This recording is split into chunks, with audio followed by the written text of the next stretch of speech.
Good morning and welcome to MLS. My name is David Helm, a licensed practicing attorney in the state of Michigan. And we are here for day 2 of the Jaylin Brazier trial. Now, if you are not familiar with this case, you are not living in the Metro Detroit area. This case has been in the news for the last couple of years, and it is finally sort of kind of coming to an end, I guess, with this trial. But it's a very interesting case. So let me take you back a little bit. I want to do a little bit of recap. The court's going to go live in about an hour, but I want to give you guys some background information to the extent that I can. So let me go back. Oh, I didn't have this set up. All right. So in January of 2022, Zion goes missing. Zion, here we go. Let's do it this way. This will be better. All right. So this is Zion. Zion is 17 years old and she goes missing. Hey, Salvador. I tried to pin my link, my stream to your channel, and I realized I'm not a mod. And I couldn't. But anyways. All right. So this is Zion. So Zion is 17 years old. She is not the most ideal 17-year-old. Let's just say that. She has a child. I think it's around 1 years old. She's run away from home a couple of times, and she has some depression, kind of figured as much, right? She's taking medication for it. And supposedly she also has seizures from time to time that cause her to pass out. Now, she has a well-established family. Not well-established. I mean, she's close with her family. And one of her, where is the picture? That's her cousin there. That's the defendant, Jaylin. So they're good friends. And they live in Detroit, East Point, kind of across 8 Mile from each other kind of thing. And they hang out quite a bit, smoke of the ganja, that sort of stuff. And in January of 2022, Zion goes missing. Originally, it's reported to the police that she's missing. And I have a record that she goes missing, runs away from home in the past. And I put in a call to some contacts I have with the Detroit Police Department just to get a little bit of insight about this. They have like hundreds of missing person calls a day in the city.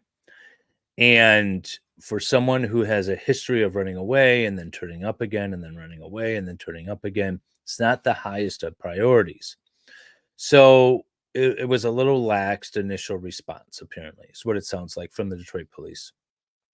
With that, the mother, Zion's mother, does a lot of the investigation herself. She contacts the boyfriend, Zion's boyfriend, to try to figure out where she might be. They contact the defendant. Mother's gathering ring cameras from the defendant, from neighbors, things like that. She went to the news media. It's all over the news, trying to find her. And they're not getting a lot of response from the police. Not until Zion's phone pings at the defendant's home some point later after she went missing. Then the police, and she's been gone for like a couple of weeks, right? So then the police start getting involved and be like, okay, now we really have something going on here. We need to figure this out.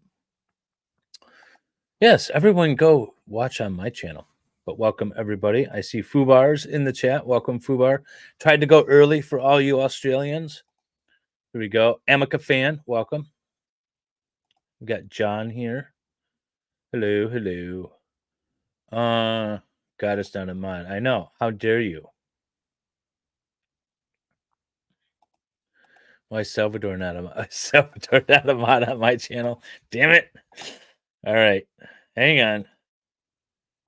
Add as moderator. What are you talking about? Salvador's a mod on my channel. That, sir, assumes facts not in evidence. and it's incorrect and impeachable. Hey, Aaron, welcome. Can you post a message in Ahmad Jujish? I did post a message. Oh wait, where'd it go? I did actually. I did. You deleted my message, sir. All right. Okay, so her phone pings at the defendant's home. And so then the police get involved. And it's at that point that they do I have the sound on? I think I have the sound on. It's at that point then they start investigating this. So they bring the defendant in for questioning. Mind you, he has told so many people, all kinds of people, he doesn't know where she's at. She's never been around. She didn't come around that day. Don't know. Hadn't seen her. Did nothing. So this is a snippet of his police interrogation once the police start bringing him around or start actually investigating. Hey, Nick. Welcome. I smoked. Oh yeah, that's weed. No marijuana. So I freaked out. I'm like, okay, well, this is terrible. So very bad. I didn't know what to do. So I took her. I put her in my trunk, and I put her in my trunk. Okay. In my car, and I took her to Highland Park and put her inside of a trash can, and then I left. Okay, so it's a little hard to hear, but what he says is that they were smoking marijuana together. She passed out, was unresponsive. So he took her, put her in his trunk, drove her to Hamtramck, which, by the way, Hamtramck is a city within the border of Detroit. It's completely surrounded by Detroit, but it's a separate city. However, they do have a contract with the Detroit police. The Detroit police police that area. So put her in a dumpster in Hamtramck, and because she had died, apparently that's what he said. So then the police start searching all the garbage dumps, the junkyards and stuff like that, trying to figure out, not junkyards, garbage processing facilities, trying to find her. They never find her. They in fact still don't have her. They have no idea where she's at. But he admitted to making her disappear, not unaliving her. We were just sitting there and she died and I freaked out, and so I dumped her body. That is what he said in his police interrogation. Are you still not mad? I thought you said 2 weeks. That was 3 weeks ago. Yeah. Well, I haven't been streaming much, sir.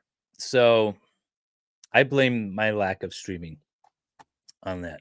But actually, I'm very close. If you look at my Google Analytics, I have enough hours, but the Google AdSense hasn't caught up. It's about a week behind, so I think we're good. It's midnight there. Time is weird. Time is weird. Hey, Indigo. Good morning. I should be about there. According to, like I said, I was at 2,000. I need 3,000 watch hours. I have 2,900 and some change, according to my Google Analytics. But AdSense, which is the one that actually monetizes you, they said as of May 1st, I still needed so much time. And obviously, it's not May 1st. Okay, so with this information, this new information, they charge Jaden with second-degree murder, which is creating a risky situation, right? It's reckless. It's essentially creating a reckless situation leading to the death of somebody. It's not, he didn't intend to kill her, but he created a significant risk with the disregard for this, whether or not somebody was alive or not, or was killed or not. And I'm trying to, that's not the exact way that is phrased, but it's not negligence, but it's creating a reckless situation. God help us all. Thank you, excited. I'll try to. Anyways, so what evidence do they really have? That's the question. What evidence do they have? Well, the state gave its opening statement yesterday during the first day of trial. The state's opening statement focused in on everything that the defendant admitted to. He was with her. He dumped her body.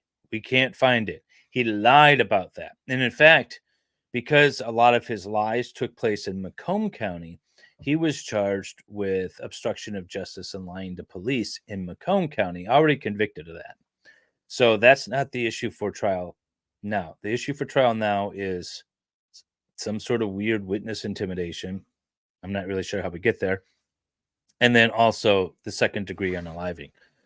So that's what's at issue here. So, but the prosecutor points to all the stuff that he's not disputing. Yes, I lied to the police. Yes, I put her body in a garbage can. Yes, I was there when she died. Yes, I transported her in the car. So he's admitting to all these things that the prosecutor is focusing on in the opening statement. And I rewatched the trial. And the only thing that I can think of that suggests some sort of violent attack or some sort of reckless act causing the death of Zion is that the defendant apparently had one scratch on his chest that was somewhat bleeding. The defendant's girlfriend testified that she noticed it that night. In fact, let me go through my notes. That she noticed it that night when the defendant blamed it on the cat. She thought that was a little odd because the cat had never scratched that deep before. And that's about it. That's the only thing that really connects this. All right, so let's go through the witnesses, though. So we have Zion's mother was the first to testify. Hang on, let me. Oh, I don't want to do that. This is what I want to do. Okay, so this is Zion's mother. She was the first to testify yesterday. And, well, my notes go over here. So she had testified again that the police were not very helpful to begin with. So she started contacting friends and family. She went over to the defendant's house where he showed her the Ring camera. She also went to the neighbor across the street and grabbed their Ring camera. She did testify that Zion, on cross-examination, that Zion had some medical issues, that she was taking medication for depression and other things. It was a little, she was a little combative. I don't believe she was terribly truthful. Like when she was asked about, do you know that your daughter took the medication? She said, absolutely, every time. And the attorney said, well, how do you know? And she said, because I watched her. But then it came out, it was like, well, but you don't know if she actually took it. You don't know what she was taking, things like that. And she also testified that Zion suffered from seizures. The jury is allowed to ask questions here, and the jury's questions were really focused on the seizures and Zion passing out during the seizures. That seemed to be what the jury was really focused on during their questioning. So witness number 2, other than that, she didn't really have a whole lot. Obviously, it's a traumatic experience and things like that. They did go over some text messages, but none of them were really significant. It was basically the defendant acting normal after all of this, the defendant helping look for her when in reality he knew what that she had been thrown out, essentially. So again, this is stuff that he's already admitted to and his attorney admitted to and stipulated to. So they're proving facts that they don't need to prove, and they're guessing at the facts that they kind of need to prove, is sort of my assessment of this. Again, we're trying to figure out, did he create a high risk of death or great bodily harm that actually resulted in her death? We haven't heard any real evidence towards that yet, other than he happened to be there and disposed of the body. So now the next witness, I'm trying to get to it. Here we go. So this is Zion's boyfriend. He is the next witness. Now he testified that Zion hung out with the defendant often, that she was with him that night, that they had texted, and he knew Zion was with the defendant that night. He felt a little uneasy about it, which is weird. There's this whole like sexual undercurrent being alleged against these two cousins, which I find really odd, and I don't find any credibility for. I don't find any evidence for it. Now, the prosecutor alleged to text messages that were sexually suggestive. When you hear the defense talk about these text messages that were allegedly sexually suggestive, it's hey, I'm getting a certain sexual act from this woman that doesn't know what she's doing. It's like jokey kind of stuff. That's what it is. But anyway, so he seemed to be okay with her hanging out with her cousin. I don't know why he wouldn't be, but that was really the line of questioning from the state. But more importantly, he did testify that Zion had seizures and that when she had those, she passed out, and that he witnessed it once, and he knows that it happened before because she would talk about it. She would talk about having these episodes. So if Alabama, no, it's not Alabama. But that's important, right? Because the defense's angle is, listen, we're just sitting there chilling and she dies. I don't know. I panicked because I'm doing all this illegal drug stuff and I've already got a criminal rap sheet. I think he was like facing other unrelated charges. Like he's in and out. He's probably constantly on probation, right? Or parole of some sort. So he freaks out. The defendant freaks out and dumps the body. Not that it's an excuse, but it's not second degree unaliving, right? So he testifies that she has seizures, that she passes out during these seizures, that they talked about it in the past. And the jury questions again focus on the seizures and the passing out. Did she complain of getting headaches before she passed out? Did she just pass out? Was there anything else going on? The jury is really focused on this. That might be the best defense. The jury really seems to be focused on that. Then we have witness number 3, which I am not sure I know what this witness is for. It was really short. Let's see here. Oh no, I'm sorry, not witness 3. Sorry, witness 3 is the defendant's girlfriend. So this is the defendant's girlfriend at the time. She testifies that they've been together for 7 years, that they have 3 children together, and that currently the youngest is 1 year old, which means that while all this was happening, she was pregnant. There's testimony that she was not having complications, but not feeling well, and actually left work, went to the doctor. She was pregnant. She wasn't feeling well that day.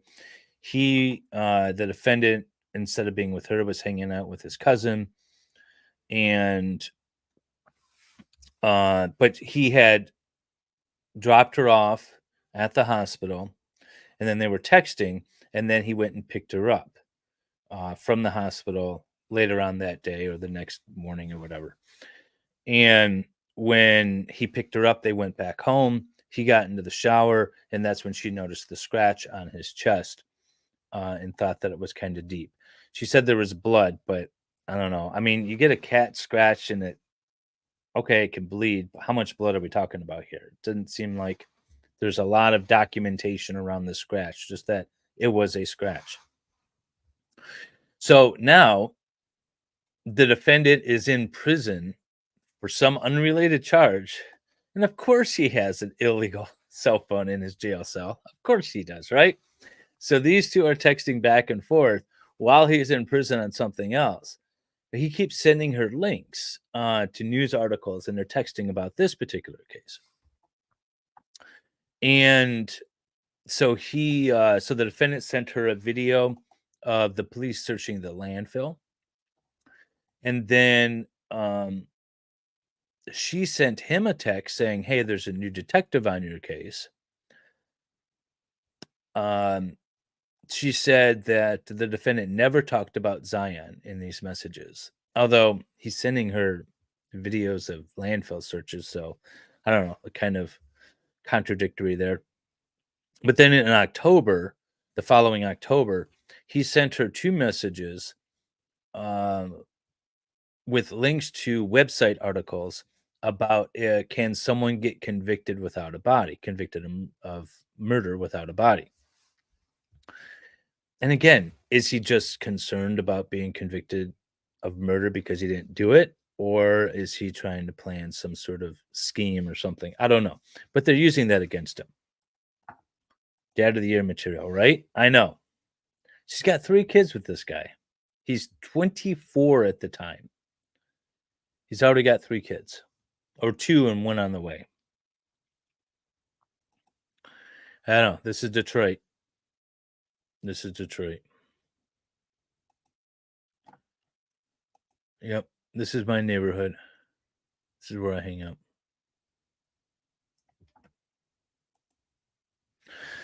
So she's also, I think she's also concerned about the relationship between the defendant and Zion. I don't know. It just seems weird. Now, somebody yesterday said step cousins, and I didn't hear that. But maybe they were step cousins and not biological cousins. So if they're step cousins, they're essentially nothing to each other, right? And they could date and make babies, I suppose. The defendant or the defendant, Zion, has 1 child. Who's the father? But there's really been nothing to substantiate that other than rumor and conjecture. This is the witness that I was really confused about. Yeah, but look at he's in prison and he's just texting away on a burner phone, hanging out in his jail cell. He's sending articles. You can see here the baby's sleep. I guess they're talking about the babies here, but no, there's an article about. Let me see if I can get to it.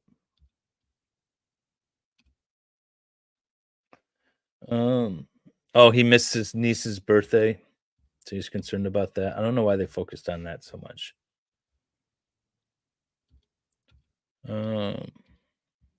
Elijah asking for auntie.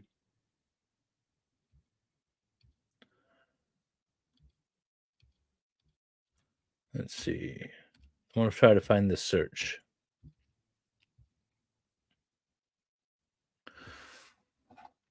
Okay, as you can see here, the first is the common law rule, enunciated in Roloff v. Peoples, 18 New York. Okay, so he's setting a New York case, right? So this is people that are using Google for legal research. The defendant could be convicted of murder without direct proof of a death or of violence or of other acts of the defendant. Yeah, so you can. We know that. Yep. Which is alleged to have produced death. Yep. So here's his Google search. Now he's realizing he can get busted even without a body. So no evidence or confession. My bad was studying. What was that? My bad was studying.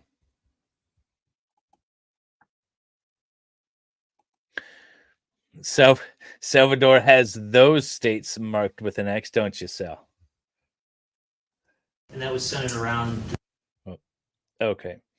So I wanted to play this guy's testimony again because I was terribly confused with what he had to offer. This is well, it's very short. This is the defendant's brother, who is the witness number 4. He has the best name, by the way.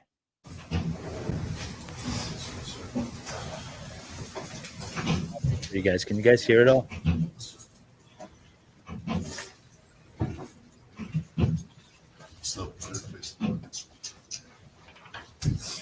Please raise your right hand.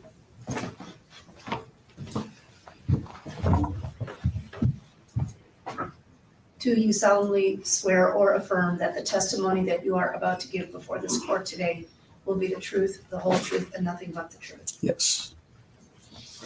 Good afternoon, sir. How Can you doing? guys hear it? You're going to be asked a series of questions. Please wait till each question is fully asked before you respond. You can only have one person talking at a time. Please try to avoid our natural tendency for nonverbal answers such as shrugs of the shoulder, nods of the head, as well as ahas and ahas, because those don't translate into the record. If there's an objection, please stop talking until it's resolved. Please keep your voice up, and please state your name and spelling. David McGee. DAVIDMAGEE. Thank you. Go ahead. Thank you, sir. Do you know Jaylin Brazier, Yes. your brother? Yes. And do you know? Did you know of Zion Foster? Yes. What was her sort of relationship in the family? She was my cousin through marriage.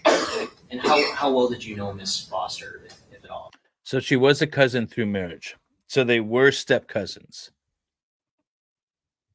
So it was available. Holes was available. I ain't even know her. I knew her, but I ain't seen her in a while. But I knew her when she was a little younger because we all stayed together in the same house. Okay. And did you know anything about Miss Foster's relationship with Mr. Brazier? No, I didn't even know they knew each other. Okay. At some point, did you become aware of Miss Foster's reported disappearance back in January 2022? I just seen on the news, seen on Facebook articles and stuff like that. And He's related technically through marriage. He doesn't know that the other cousins know each other. And he just heard that she disappeared on the news. Okay. at some point during that time, did you have some interaction with Mr. Brazier? Other than, no, only the time I slept on was when I don't come to my house for it that night. Okay, so he came to your house for a night? Yes. And that was at some point in January? Not sure of the date. Not sure of the But date. after Miss Foster disappeared? I don't know if it was directly when she disappeared or not, but But it it was was sometime around. okay. Did you ask him about Miss Foster's disappearance? No, I just asked him, have you seen her? And what was his response? Yeah, he told me he hadn't seen He said he hadn't seen her. her. And at any other point, did you get a different response when you asked that same question? I never asked the question again. Did he ever, do you remember telling the police something about him at one point telling you that she was there? Yes, eventually he told me that she was there, that she was at his house, yes. Okay, and did he say anything about what she was doing at the house? No, not at all. Okay. Did he say that she was there briefly and then left? Is that fair to say? No, he just told me that she was there. That's all. Okay. And did he didn't say anything about what happened? No. Thanks, nothing further. So what was the point of calling this witness? The defendant has already admitted to lying. He's already been convicted of lying to the police and saying that she wasn't there when she was there. What is the point of this witness? I don't get it.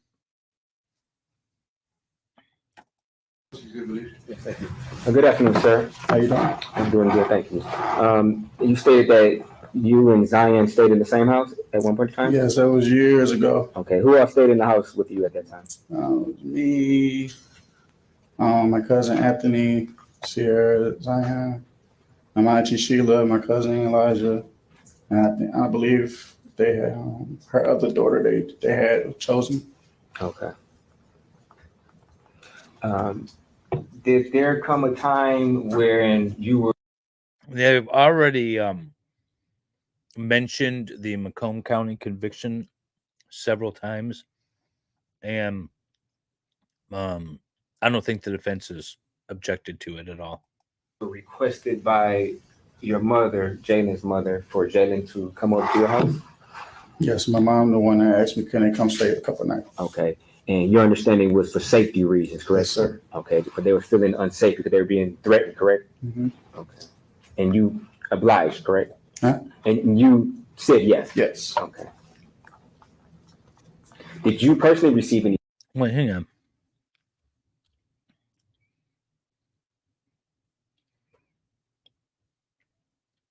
When did they come to stay with him because they were feeling unsafe? Was that a while ago or was that recently? I have my auntie Sheila, my cousin Elijah, and I believe they had her other daughter. This is all They a while had ago. chosen. Okay.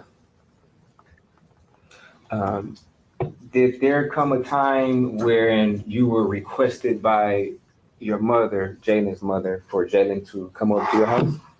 Yes, my mom, the one that asked me, can they come stay a couple nights? Okay. And your understanding was for safety reasons, correct? Yes, sir. Okay. Mm. Because they were feeling unsafe because they were being threatened, correct? Mm-hmm. Okay. The defendant and his mother were being threatened. Okay. And you obliged, correct? Huh? And you said yes. Yes. Okay. Did you personally receive any threats? No. You didn't? No. Okay.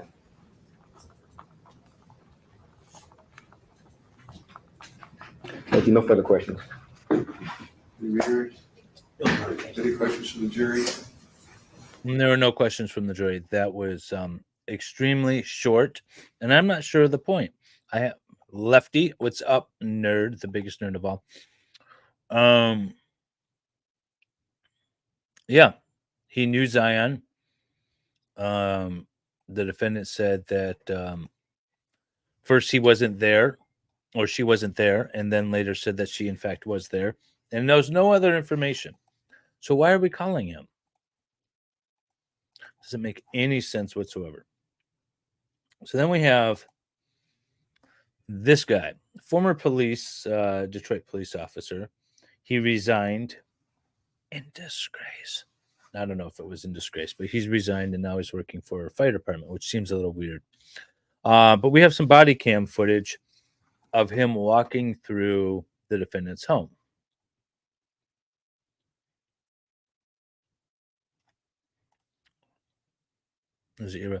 That is a court, not her. So this little thing right here, this is a microphone. And these are two little microphones here. That's not normal. That might be the news media's little microphones set up here, and that's probably why they're so crappy. But this bigger one is the for the court recording, and it's usually pretty good at picking up this stuff. But I think the audio we're getting is all from the media. None of it's the court audio.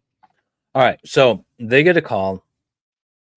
The police get a call that Zion's phone pings at. It's weird. So they say Zion's phone pinged, and so they went to investigate it. And they said they started off at the defendant's home, but before that, they went to a hotel. Why would you go to a hotel? Her phone pinged, and so we went to investigate. First, we went to a hotel, found nothing. Then we went to the defendant's home. Well, where did it ping? Did it ping at the hotel or did it ping at the defendant's home? That doesn't make any sense to me. They didn't elaborate on that. I don't know what's going on there, but at some point they end up over at the defendant's home. The video. And this image that we're looking at right here, is this the front of the house that you visited? Correct. And this particular vehicle, was that in the driveway at the time? Correct. Okay.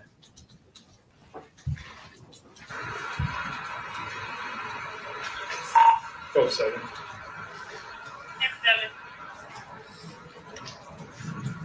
Yeah, 12-7. Can you show us that 19451 Greenfield in conjunction? 2147.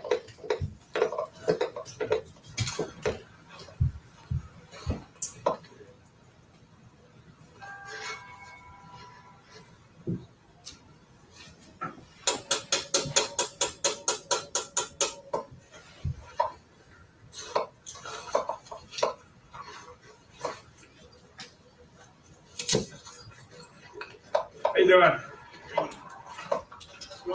Mr. Brazier? Yes, sir.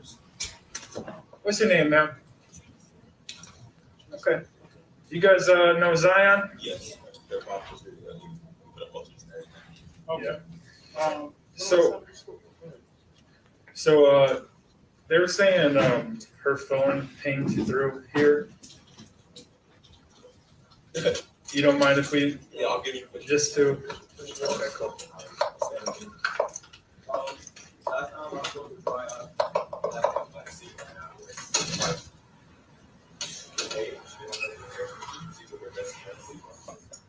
And did you hear that? Was there some reference to made by the defendant as to the last time he spoke with Zion? In May In of May? 21. May of 21, okay.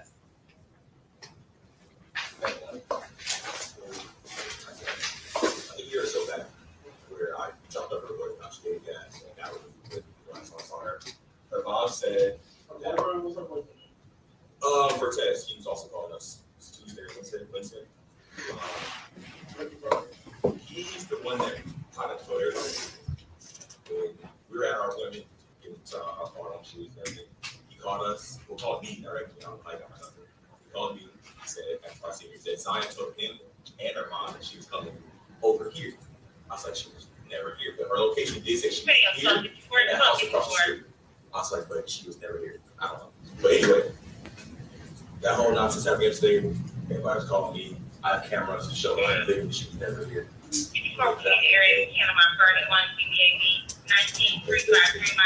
Same thing I told them, same thing I would really take. Look around, show them. Same thing we show y'all. They came in? Yes, others did. Oh, okay. Like 7. Okay, well, just to say that we did it, you mind if we take a quick run through? No, that's all right. The room, you go upstairs. I was muted. Looks like the officer on the left side is like twirling his gun. I'm pretty sure he's not. It's like some phone or camera or flashlight or something, but it just looks like he's twirling his gun over there. It's close. Okay. Like 7. Okay, well, just to say that we did it, you mind if we take a quick run through? No, that's all right. The room, you go upstairs, it's closed door, my boys in her sleep. They just come close, I would.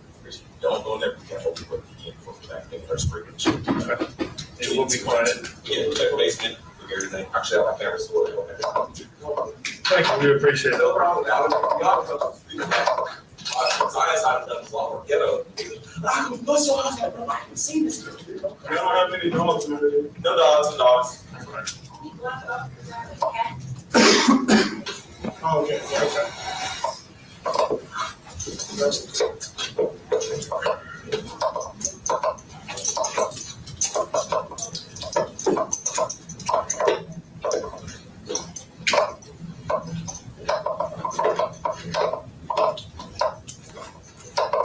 A cozy little bedroom.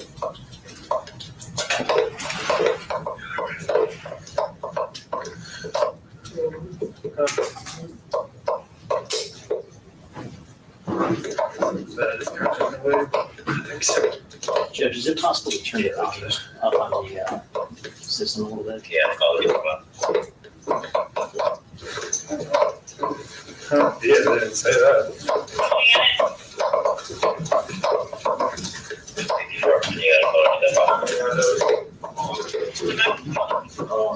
Yeah, they basically knocked on the door and they said, "Hey, do you know Zion?" And he said, "Yeah." And they said, "Do you mind if we come in?" And he said, "Sure." And then they said, "Do you mind if we look around?" And he said, "Sure." So he consented to the search. And he's offering a lot of statements. Don't consent to a search, people. Don't make statements to police. Not that we're trying to, like, this guy's charged with second-degree unaliving. I haven't heard any evidence, but I guarantee if he didn't talk, they probably wouldn't be charging him with that. Or the original crime of misleading the police. If you don't say anything, that's different than lying to the police, right? Nas mom, Sierra, is kind of, well, y'all not find her as fun, but she's telling the truth inside the store. She told me this, I ain't saying I'm like, what? You know, my mom, it's slow, and then she never saw her again. So, kind of, I don't know, it's a lot of weird shit going on. It was weird to me that the boyfriend is the one that kind of told everybody, Zion's mom is the one who started it for everybody. The boyfriend I heard my number, and that's how the whole thing kind of came We're together. gonna send in all of my address to Family members, everything. instead of telling him he has 2 addresses. This I also one have- and that one across the street. The address, his name's Vertez. Zion's mom. When he called us over at her doctor's appointment. This is the address of her location on one iPhone, so he sent the link. That's directly across the street. They went to the house, some old ass people that stayed there. Right. So I'm assuming she hadn't come this way because she hasn't been here before. So, the iPhone, it'll ping where you're with air tags. Right. But he gave us his address, right? But everybody else, he was saying she's our address and stressing. I'm like, bro, harassing the fuck out of me last night. Like, all night, I know she's there, bro. All she said, he said he's on the phone with her and she prepared her to do. I was like, it wasn't me, my nigga. What was the screenshot picture of her? She's in a duplex. She was in a duplex. Because duplexes architecture are kind of similar. Place at all. It was just, I'm waiting for you guys to pop up. I'm sorry about talking. No, you're okay. I get it. It's been stressing me the hell out. Because my issue, I told my auntie was there. I was like, my issue is for the longest time. I knew this little girl's alibi. One, y'all never asked anything. She said, at least once or twice a month, Zion said she's with me. I was like, why? You didn't think to, hey, why the fuck would I be hanging with her to start with? You feel me? Like, you don't see me around. Our family don't really talk. I'm like, you think it's your fucking kid. You feel me? You're gonna see what she left with, who she's leaving with. You didn't even see she had a fucking coat on. Mm-hmm. But now I'm getting baited. I'm stressed. Okay, so this is bad when you know that he will later admit that she was there and she just died and he dumped her body in a dumpster. This is all bad stuff to say. This is what's going to probably get him convicted. Although I will say that Wayne County juries are not the most trusting of police and prosecutors. So if we're going to talk about a fair jury, you could get a fairly good jury as a defense in Wayne County. Let's see. Had a cop lie on a warrant and come to my house. Asked to see it. He said it was on his computer. There was no warrant. Cops will lie. Yep, they absolutely will. And is that unlawful breaking and entering? And do you have the right to shoot the cops if they do? Probably not. You guys want me to show you camera sheet? Said it was on the 4th and it shows. Oh, yeah. We're just gonna look upstairs and then, if anybody wants to detective come talk to you, anything, man, Yeah, I might have to talk to you. That's fine. Yeah. Oh, that's great.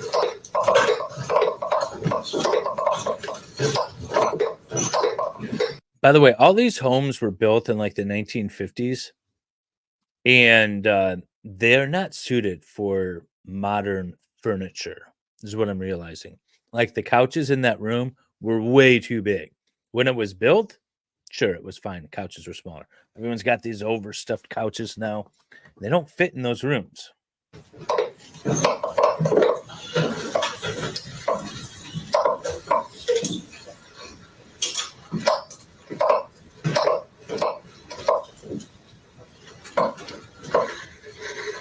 I like the decor on the walls. Wait, did he say no pets or no dogs? Because I just saw like an animal dish. Is it cats?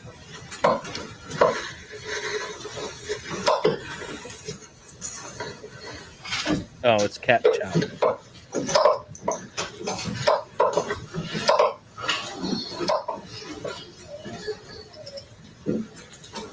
They woke the child.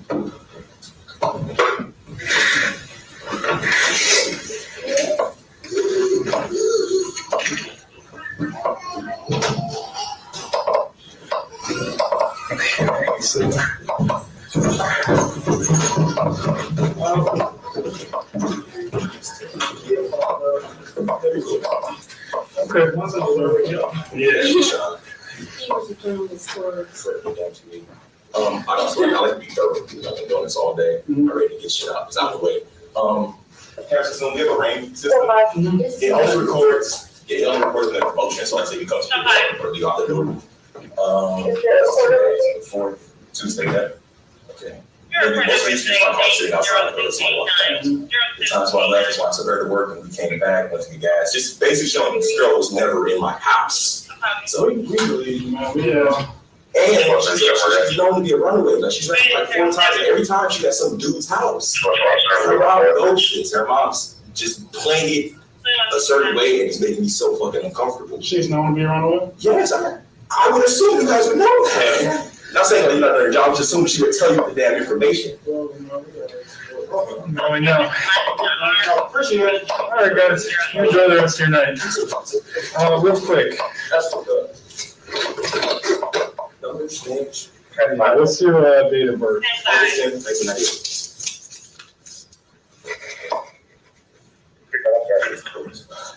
Yaakov? Man, I'm from Texas. I don't know. Yeah, I can see, but you think from Texas, I can see that too, man. Yeah, phone number. 313-575-3450. All right, well, thanks a lot. We appreciate it. All right, man, we'll take it easy. You too. Factory gotta kind of give it a shoulder. I didn't shut it all the way.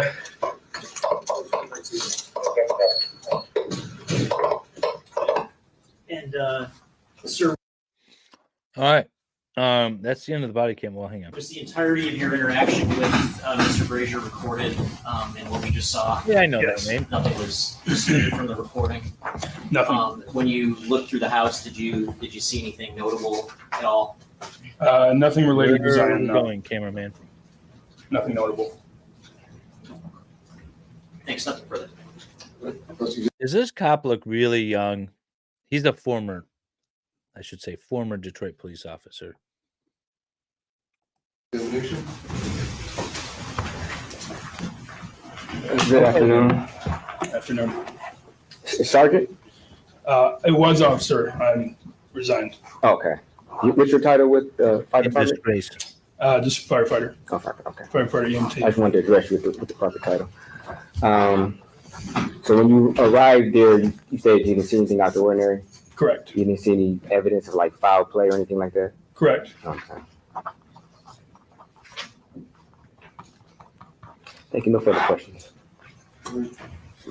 You redirect? No, you're right. Any questions from the jury? Seeing none, so you can step down. And that's it for the testimony from yesterday, from day one. Let me get this down. Hang on a second. Oh, by the way, yeah, Salvador and I are dual streaming. So go check us out. All right, let's see if we have some live feed up for today's trial. I am working, so it'll be a little bit like yesterday where I might be on screen, off screen. But I'm curious to see if they have any actual evidence that he did anything to her, which I doubt they're going to be able to come up with. Let's see, nothing yet. Oh, that's not what I wanted. What? I searched for the trial and I'm the second to come.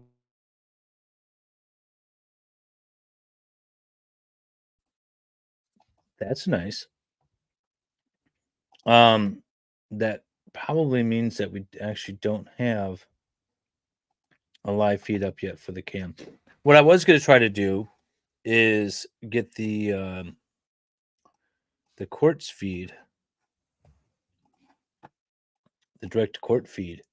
Let me try to do that real quick. Judge Knapp, Wayne County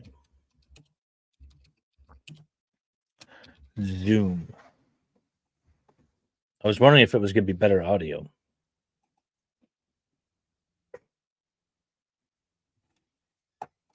Yeah, see, that's the thing, is he did.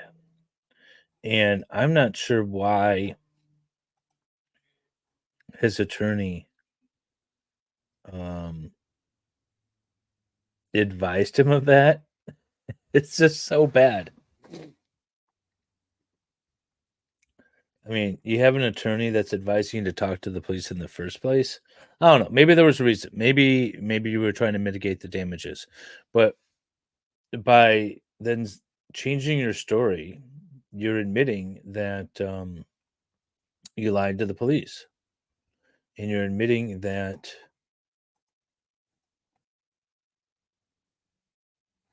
Is he not going live? Can I join the meeting? And you're admitting that you're admitting to a crime, basically, and you're making yourself look really guilty. So I have no idea why they would.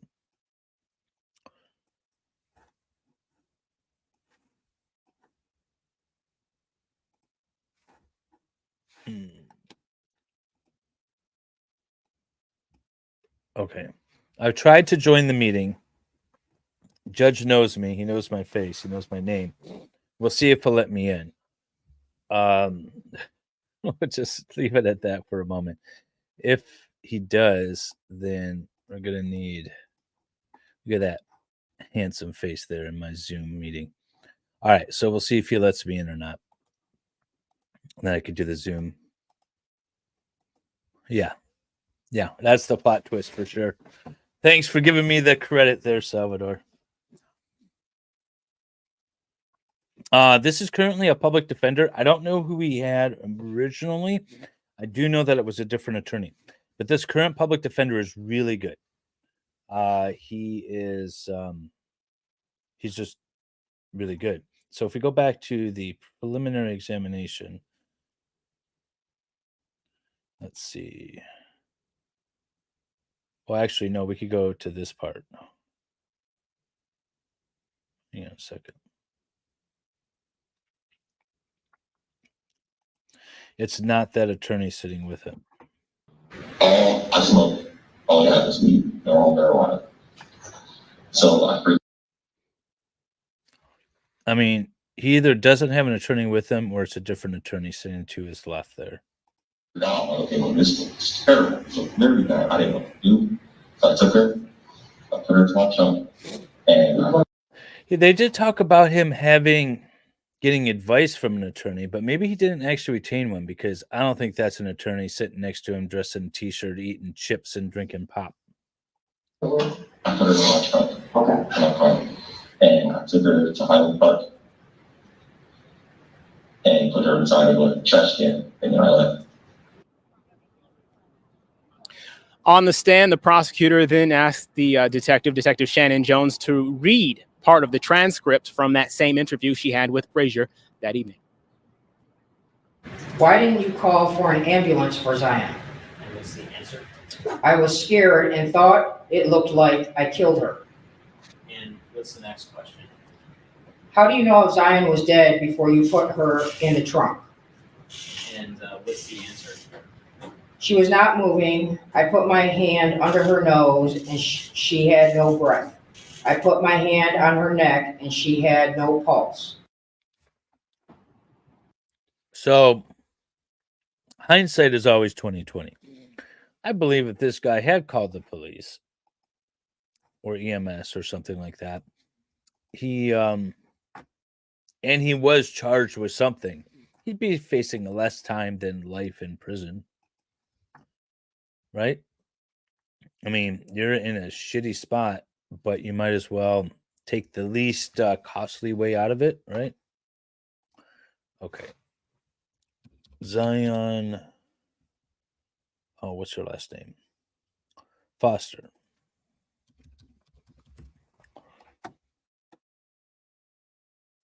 Okay. That's 17 hours ago. That's not what I want. That is. I'm just trying to find a current feed. Everyone says they're covering it, but the only one I found was Fox. So let me try Channel 4, AB or NBC. Because they lie in their news coverage this morning and said that they were streaming it, and I didn't see it. Let's see here. Assuming his story is true. Hannah Gutierrez did an interview with her lawyer the entire time. He was playing on his phone. They played the entire interview at trial. Really?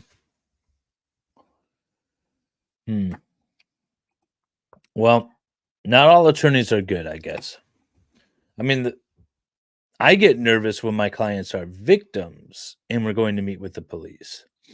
Like I had a guy whose vehicle, he he was conned into purchasing a stolen vehicle. He spent like $15,000 on this vehicle. It was a Facebook exchange, purchased the vehicle, got a title for it, took it to a shop because he wanted some work done to it. It wasn't in pristine condition.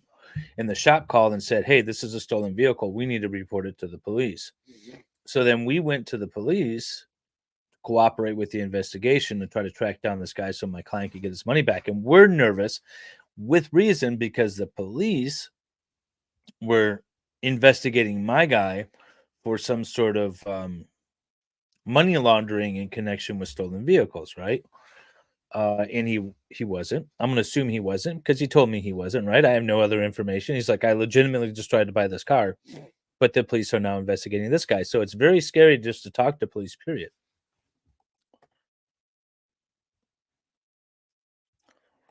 Yeah, news networks never lie, do they? Well, this is definitely not the okay. So this is what I got. So it says live day 2. Well, this is not day 2. Who's that? That's is that a comedian that I should know? I don't know who that is. I just kept saying. This is not the trial otherwise. Okay, I don't know what she's talking about. But that's not the trial.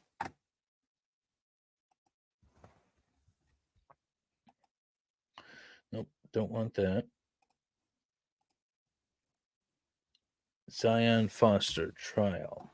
That's how they're titling it. So they're supposed to trial's supposed to go at 9:30.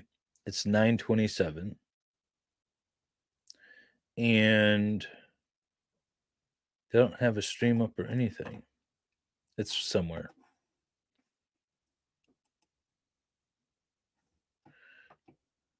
Justice for what? Oh, this is going to be horrible if they have commercials. I always got to make profit. Can't you just stream something?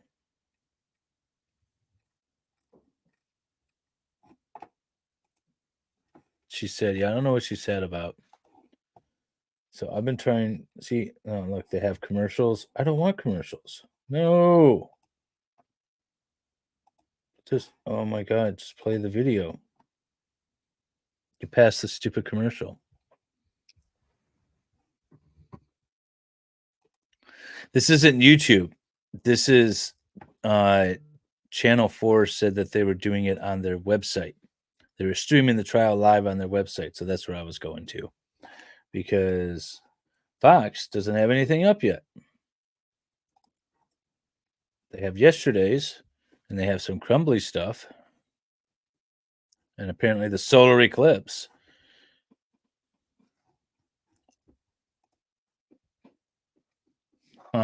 We get a Feiger commercial.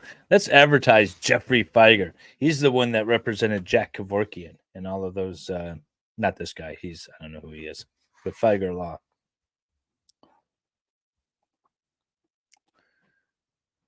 Justin's gift of life. Oh, what is this? This is not the trial.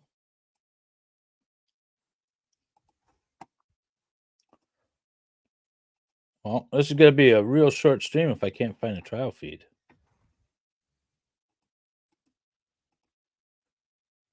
Let's try WXYZ. WXYZ. Live. Well, we got storm trackers. We got trial begins. You will meet that burden to prove that Jaylin caused the death of Zion Foster. He would like you to fill in that blank for him. They only have the assume morning. Something that he would not be able to prove. So you must come back with an accurate. Yeah, that's a very true statement. They want you to assume something that they cannot prove. They want you to assume that he had something to do with her death. They cannot prove it. I like that attorney though. He's good. Who's messaging me?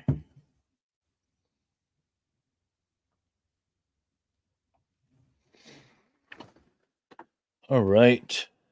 Channel 4 is still not there. Let's try Fox.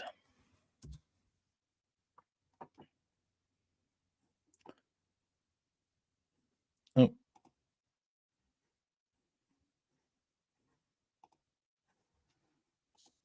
Good morning, Mr. Hill. Oh. Good morning, Judge. Can you hear me okay? Yeah. Did you get my Yes, notice sir. of media coverage, Your Honor?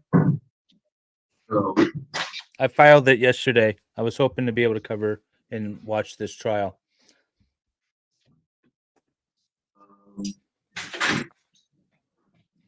to watch on Zoom.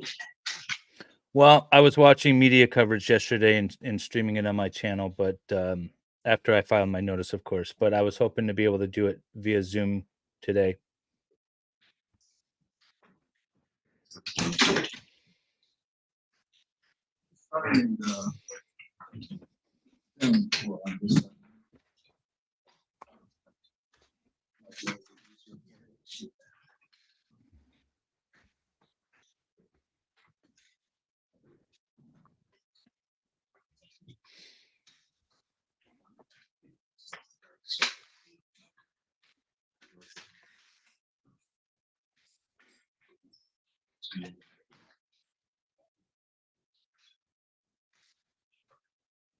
Well, he muted me.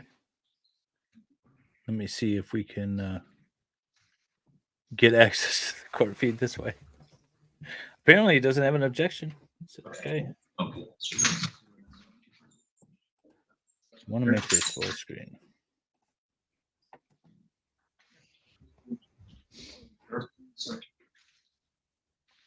View. Let's see.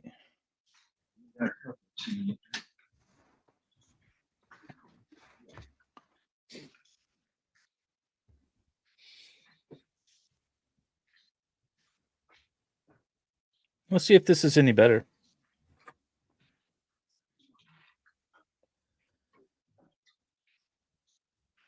I might have to pull it down when the jury enters. That might be a problem. And I can see the jury box right here. Hopefully they come in this way. Oh, this way. They do have an access this way.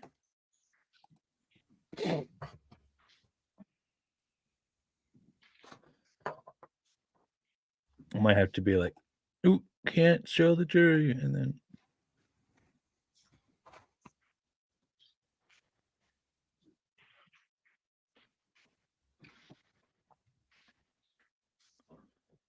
you guys can hear it all, right? You can hear the judge talking when he was talking.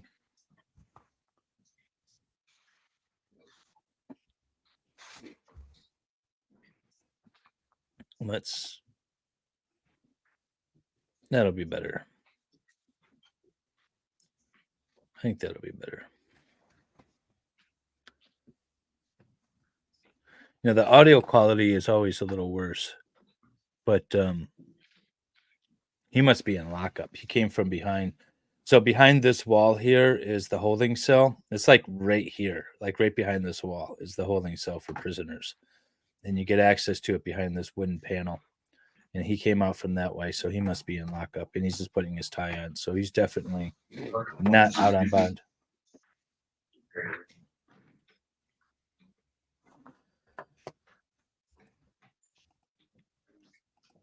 And they will typically bring the jury in after the defendant has been seated with his tie on and everything.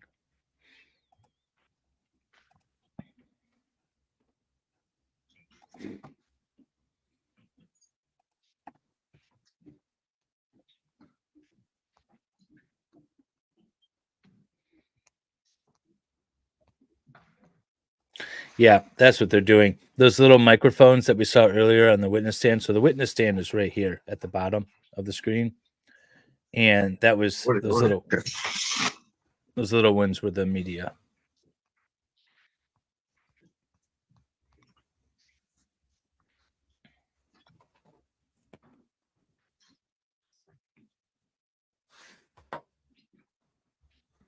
Look at my smiling faces on the judge's computer.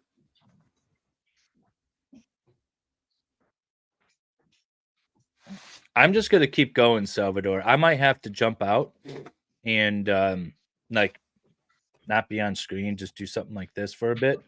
But I'll keep it going.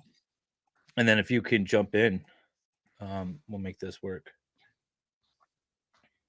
I do have some work to do though.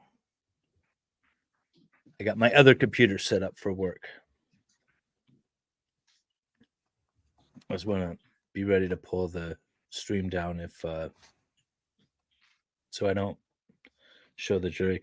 Look at they got an air conditioning unit in there.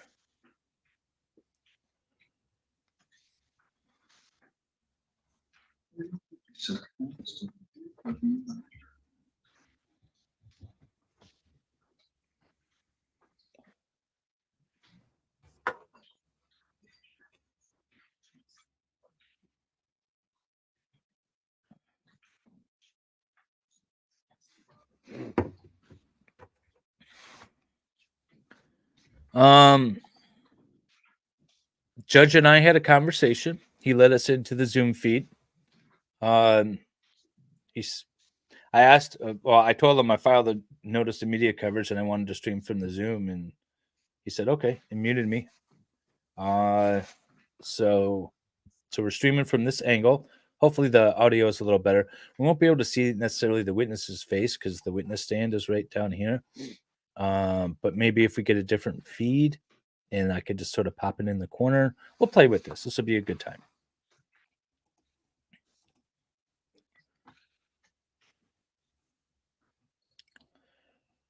If we want to see the witness's face. Everybody ready? Sure.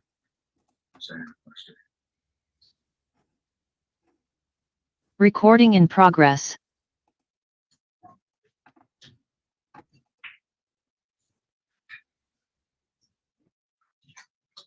Just remind everybody, if you have a cell phone, it's got to be in your pocket, bag, or purse. It's seen outside, will be confiscated.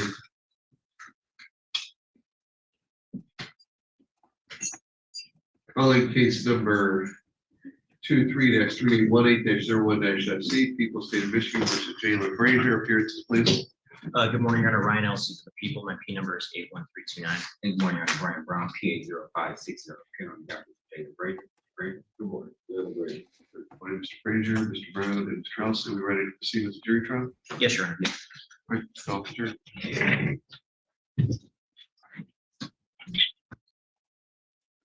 It's pulling it down just in case. I don't want to. Yeah, they're definitely going to be parading the jury right in front of this camera. Oh, no. Okay. Just the tops of their heads, but I'm still not going to show it. Yeah, literally, you just see the tops of their heads for a second and then their shoulders. So we're okay. But his lawyer is so dapper. I agree. I like his lawyer.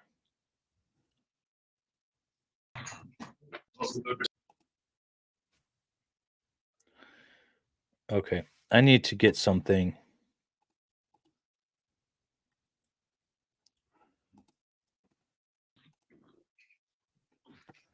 I'm going to get something to cover the bottom right-hand screen.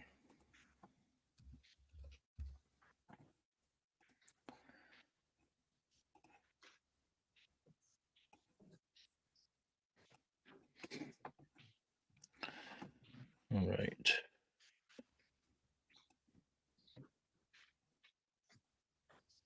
Please raise your right hand. Do you solemnly swear or affirm that the testimony that you are about to give before this court today will be the truth, the whole truth, and nothing but the truth? I do. Thank you. Please take your seat at the witness stand. Good morning. Morning, Judge. You're going to be asked a series of questions. Please wait till each question is fully asked before you respond. You can only have one person talking at a time. Please try to avoid our natural tendency for nonverbal answers such as shrugs of the shoulder, nods of the head, as well as ahas and ahas, because those will translate into the record.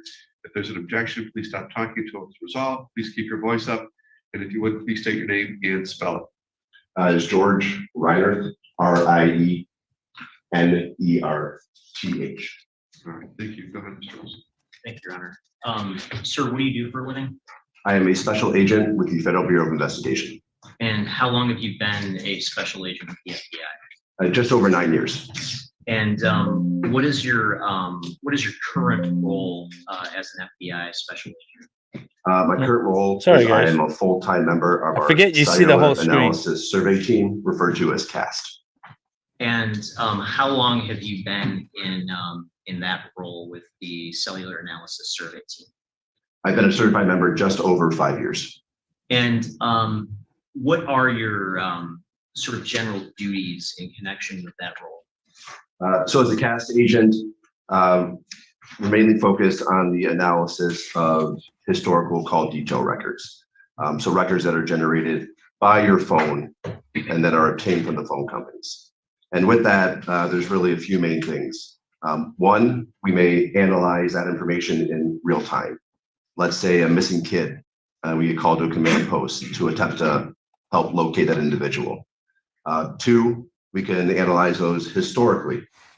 So we're given a set of records, a set of dates, times, and locations, and we can map out where that device is around that date and time. And then third, we also provide training and education in this field. And then when called to testify to this information like I'm here today. And what sort of training do you have in the field of historical cellular records analysis? So before you even become certified, it's a multi-year process. For me, it was about 3 years. There's multiple layers of training, but they come from both internally, the cellular providers themselves, so AT&T, Verizon, US Cellular, T-Mobile, and then we also get it from academia. So for example, the Florida Institute of Technology. And with that back from the providers, we're getting it from the records custodians, so the ones that actually pull the records, and then the engineers, the ones that actually design the cellular networks. And when you're analyzing records, cellular records, what type of data are you working with when you do that analysis in general? Depending on the type of record, the data may vary a little bit, but in general, there's cell towers out there all throughout the real world. Then you have your phone, and it's a modern day, basically two-way radio. So as you make or receive a call, or your phone's just on in your car, your phone is interacting with a cell tower and antenna, and all that information is recorded. So for each event, an interaction between your phone and the network, the tower that was used, the side of the tower, and providers like T-Mobile have information that's also how far away your phone is from that tower. And to get those sort of records from a cellular provider, like let's say T-Mobile, are there any steps that have to be taken? Those would become available after the provider would receive a valid search warrant. So you would give them a phone number or an identifier for a phone, then they will pull the records that they have maintained in the normal course of business. And the type of analysis that you do to map out these records, is that something that that you just came up with, or is that a process that's more widely used? It's a widely accepted practice. So what we're doing in terms of what you'll see in terms of mapping out this information, that information is also reviewed by, for example, the phone providers themselves as they're planning, managing, optimizing, and troubleshooting their network. And so does the FBI use this sort of process generally across the country? Yes, all the members of CAST, we're all using the same process in terms of taking the records and then visually displaying that information on a map to identify where in the world and where in Detroit, for example, that phone is, and then forming conclusions based off that information. And as far as you're aware, do other law enforcement agencies also use these type of records for the same sort of location analysis that you do?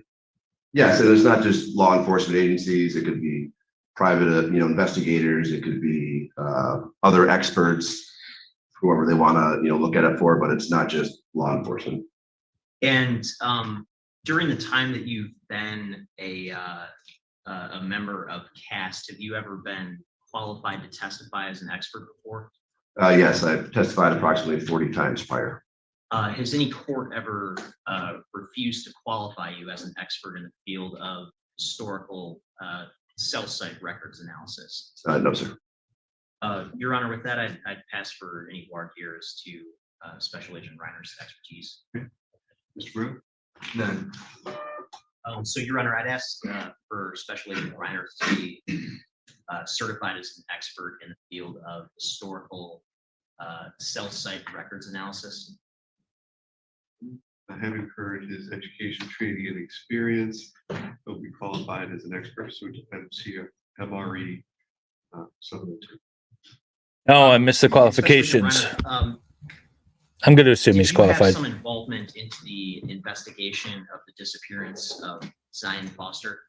I was contacted as some of the events were initially occurring, yes. Okay, and so did your involvement in this case date back to January of 2022? It did. And as part of your involvement, did you obtain some records from a phone provider? I was given the records after, I believe it might have been East Point or another law enforcement officer that did the search warrant. I got the records. Okay, and did you have records associated from two different, or rather associated with two different phone numbers? I did 2 different T-Mobile phone numbers. Okay, and what was your understanding when you analyzed those records? Never to, trust anyone with 2 phones. Who those numbers were associated? One was the victim, which would be Zion Foster, and then I was told the other one was for Jaylin Brazier. Okay, and Your Honor, at this time I'm holding what's been marked as people's proposed exhibits 14 and 15. Proposed exhibit 14 is a certified copy of phone records from the number 313-575-3450. And proposed exhibit 15 is a certified copy of phone records from the phone number 313-913-5931. And I would move for those to be admitted under Michigan Rule of Evidence 902 subsection 11. No objection. All right, very good. Thank you, Your Honor. And Special Agent Reiner, did you have any other sources of information when it comes to records that you used for your analysis at the outset of the investigation in January 2022? In January of 2022, I just had those 2 phone records, or 2 records for those 2 T-Mobile phone numbers. Okay, and just to be clear, the type of records that you get from a phone company, do you get like GPS location data of a phone's very specific pinpoint location at a specific time? No, in this historical sense, we're getting what I mentioned before, which would be the tower, the side of the tower, and then for the data that is available by T-Mobile, how far away that phone is from the tower. Okay. Are there other, in your experience, are there other potential sources of actual precision GPS information for cellular devices? You can get outside of the phone providers, for example, Google may have information on a location of a phone that is more accurate in terms of that exact location or area that device to be located. But that comes from, for example, Google, not T-Mobile. Okay, and at some point, did you come into possession of some Google records that helped inform your analysis? I was. And in terms of what was your understanding of who those Google records were associated with? I was told they were associated with Jaylin. Okay. And did you, in fact, use those records for the final analysis that you did that you're prepared to testify about today? I did. Your Honor, with that, I'm holding what's been marked as people's proposed exhibit 16. Again, this is a certified copy of Google location history from an account with the same phone number of 313-575-3450, the account name being Jaylin and Omar 14 at gmail.com. I also have proposed exhibit 17, which is a certified copy of a printout of subscriber information from that account, and proposed exhibit 18, which is a certified copy of search history from that same account. And I again move for all of those exhibits to be admitted under 902 subsection 11. Any objection? All right, third business. Thank you, Your Honor. And did you ultimately prepare a? Well, I have two phones, but not for that reason. Analysis in this case for presentation in court. I did. And I'm holding what's been marked as proposed exhibit 19. May I approach, Your Honor? Yes. Is proposed exhibit 19 a copy of the report that you prepared in this case?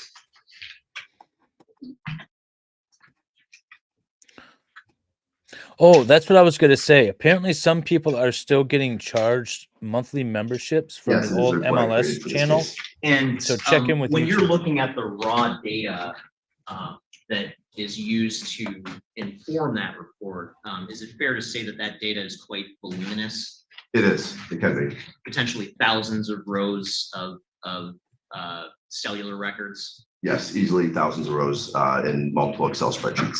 And that report that you prepared, does that help summarize some of the data and some of the analysis that you did concerning that data? It does. And does that report, would you say, would that fairly and accurately reflect the analysis that you did in this case? It does. Your Honor, with that, I move to admit proposed exhibit 19. Okay. Right, submitted. Thank you, Your Honor. May I publish? Yes.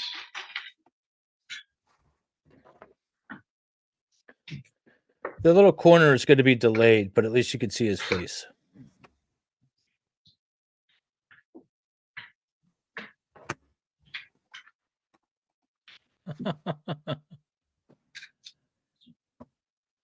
That would have been great.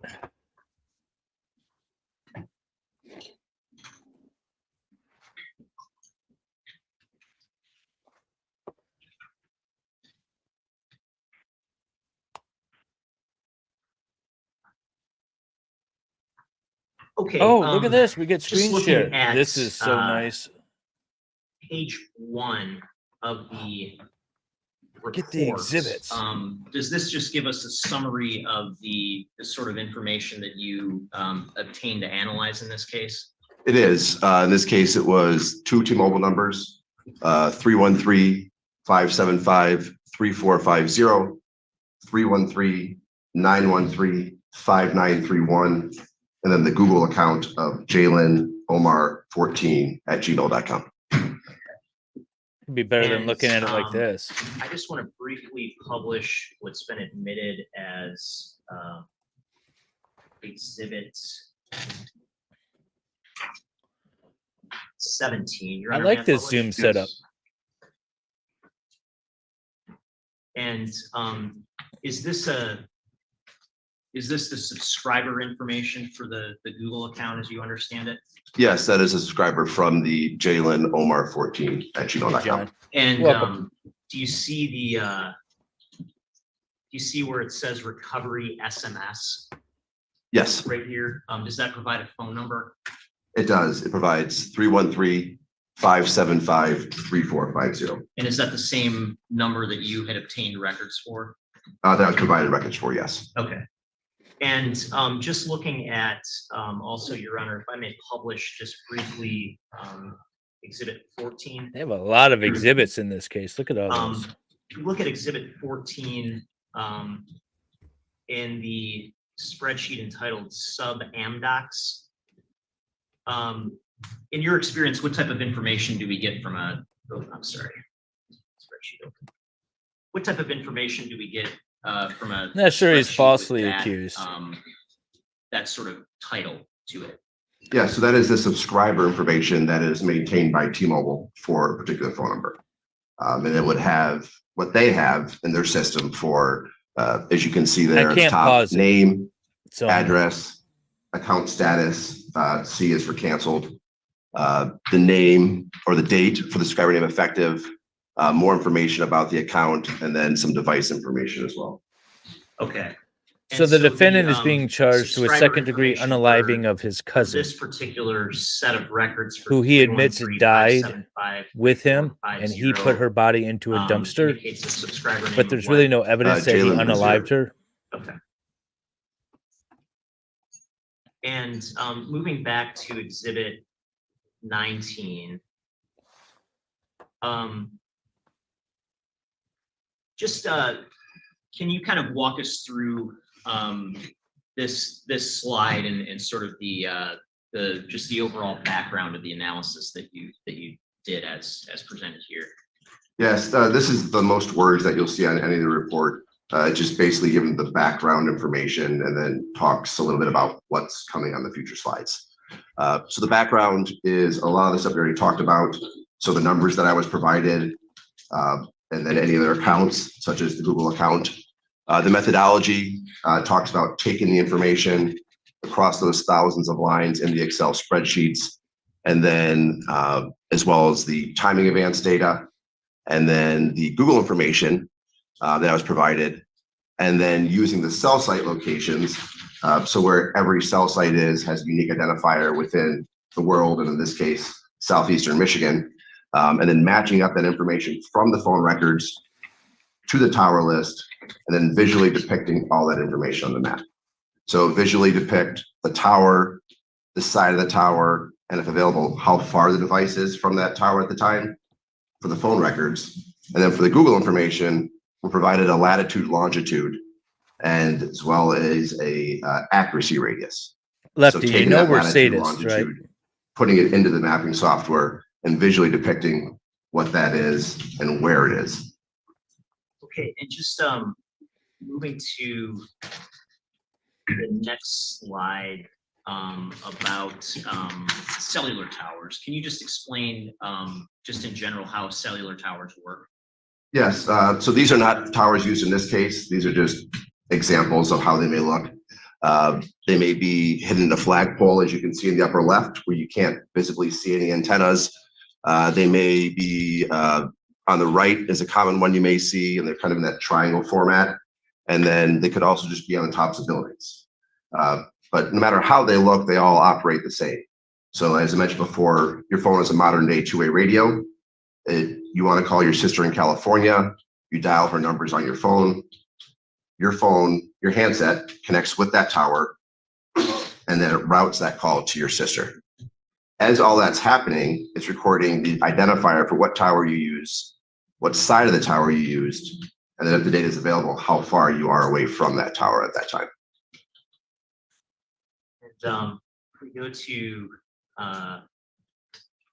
page 4, can you explain how sectors work when it comes to cell phone towers? Yes, so as you kind of saw on that previous slide, how there was that one tower that had the triangle, that's the best example of how sectors are. So sectors are just sides of the tower. Generally speaking, each tower has 3 sides. Each one covers approximately 120 degrees. And then with all 3 sides, you get your 360-degree area of coverage. Not everyone has the exact same orientation. So the exhibit on the right is just an example. And there are towers that may not have 3 sides, and they'd be called omni-directional towers, and they just have one sector that provides a 360-degree area of coverage. But generally speaking, there'll be 3 sectors, 3 sides, each one covering 120. So hypothetically, if I'm a T-Mobile customer and I use my phone to place a call to somebody, is there going to be a record that gets generated by T-Mobile that gives some information about the nature of that call? Yes, it'll tell you everything about that call in terms of the location, not the contents, but the date and time you placed that call, your phone number, the phone number you called, the tower number, and the side of the tower that was available for that call, or that was used for that call. Okay. And in terms of the, for like that sort of call detail record, how accurate of information can you get in terms of the location of the phone, just from the call detail record itself? So just from that tower and sector, just going to give me the general geographic area. So a lot of it is going to be based off of the layout of the network. So all these cell towers are all out here throughout southeastern Michigan, all across Detroit, East Point, and they're all spaced out differently. More urban areas, such as downtown Detroit, would be more densely populated in terms of cell sites. So those have a smaller coverage. Whereas if you were to go out west, let's say you start getting into the far outskirts of Macomb County, you have towers that are spaced farther apart that would have a wider area of coverage.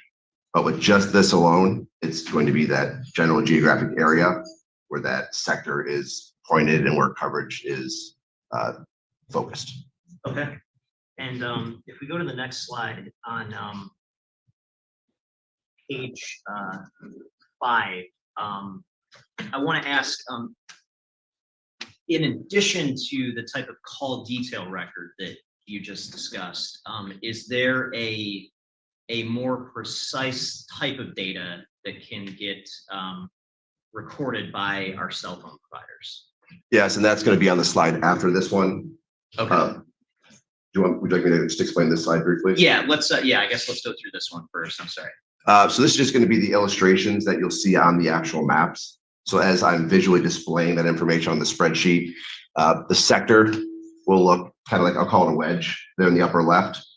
You'll see that shaded area inside there. That's not depicting the actual coverage area. It's just helping you see on the map to see the primary direction that RF signal is pointed. On the right, as I mentioned, you may have an Omni tower, which only has one sector. You'll see that just as a circle. And then the bottom is just the call out box that you'll see on the maps that tells you about that interaction between the phone and the network. So the unique identifier, so in this case, 21610, sector 1. But no one disputes that he was there together with her. The main difference there is that I'm now and that he dumped her body. That device is located at that time. That Show me some evidence. So for example, in line 1, he unalived her. At that time, that those 2 times, the phone was approximately 0.24 miles away from that tower and sector. Okay. And with that, sort of as a segue into the next slide, page 6, again, is there sort of a more precise set of data you can get when it comes to a phone's location, other than just like the call detail record that tells you the tower and the sector that a phone interacted with during a particular phone call? Yes, and that would be for T-Mobile, it's the timing advance information. So that's going to tell you how far away that device was from that tower. So what the timing advance does, it allows you to refine that geographic area that the device was located. So for example, as I mentioned before, you have a tower and sector. It's just this general geographic area that could be anywhere within the coverage area of that sector.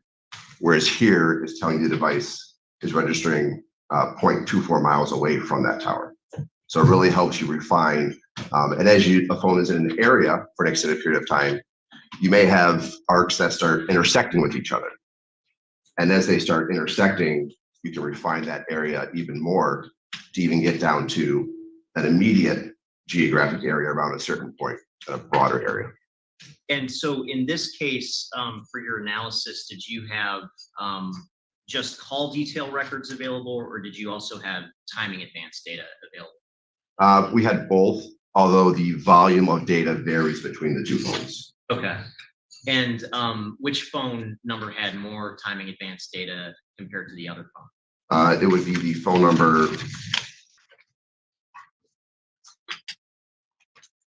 The phone number ending in 3450 had the most of the timing advance data, which was I was told associated with Jaylin Brazier. And when it comes to like timing advance data, what triggers that sort of data being created and stored by T-Mobile? So timing advance data, it's always occurring in the background. Timing advance is necessary for your phone to operate on the network.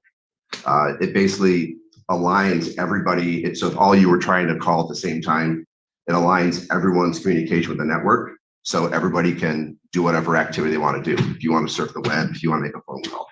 So it's always occurring. The question is what then is retained by T-Mobile? So just because for the other phone, there was, I believe, only one time advance record provided, it doesn't mean that time advance was not occurring in the background. There was only one record that was retained by T-Mobile. Okay, and in terms of the records that you get for timing advance data, would that be associated with like a specific phone call that's made, or is that just sort of data that gets created on an ongoing basis? It's not necessary for a phone call, not necessary for a text message. It's just ongoing basis in the background. Your phone could all just be sitting right here on this table, and it would be generating timing advance records without you doing anything. Okay, and then if let's say right now, my phone hypothetically was a T-Mobile phone and generating timing advance data, and you later went and looked at that data for like this second, this exact point in time, what sort of information might you get from like looking at that one data point later on? So if we just looked at one data point or just data kind of around this time, we're going to get that tower that was being used, the side of the tower. So it'd be a side of the sector that'd be facing in this direction, and then the distance the phone was. So we'd be seeing this arc, which would be coming over this courthouse, and it would provide that information for that single event. Okay, and how is the distance calculated? So it's based on, it's a time measurement. So a signal is sent from the tower to the device and back. And then based off that time, a distance is calculated. So the cell signals are traveling at the speed of light. So it basically takes the time, calculates that by the speed of light, and then you get the distance.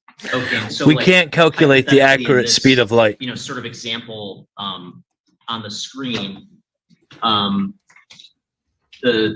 you see the tower at the bottom. That would be the tower, correct? Yeah. At the sort of end of the wedge. Yes, sir.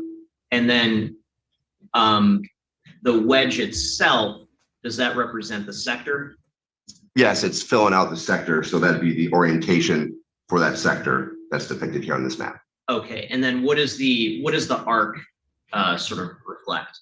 So the arc is the distance. So that dotted line you see, let's just say hypothetically that was 0.2 miles. That's the 0.2 mile measurement. And then that arc is drawn, which is approximately 80 meters wide. Okay, and so if you were looking at this data point, like where would you expect the phone in question to be located in this sort of image? I would start with in the arc.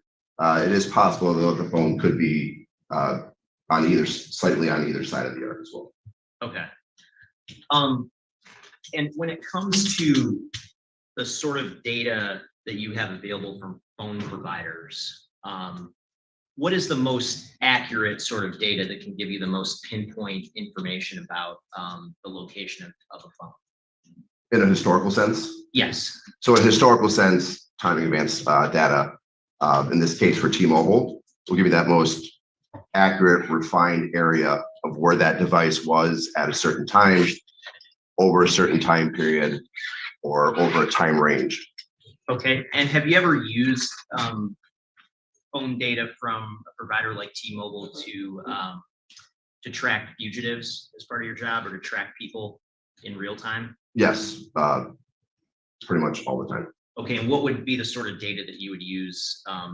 What would be the best data that you have to use to track individuals in that way? It would be the time advance information that I would analyze to identify where a device would be to help those locate, whether it's a fugitive, missing kid, other evidence, whatever it may be. Let's move to page 7. What sort of information is on this particular slide? So previously you saw the subscriber information that was shown for this Google account. Also in the Google return is device information. So Google will record what the actual identifier for the device is for your phone. So your phone has an identifier called an IMEI that is similar to a VIN in a car. There is only one unique identifier for your phone everywhere. So Google is recording that unique device that is generating records that they may have location for. And that is that number that is highlighted 35266-566-4637-574. Looking at the time advance records or the call detail records as well, you get that same information as to that unique device that is utilizing the network for T-Mobile. And it has that exact same number. So the same device that was generating location information for the Google account is the one being used on the T-Mobile account. And if we go to page 8, can you summarize what we're looking at here on page 8? Yeah, so when I just kind of keep going forward, I'm initially provided all these phone records. I'm then provided locations and dates and times that I'm requested to analyze. These were the 3 locations that I was provided. The first would be the residence with the number 1, which is on the left side of the screen. That was 19451 Greenfield Road in Detroit, Michigan. The second is the victim residence, which would be on the far right side of the screen. That is 22166 Melrose Court in East Point, Michigan. There's so many The body locations. location, which is 26 Beersford Street. I have listed here Detroit, Michigan, but it's also Highland Park. Depending on the mapping software you put it in, it'll locate it either way.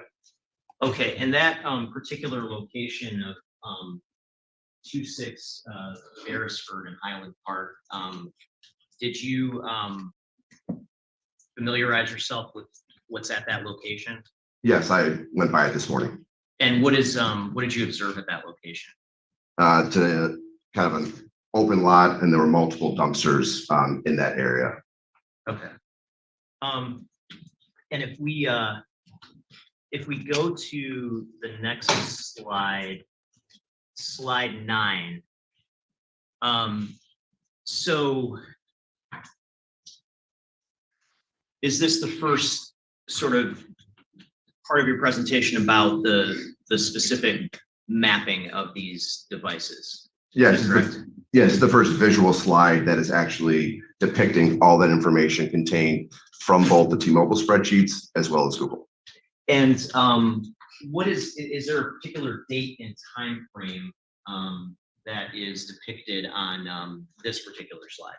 Yes, this is January 4th, 2022, between 9:54 p.m. and 10:49 p.m. Okay, and in terms of, I'm going to try to zoom in a little bit here. The witness is definitely winning.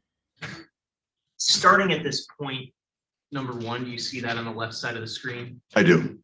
If we go up here, This what is sort all of gibberish information to me. corresponds to point number 1. So it'd be on the very top line, it's showing the time advance information. There's a record at approximately 9:54 and 10 o'clock p.m., 0.24 miles away from that tower and sector that's visualized there, which is consistent with the geographic area of the Greenfield address.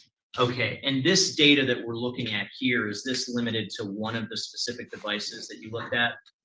Number 1 is Good morning, the John. other device is going to be located on the right side of the map. Okay, so at this point in time, for number 1, at 9:54 p.m. and 10 p.m. And again, is this for the device that you had information was associated with the defendant? It was, yes. Okay, is there any information we can glean here about the location of the device at that time? The timing advance, and then there's also the Google information. It's consistent with that Greenfield address around that time. Okay, and then at some point, does the device start to change locations? It does. As that time moves on later in that window, up to that 10:49, it's going to have records consistent with travel east, eventually ending up in the area of the East Point address. Okay, and if so, we jump ahead to point number 5. what is the time associated with point number 5? 10:26:53 p.m. And what is the area? What's the general location of point number 5? Just based off this map, it's in the Hazel Park area. You can see Hazel Park right underneath that arc. Okay, and again, just to be clear, when we're looking at the arcs, are we looking at timing advance data? We are. And then when we start looking at these little red marks, what are those? That is the information from the Google account. So it's the latitude, longitude, and then the accuracy radius that is provided by Google.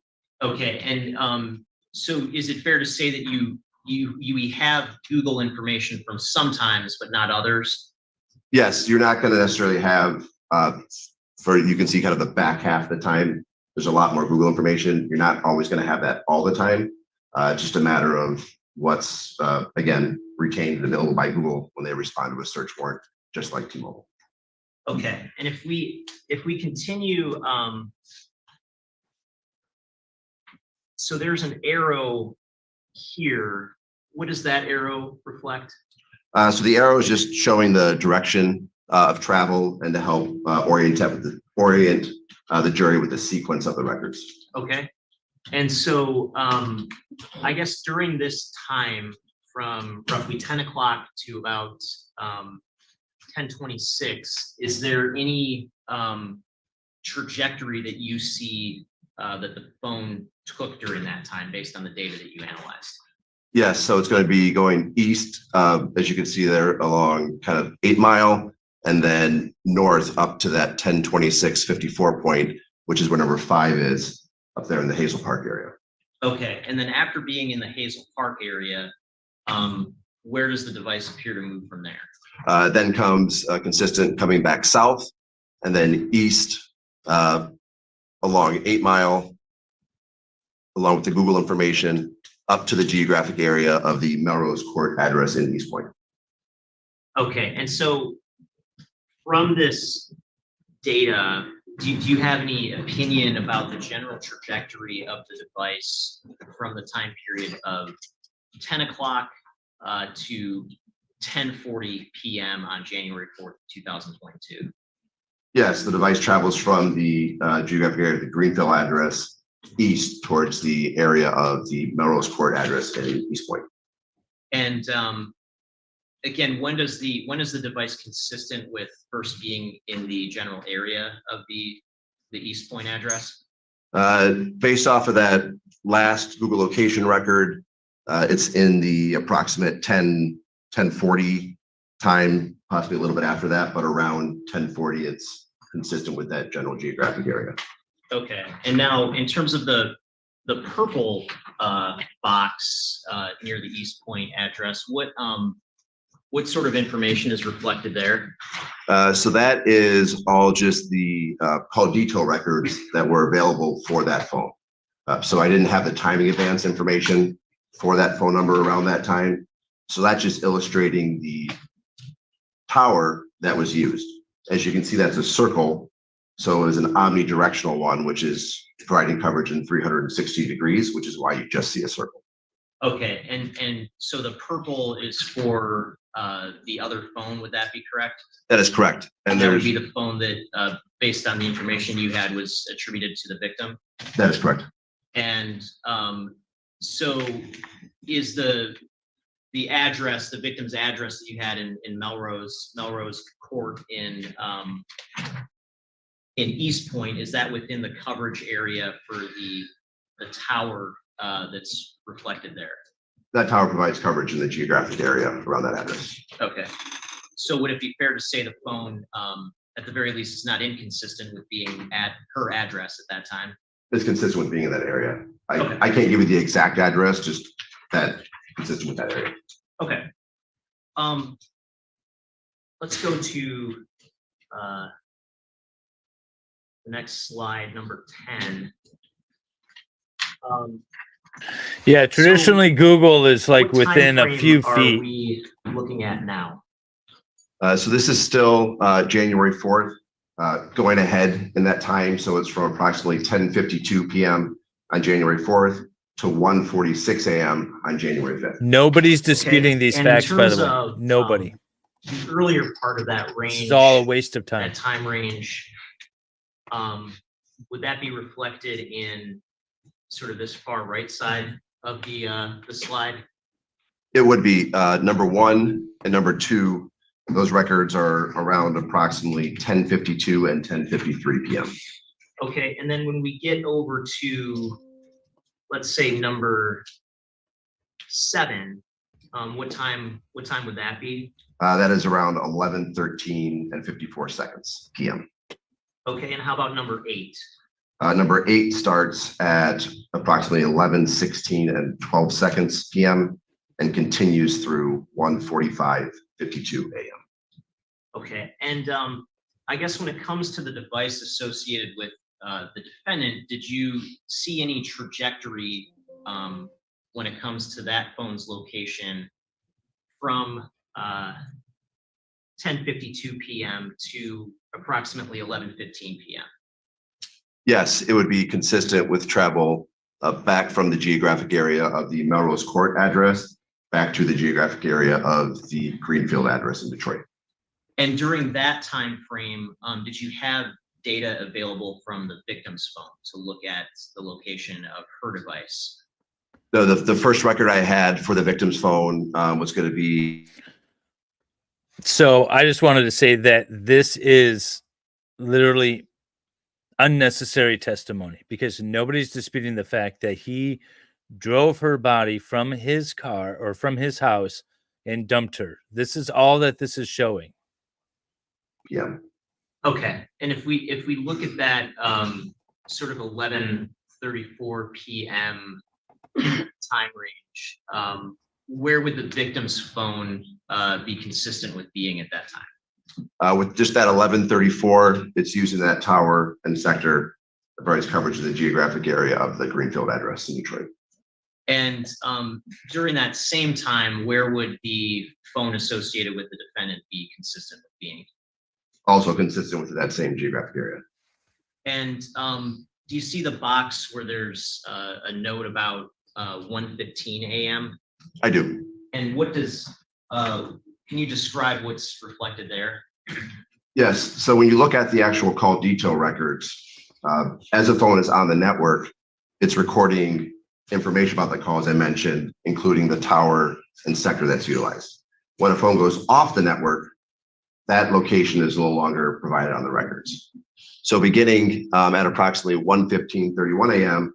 through the duration of the records, the victim phone is consistent with no longer being on the T-Mobile network. And what sort of things might cause a phone to no longer be on a cellular network? So I can't give you an exact reason as to how it is, but basically anything that would cause that phone to lose power or some way connection with the network. Maybe it's not power, just any other element that separates that phone from the cellular network. Okay, so if I turn my phone off, is it going to be off the network? It'll be off the network. And are you familiar with airplane mode? Yes, If I put my phone on airplane mode, would that take it off the network? it would take it off the network as well. If hypothetically my phone got damaged to the point that it wasn't functioning, would that take it off the network? Yes. Oh, I want to move. That's where they're going with this. Her phone was damaged, therefore she must have been violently killed. Looking at this point. For page 11, still January 5th, 2022, still moving forward in time between approximately 1:44 a.m. and 2:07 a.m. Okay, now during this time, the victim's phone would be off the network, correct? Yes, and by off the network, we're not getting cell site information, and we're seeing all these calls being sent to voicemail for the victim's records. Okay, so you have no location data for the victim's phone as of 1:15 a.m. on January 5th, 2022, correct? That's correct. And so That's exactly we're just what they're looking at doing. the records associated with the. They're scraping the bottom of the barrel, trying That to is correct. show. And during this, They're scraping the bottom of the barrel, trying to show some evidence that this was some sort of intentional or unintentional unaliving. is there a specific location that the phone is consistent with being at? Yes, there's a Google location record at 1:44 a.m. as well as a time advance record at approximately 1:45 a.m. which is consistent with the address on Greenfield in Detroit. And that Google location, would that be this red box that's marked here at 1:44 a.m.? It would be, and that point, if you go like just underneath the one, it's pointed to the one yellow box. It's the same point that was on the previous slide, carried over. Okay. And it's the point right there. So starting at around 1:44, is there a point in time in which the phone is consistent with starting to move? Yes, if you look at 2 and 3, that's 149 and then 150. So around that 149, 150 is consistent with moving away from the Greenfield residence. Okay, and what is the what's the direction of the phone's apparent movement at that point? At that time or in total on this slide? In total on the slide. So in total on the slide, it's going to move from the area of the Greenfield address down to the Beresford location, which is in the bottom right part of the screen. And at what point in time is the phone consistent with arriving in and around the area of the Beresford location? It's going to be just after that 156 kind of time frame in the morning. You see a 156 point right there for Google location. We then have more at the 2:00 a.m. And then the first records on that number 7 tower, the timing advance begins at around 156. So just after and around that 156 a.m. is consistent with arriving in that geographic area. Okay, and there appear to be a lot of data points concentrated on this this freeway, correct? Is that the lodge? It is. And so the arcs, again, those are timing advance records, is that correct? They are. And then how about the sort of red marks that follow along the freeway? Those are Google location records. The GPS records? Yeah, so they're not all like pure GPS, but it's the records from Google that are mapped. Okay. And if we go to the next slide, slide 12, what's the time frame we're looking at here? So this is still January 5th. This is the back end of that prior timing slot that we just went over on the prior slide, between approximately 2:00 a.m. and 2:07 a.m. Okay, and again, which device is reflected here? This would be the device associated with the defendant. And is the device during this 7-minute time frame consistent with being on the move considerably or being more stationary during that time? So I can't give you an exact timestamp of whether it's stationary or, at the exact time it's stationary. It's during this time frame, it's consistent with that immediate area around the Beresford address, which is the yellow icon.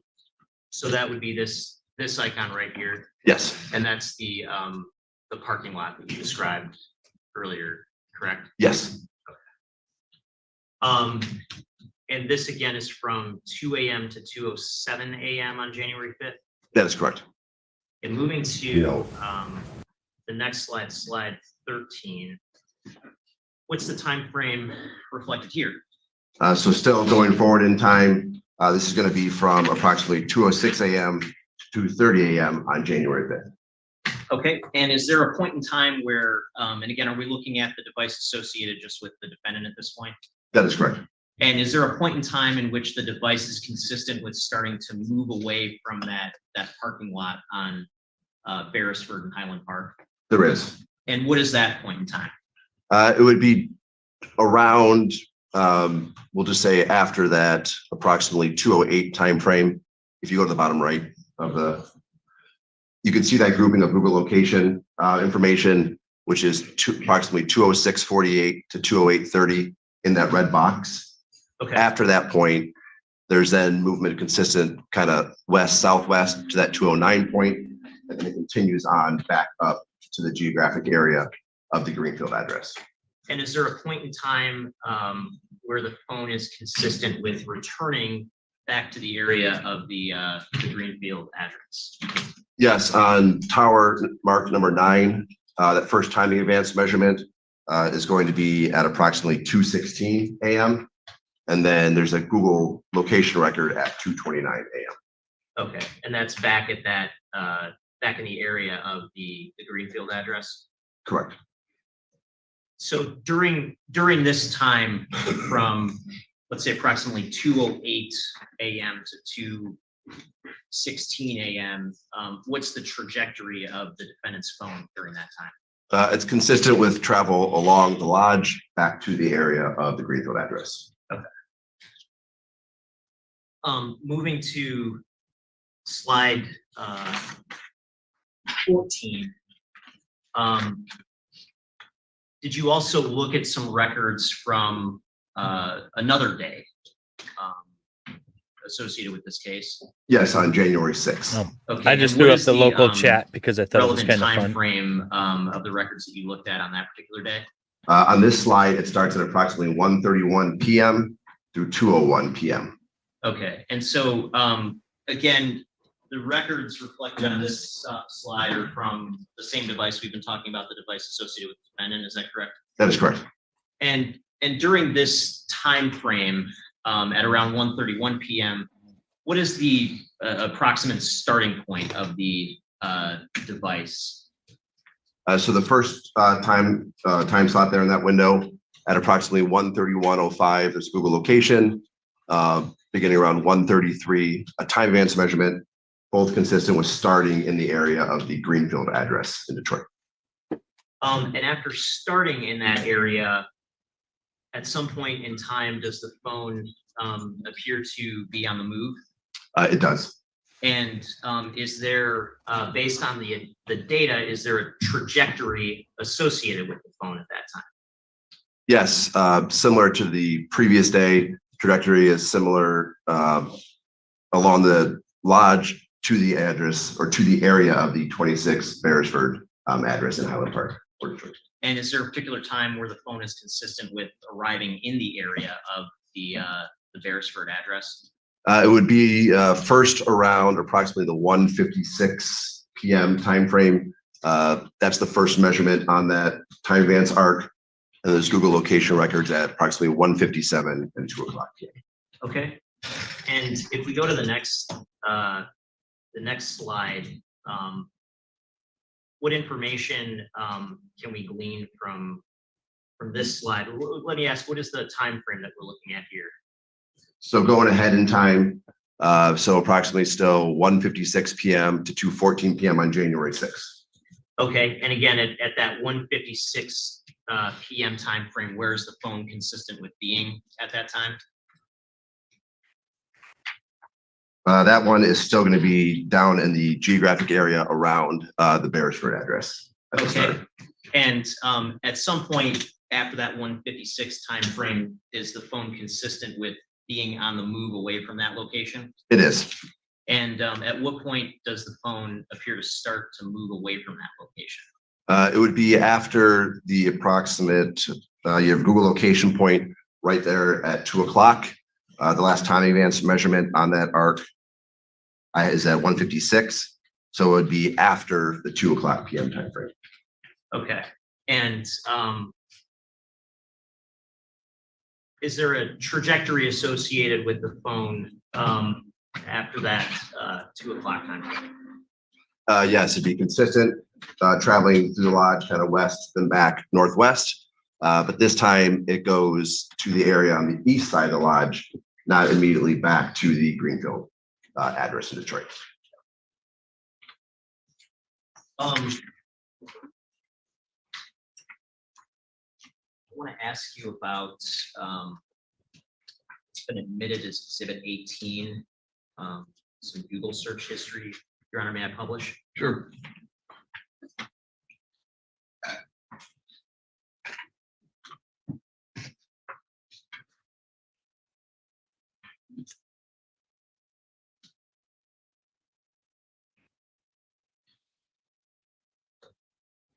I don't know. I'm liking the audio quality a lot better from this, even though we don't get the close up of the witness's face and stuff. and we can see the exhibits more clearly. I like this a lot better. And I'm going to show you what's been admitted as Exhibit 18. I want to direct your attention to page 8.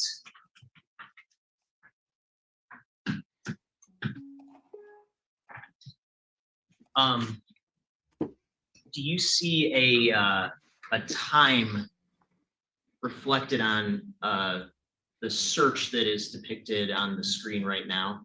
I believe the search is down just a little bit more. Oh, I'm sorry.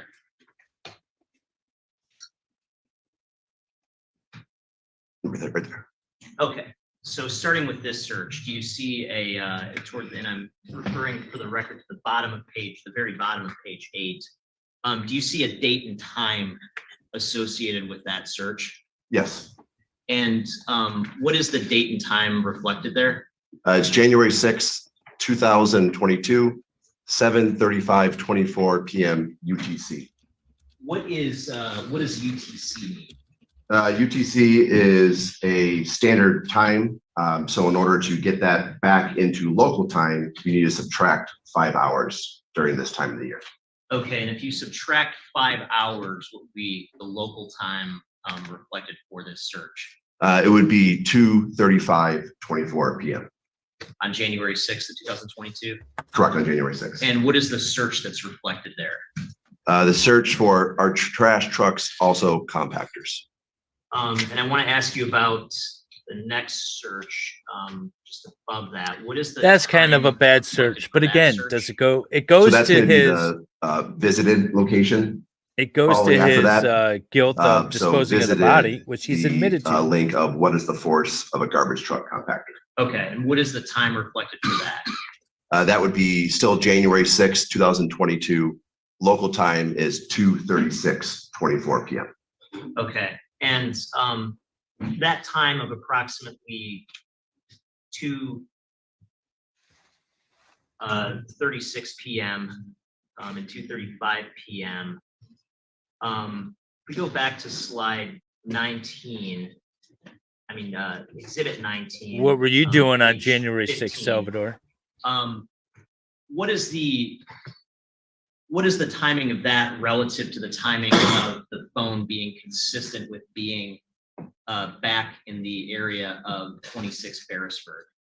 It's approximately 35 and 36 minutes after using that last Google location point of 2:05 p.m.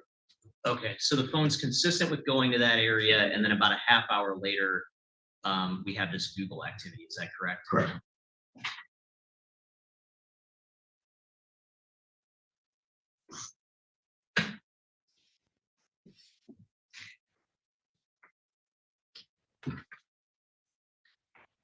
Thank you. Nothing further. All right, cross-examination.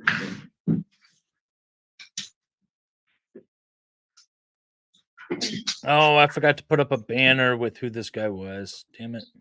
Good morning, Special Agent. How you doing, sir? Good yourself. Good to see you. Now, you stated that, asked the question, what is the most accurate data one can achieve from a phone? You indicated it was time in advance? In the historical sense, yes, sir. In historical sense? Okay. In a historical sense, would GPS be more accurate than time in advance? Source from where? From anywhere. Anywhere one be able to source GPS information from. It's going to depend on where that GPS is sourced from. Say Google GPS, Google Maps. Yeah, in some of this data here, yes, the Google location will give us a more accurate location of the exact location of where that phone is at a certain time, yes. Okay, so in the perfect world, time in advance is not the most accurate. It would be GPS information, say from Google, correct? I couldn't agree with the statement that it's the way that you phrase it, no. Okay, but you would agree that GPS information from Google is more accurate as far as the specific location compared to time in advance, correct? If I had Google location across every second, every minute of every day, and I didn't have any gaps, then that would be the most accurate to tell me where you are at this exact point in time. Okay. Now, some of the red dots that we saw on these diagrams, you indicated that it wasn't GPS or it was different information that Google gave you. Could you explain that, please? Yeah, so in the Google return, when it gives each of these points, there's a source column. The main ones where you get the most accurate in terms of the radius are going to be GPS and Wi-Fi sourced. This report from this phone did not have an explanation in the source as to what it is, but having worked with Google Records frequently, I know that based off of the prior experiences and working with these records, that would be both GPS or Wi-Fi source. GPS or Wi-Fi? Yes. Okay, you wouldn't be able to distinguish which one, correct? Certain points. So for some of the ones that might be extremely small, those are consistent with GPS. There was one point, I believe, in like the 140 meter range that would be consistent with what I've seen from Wi-Fi.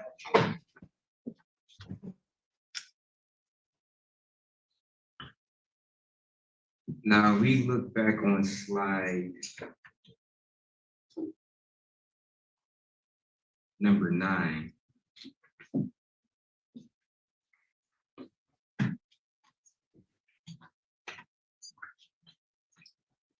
From the times of 9:52 to 10:20, that's consistent with the phone number 5931 being in East Point. Between the times I have of 9:52 p.m. and 10:20 p.m., records consist with being in East Point in the area of that address, yes, sir. Okay. And I just couldn't help but notice the circle that was depicted on this particular diagram. It's not directly encompassing the particular address at East Point. Is there a particular reason why? Yes, as I outlined on the overview slide, that circle just depicts the tower used and is not intended to illustrate the actual coverage area of that cell site. Okay. And did you do any independent verification to determine whether or not that particular area would cover the East Point area or address? I did not. Okay. Is there a difference between area and area? And you wouldn't, it'd be a fair statement, you wouldn't know exactly the coverage area or distance that that particular tower would have, correct? I couldn't give you the exact coverage area,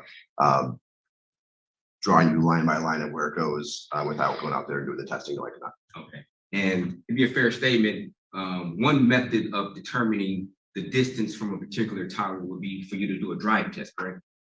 You could do a drive test to map out the actual coverage area, yes. Okay, and you didn't do it, you didn't do that in this particular instance, correct? I did not, no, sir.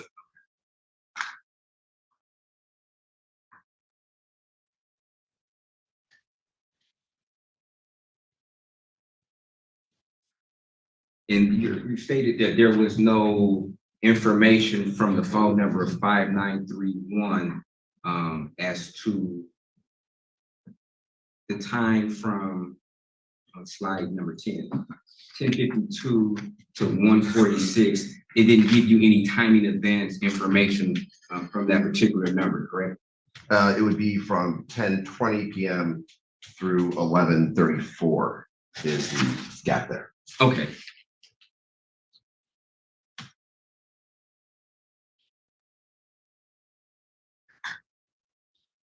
So all your analysis was able to determine was that at one point in time it was in the area of East Point, and then later at the night it was in an area consisted in Greenfield, correct? Correct. Okay.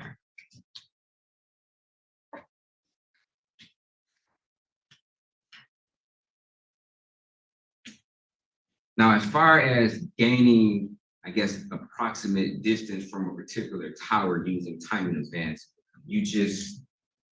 are you getting that information from the provider or are you calculating that yourself? That is actually provided by the provider in the report. On that line item, it tells you the date, the time, the tower, sector, and that distance. So in this example, I just picked one.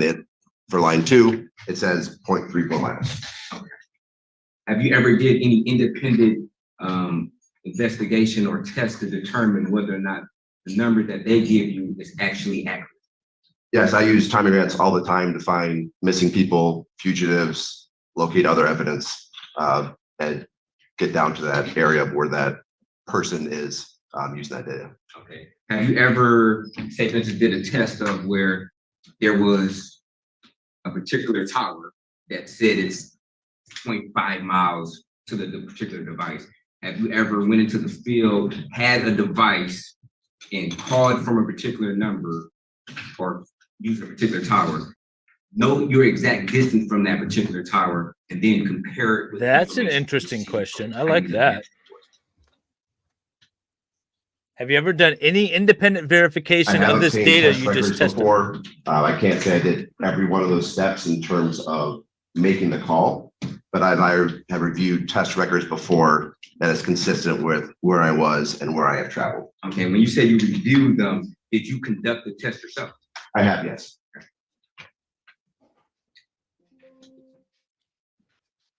Now, would it be a fair statement that at some particular times during, I guess, whenever, that it could affect the distance or time for a signal to bounce back from the tower to the particular phone? Say, for instance, it's a real cloudy day, or if it's in a urban area. Weather is not going to affect that time advance measurement. That measurement is required for everyone's phone to operate.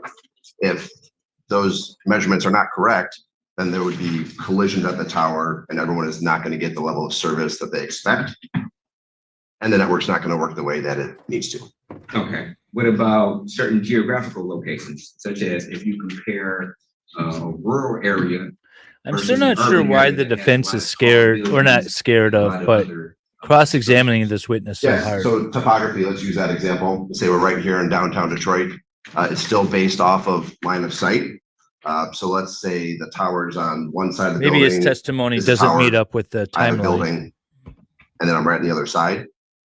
If it takes the slightest indirect path, that could delay that signal slightly. So let's say it's maybe not 0.24, it's 0.29.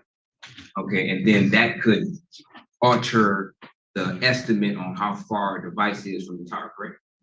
Well, so those distances aren't estimates because they're actual records of events that happened in real time. So even if that measurement is 0.29, that's an actual measurement. So it may go out one arc, but I'm still consistent with that geographic area. Yeah, well, that's what I kind of want him to do. One arc or two arcs, those 2 points alone, I'm not giving the exact address. I'm still telling and identifying that that phone is consistent with that area. Okay, and you indicated that it goes by line of sight, correct? So in layman's term, it would be if the tower is in a direct path to the particular phone without any obstructions. Would that be fair? That's gonna be the clearest line of sight, yes, sir. Okay, and if something is in the way of that particular line of sight, it could or would alter the time it takes to signal to that particular tower and back to the phone, correct? Yes, it could delay it slightly, yes. And the time in advance is based upon the time it takes for a signal to go from the tower to the particular phone and back, correct? That is correct. Okay. So the longer the time it takes to get to the tower, from the tower to the phone and back, it'll have a greater distance, correct? Yes. Okay. So in theory, if a phone is not in a particular line of sight and it takes longer to get from the tower to the particular phone, it could give the appearance that the phone is actually further away from the tower than if it had been just a direct line of sight, correct? Yes, that example I gave before, it might show one arc, for example, past. We're not gonna, in my experience with working these, we're not gonna see, where you're actually pointing forward and showing you 1.5 miles away from that tower.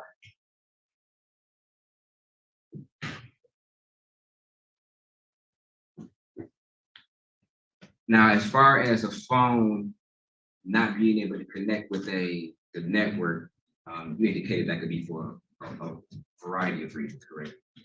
Yeah, those examples we gave, whether the powered off or something Battery, else. Yeah. battery went dead? Yep. Okay. And also you stated that if it was on airplane mode, it would lose contact with the network, correct? Yeah, so the airplane mode, so you're not going to see a cell tower. In today's day and age, you could be on the airplane mode and do Wi-Fi, correct? Correct, Wi-Fi calling. But as I mentioned before in these records, there's an indicator to be, and then all the calls are going to voicemail. If you are on Wi-Fi, you would still see that record going through, but this phone is off the network. So you indicated that if you were on Wi-Fi, that the phone would not go straight to voicemail. It would be able to intercept or answer the phone call. I don't think they could tell. It still may go to elevation. voicemail, but you're going to see on the call detail records a denotion in there that's going to allow me to identify that it was using Wi-Fi for that event. So if you called me and I was on Wi-Fi, I would see you still calling me, and I'm going to see an indicator there that I can tell you that my phone was on Wi-Fi during that time.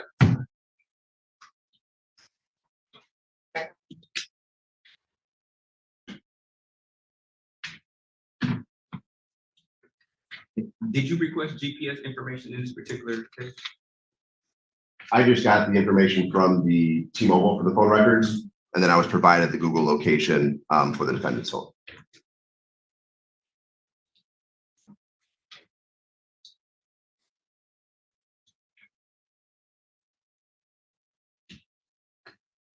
We look at slide number 12.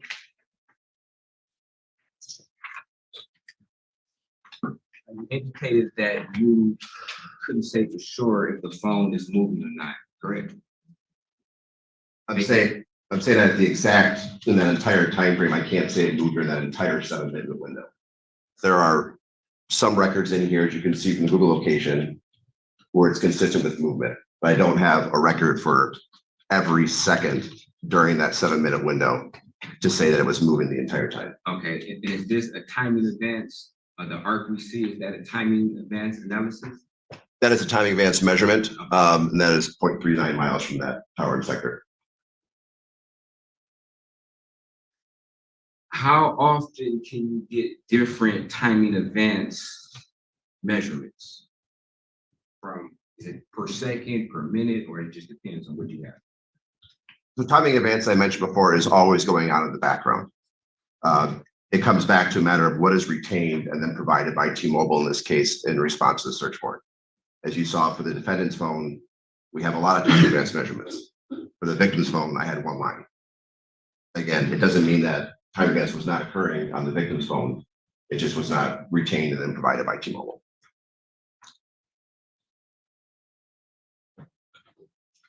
Thank you. No further questions. Correct. Yes, sir. Just briefly. I'm always There were some curious to questions hear about the jury GPS questions. data. And just to be clear, can you go to T-Mobile and ask for GPS data about the location of a specific phone at a specific time? Historically, no, you can't go to them and say, give me all the GPS location. Okay, here we have GPS data from a separate source from Google, correct? That's correct. And that just kind of provides an extra layer of sort of analysis here, right? Yeah, it's a second data source that I've frequently overlaid with phone records or other things before. Okay, and in terms of the analysis that you did here when it comes to the defendant's phone, is there any inconsistencies between the GPS data from Google and the location data that you have from timing advance records and call detail records from T-Mobile? No, when we do our analysis, we look at everything in totality. In totality, as everyone saw, I guys went through the slides, they're all consistent for each of those points in the slides in terms of the movement and travel during each of those periods. Okay, and again, during this like 10 p.m. time frame on January 4th of 2022, where's the phone attributed to the defendant consistent with being at that time? At which time, sir? Around 10 p.m. Around 10 p.m. is going to be consistent with the Greenfield area, the Greenfield address. Okay, and then again, just to reiterate, by around 10:41 p.m., where is that phone then consistent with being? It's then consistent with the area of the Melrose Court address in East Point. And then at 11:15 p.m., where is the phone consistent with being back at that time? Around 11:15 p.m., beginning around 11:16 p.m., it's consistent with being back in the geographic area of the Greenfield address. And then at the 2 a.m. to 2:07 a.m. time frame, is that what's reflected here on slide 12? It is. And at that point, the phone is consistent with being where? The geographic area around the Beresford location. Okay. And for the victim's phone, we have much more limited data, correct? That is correct. But at around 10:20, the data that we do have, where does that show that her phone is consistent with being? It's consistent over in the area of the Melrose Court address in East Point. And then by 11:15 PM that same night, is it consistent with being somewhere else? The first record for her is around 11:34. So around 11:34, it's consistent with over in the area of the Greenfield address in Detroit. Okay. And then at 1:15 AM, there's no further location data available from her phone, correct? That is correct. Thank you. Special Agent, you stated that historically, you can't just call T-Mobile and receive GPS information? Correct. Are there some circumstances where T-Mobile can provide GPS location for a particular site? So when we're saying GPS, we need to clarify that when you get latitude, longitude information, it's not always GPS source.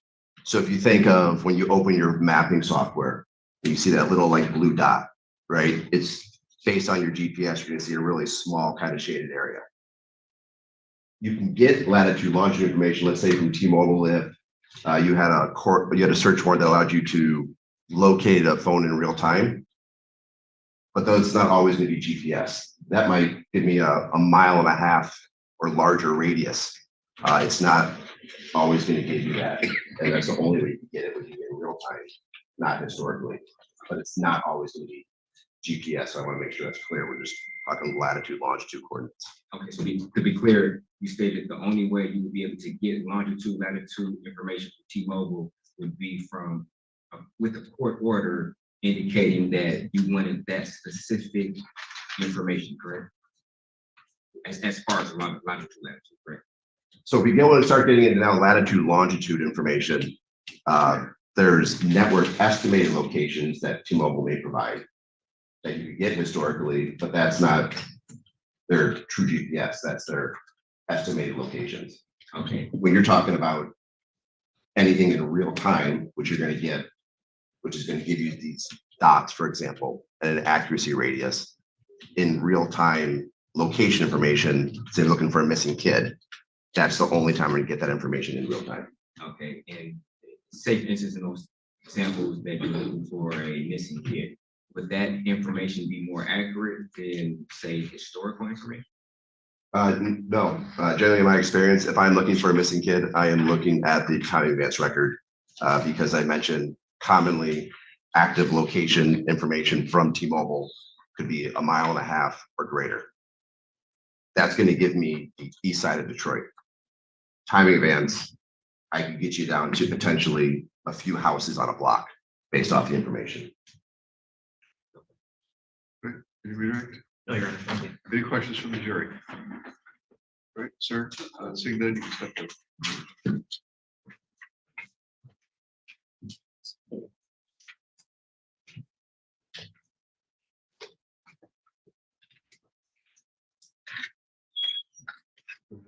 Next witness. First time people call Detective Ian Ryan.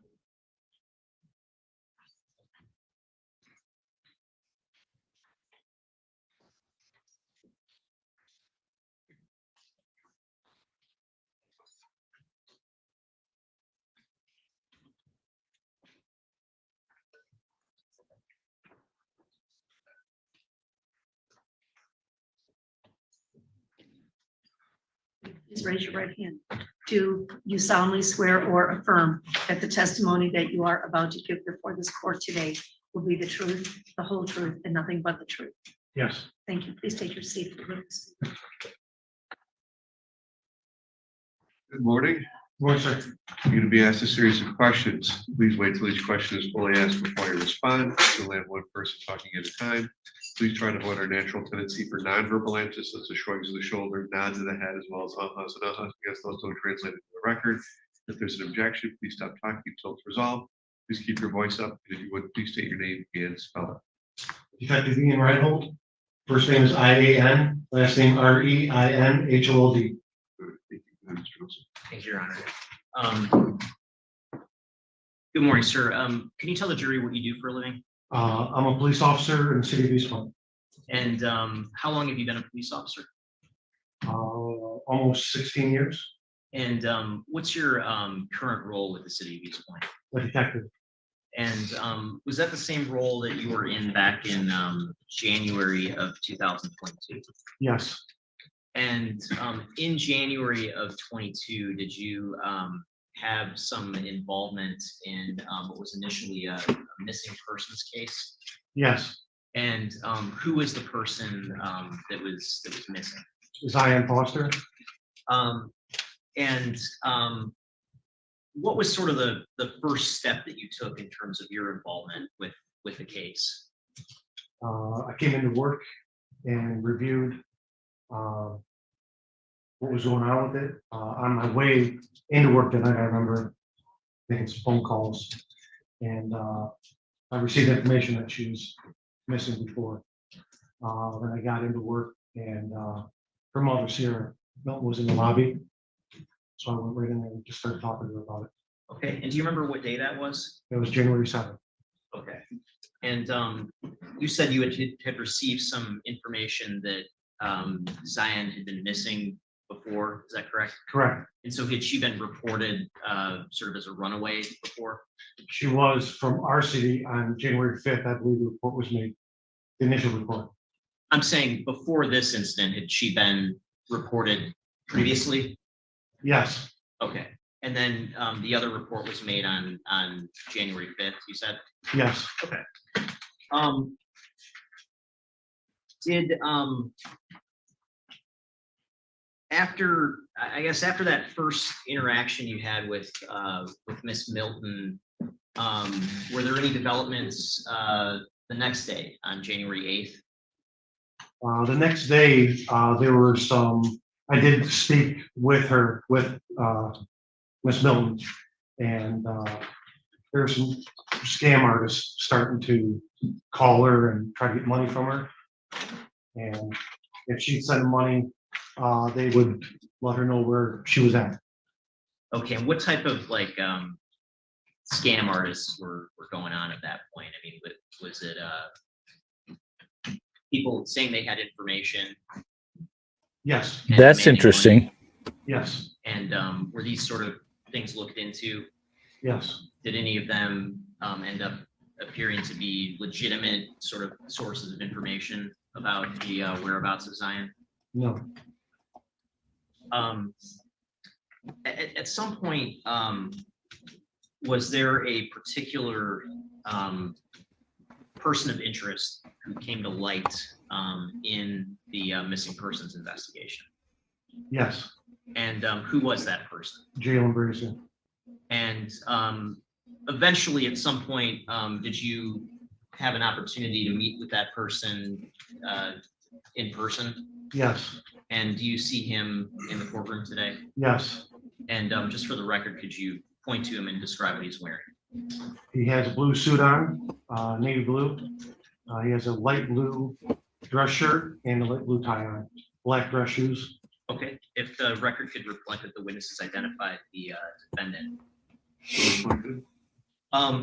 At some point during the course of the missing persons investigation, did you make efforts to contact Mr. Brazier? Yes, And what was the date of the first time you attempted to contact him? January 10th, 2022. And what was the nature of that initial attempted contact that you had? Hey, how you doing? Have you seen Zion?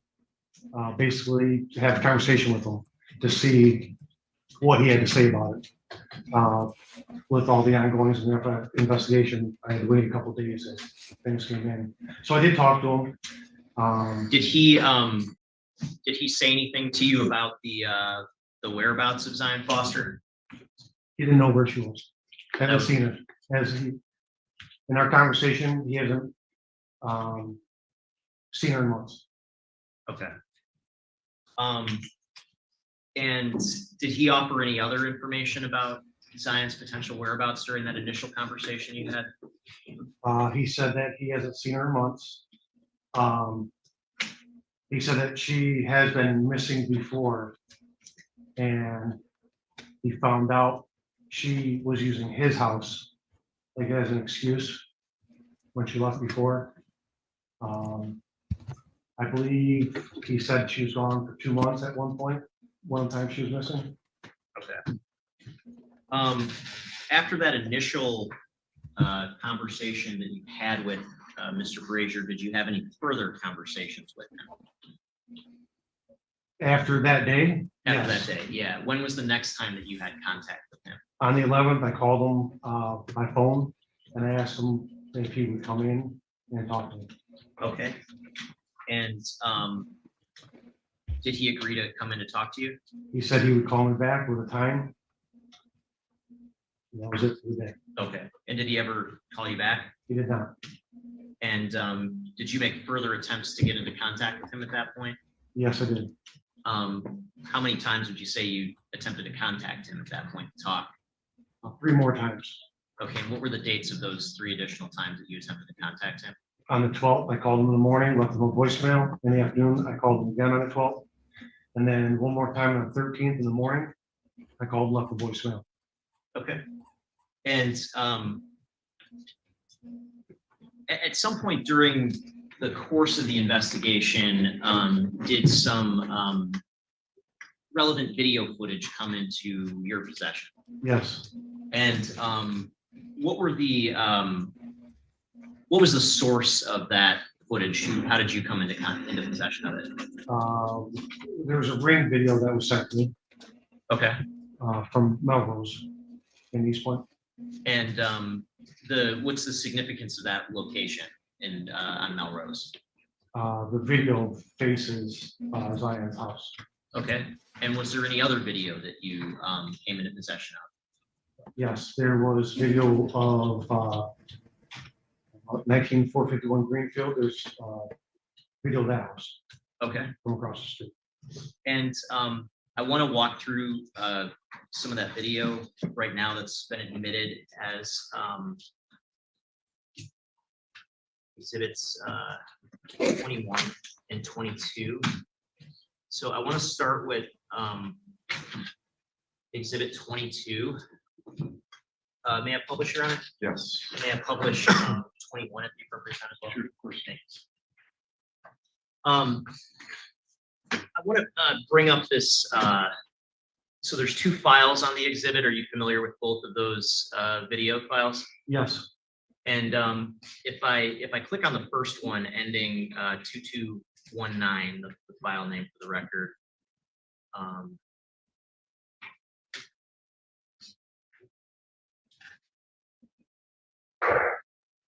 And this again, what's the source of this particular footage? This right here is from an email. Really? And it was downloaded from the Ring app. Okay. And the house sort of Like at the just now? center That's weird. of the video. Is there I'll show any, you what I mine guess, was. significance to that particular house? That is Zion's house, 22166. Okay, and that's on Melrose in Melrose East and Point? East Point. Yes, sir. Okay, and you have some familiarity with that area? There have been a couple of objections. They've been split, sustained versus overruled, mainly about hearsay sort of stuff. I'm going to go back to the start. What's the timestamp reflected on the video? January 4th, 2022, 22:19 hours and 10 seconds. And yeah, do you sure. have, I guess, experience dealing with Ring videos throughout your time as a detective? I've used it before seeing videos, yes. And do you have any reason to doubt the sort of accuracy of that time? I don't doubt it. And I'm just gonna start the video. I guess this, you see the car that goes by. Is there any significance to that particular vehicle in terms of the investigation? No. Okay.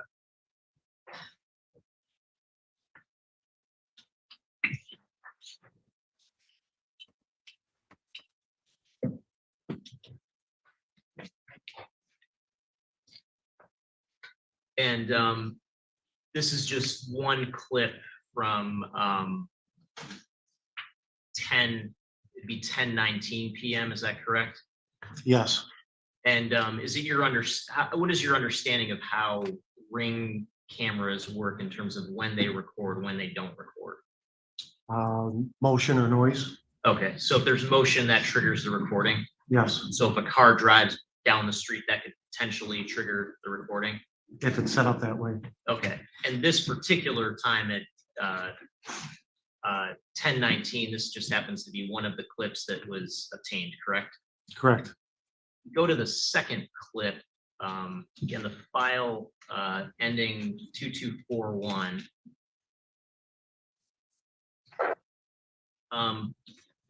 Back to the beginning. What's the time reflected in this clip? The time is 22:41 and 59 seconds. And if I restart it,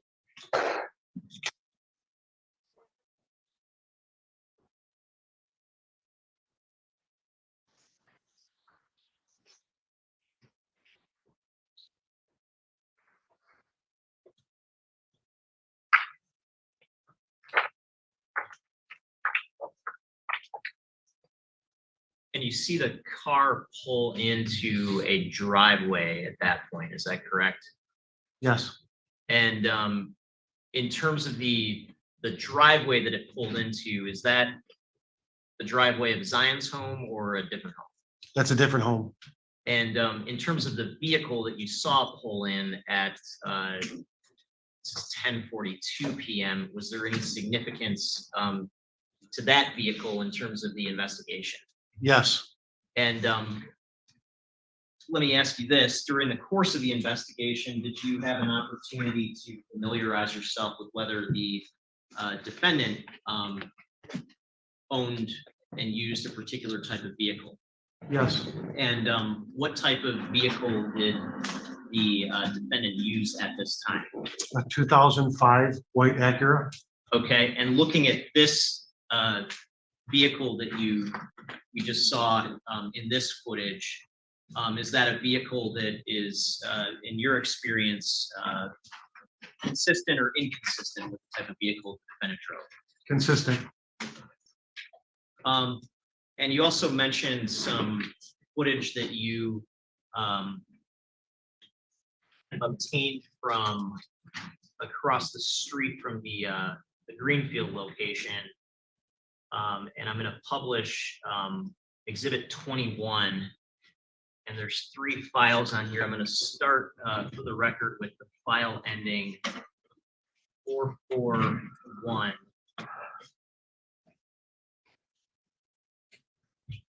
And this particular video, what's your understanding of the type of system that captured this video? I don't know what system it is. So you don't have like personal familiarity with this particular system? Correct.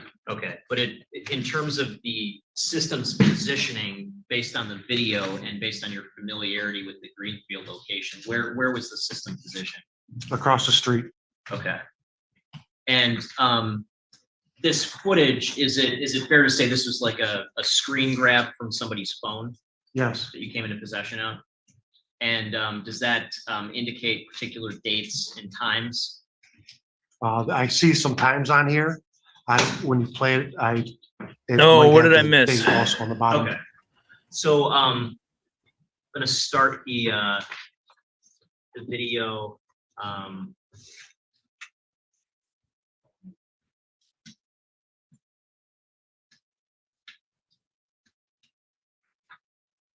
And it might be too small to see on this screen, but are you able to see a date reflected here on the video? Yes, And what is the date that's reflected? January 4th, 2022, And what's the time that's reflected? 2,300 hours and 55 seconds. And you've reviewed this video before, Yes, and you've reviewed other evidence in the case? yes, And based on your role in the investigation and your understanding of the evidence, do you have any reason to be skeptical of the times reflected on this video? No.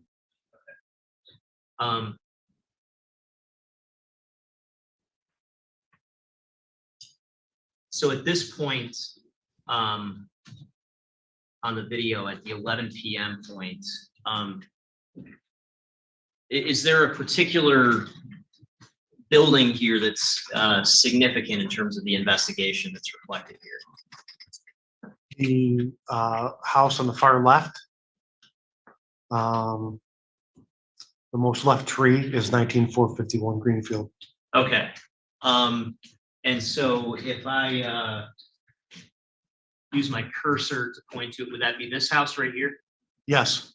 And where would the driveway, are you familiar with that location, I guess, throughout the course of your investigation? Yes. And did you, throughout the course of your investigation, identify someone who resided there? Yes. And who was it that resided there? Jaylin Brazier. And is this particular building a duplex? Yes. And do you recall which side of the duplex Mr. Brazier resided at? The left side. Okay, so it'd be this side. Yes.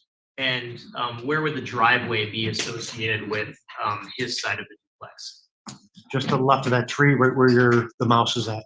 Okay, and at this point in time, reflected at 11 p.m., is there any vehicle in that driveway? No.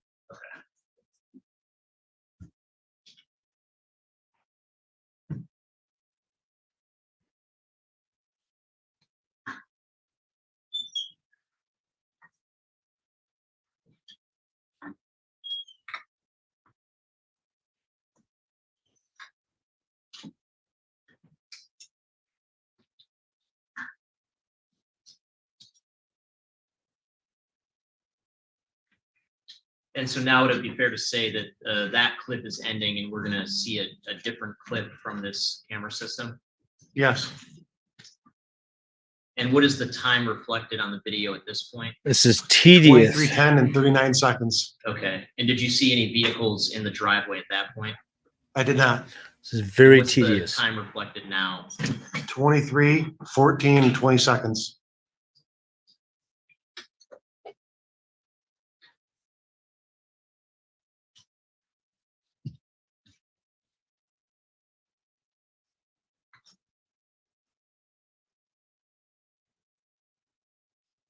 Okay, now at this point, at 11:14, do you see a vehicle in the frame?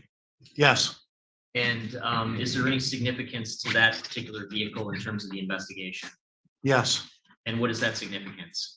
It appears to be a similar vehicle that picked Zion up from Melrose Street in East Point. Okay.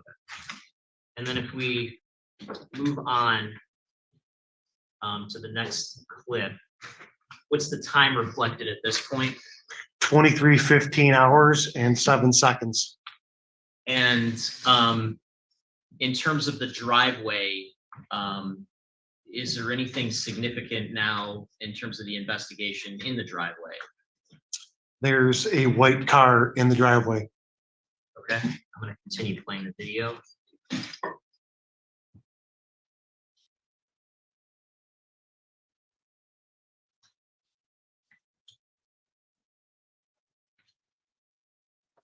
And I know it's a little bit hard to see on this particular Somebody's screen, but if you look entering. at this video, sort of close up on your computer. Or someone's at the door. Yes. And at this point in the video, at 11:15 p.m., in terms of the investigation, was there anything significant identified? Yes. And what was that? An individual at the front door. Okay, how many? people? 2. 2? Yes. Okay.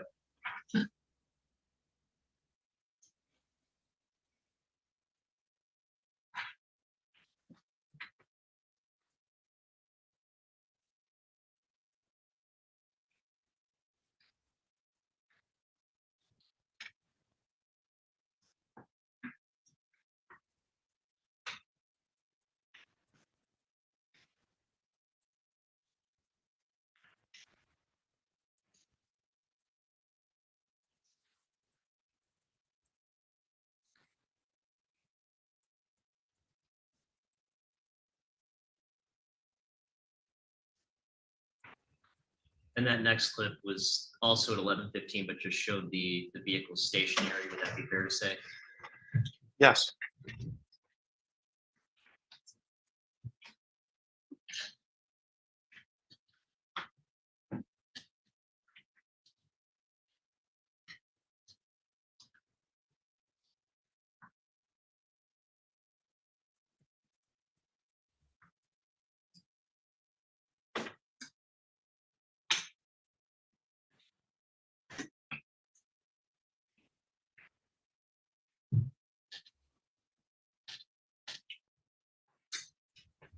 And then this next clip was at 11:52. It was briefly shown. Was that correct? Correct. Now we're at 11:58. And as far as you can tell, is the vehicle still stationary in the driveway? Yes.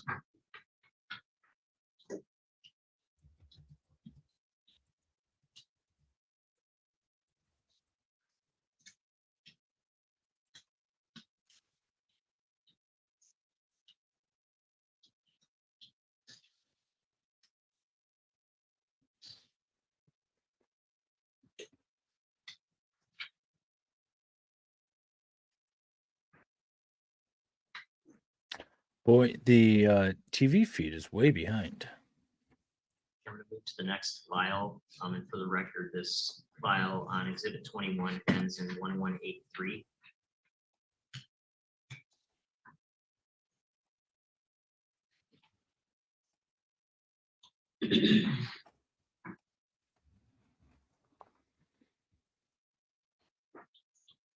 And at this point, we're at 1:10 a.m. Is that correct? Correct. And is the vehicle still stationary? It is.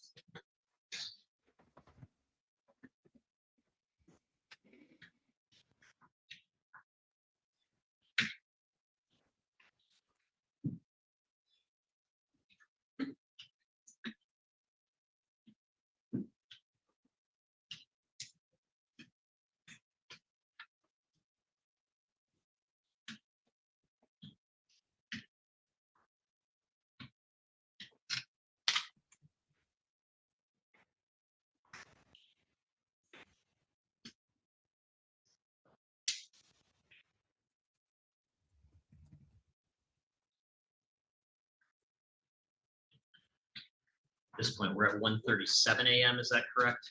Correct. And again, is the vehicle just stationed? It is.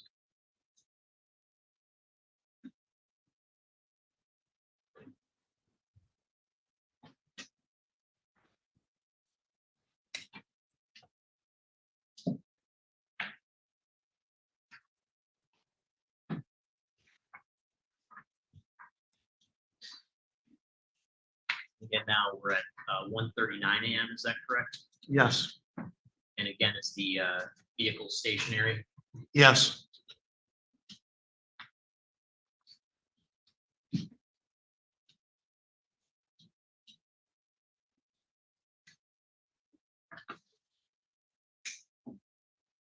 This is so tedious. At this point, we're at 1:41 a.m. Is that correct? I mean, I understand correct. you preserve And this. as far as you're aware, is this Okay, so they're just going to show videos at certain times. This car sitting in there.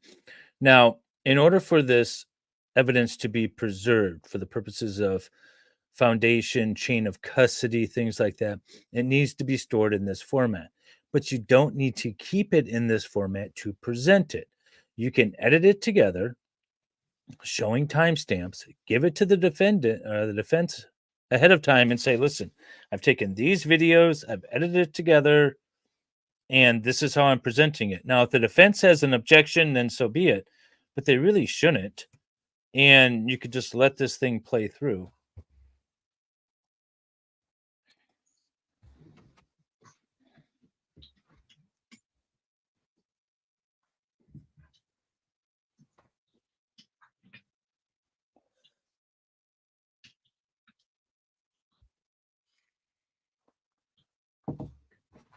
at this point, we're at 1:48 p.m.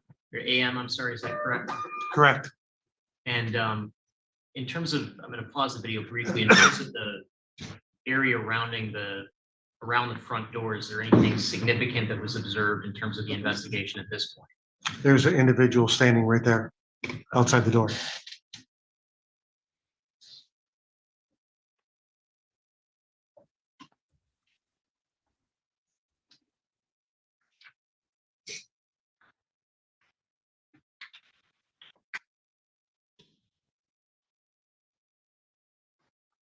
And at this point, in terms of the area around the car, was there anything significant that was observed? The light just came on in the car. It looked like someone was at the passenger side, then they're on the driver's side.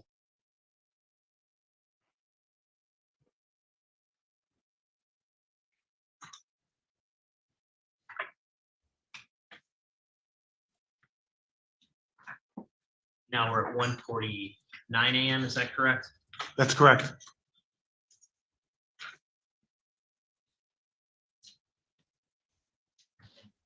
After this point, is the driveway then empty again? It is.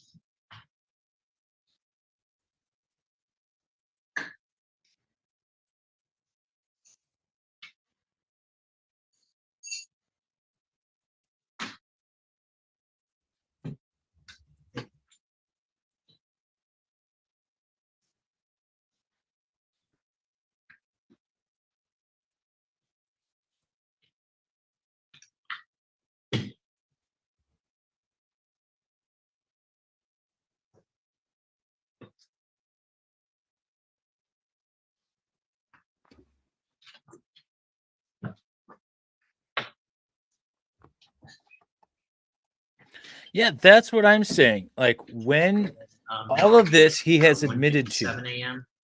Yes. And is there anything notable in the driveway at this point? Well, the reality is, No. is they don't have any evidence other than a cat scratch. Maybe they can allude to it with the phone being not No, at activated, 1:59 potentially AM. destroyed in some sort of violent Is that act or correct? something. Correct. But And that's again, it. anything notable in the driveway at this point? No.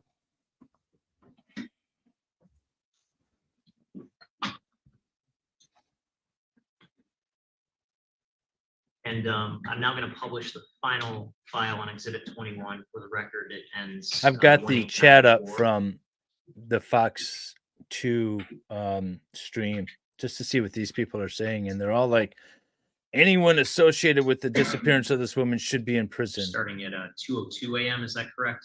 Yes. It doesn't And is there mean anything notable in the driveway at that point? that they killed No. her.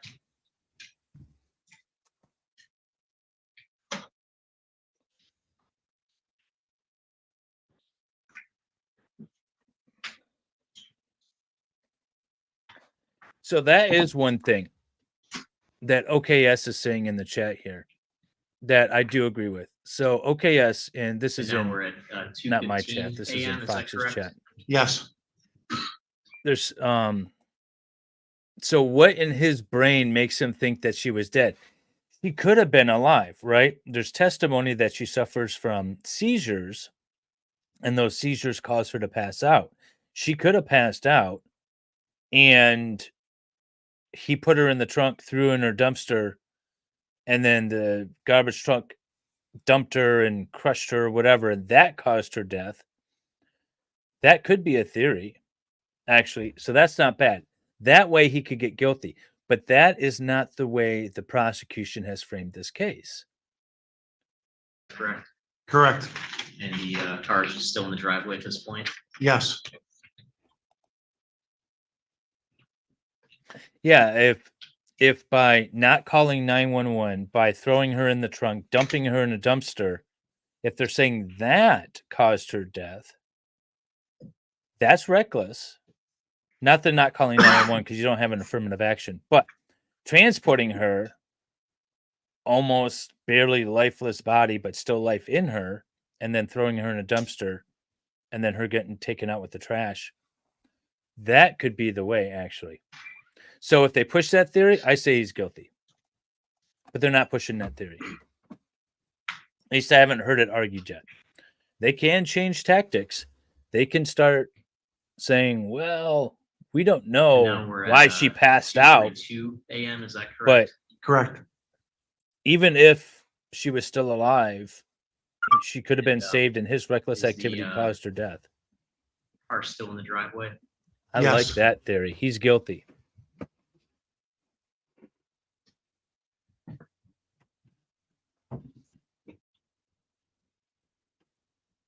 And was there anything significant in terms of that last portion that we observed?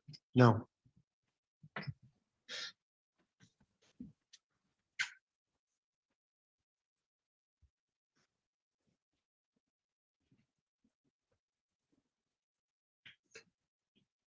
How about that? Well, the trunk opening? That's at 2:42 a.m. Yes.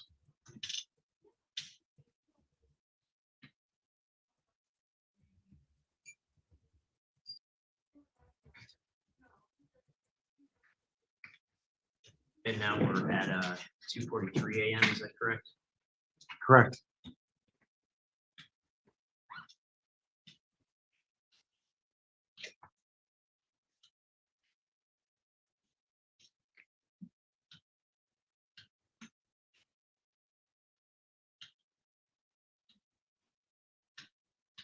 At that point, the car's backing out, would that be fair to say? Yes.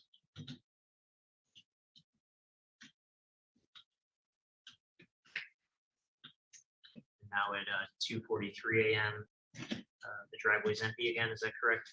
That's correct.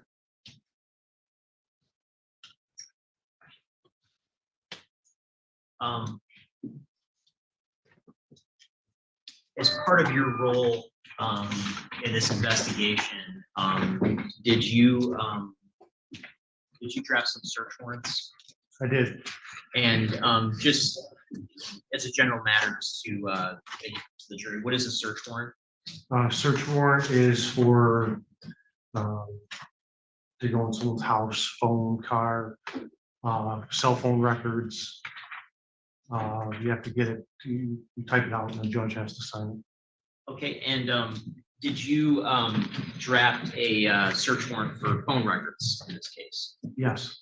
And was that for phone records from the defendant and from Zion Foster? Yes.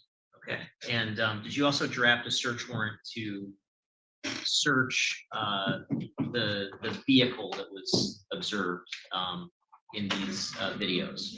Yes. And did you also draft a search warrant to search the home belonging to the defendant on Greenfield? Yes. And at some point, was the defendant's home searched? Yes. And did you participate in that search? Yes. Who else participated in the search? The FBI was there, their team. was Okay. also- And so they had a team of people to process the search. Would that be accurate to say? Yes. Now, in terms of your role there, I just want to ask you a couple of questions. I want to show you what's been admitted as Exhibit 10. I'm sorry, Exhibit 11.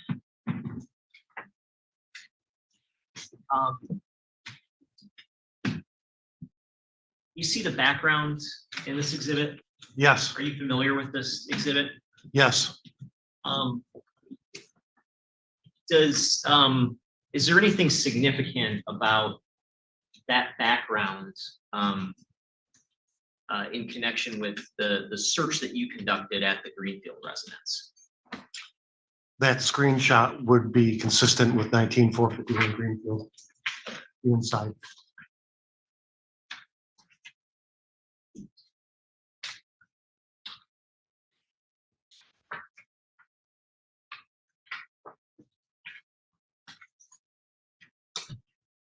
And in terms of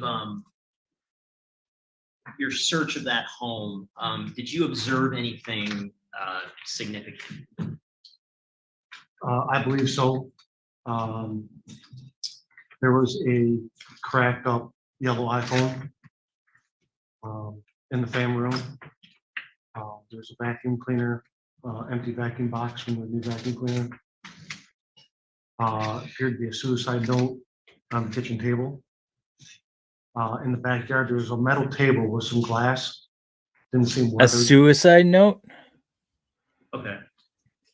And that table was outside? Yes. You said it didn't seem weathered. What do you mean by that? It wasn't all rusty. It didn't appear like it's been outside for a year. Didn't seem like it was that long. It was any longer.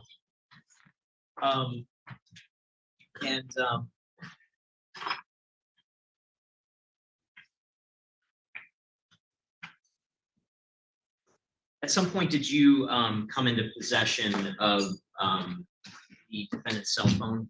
Yes, And did you do anything with that cell phone when it came into your possession? yes. What did you do with it?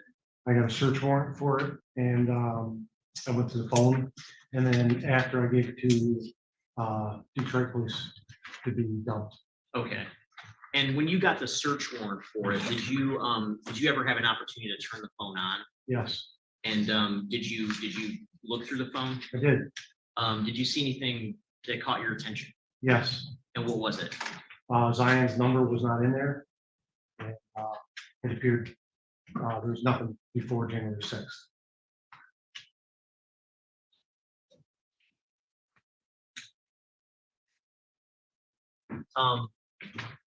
At some point, did you participate in a interview of Mr. Brazier? Yes, And was that on January 19th of 2022? I believe it was. Okay, and who was present at that interview? Jaylin Brazier, his attorney, and Sergeant Jones from Detroit Police. Okay, and when you say his attorney, this was a prior attorney that he had representing him? Yes, And after that interview, was there ultimately a case that was initiated in Macomb County relating to the investigation that you did in this case?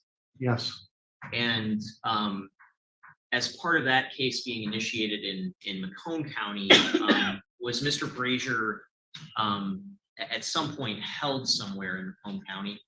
yes. And where would that have been? Macomb County Jail.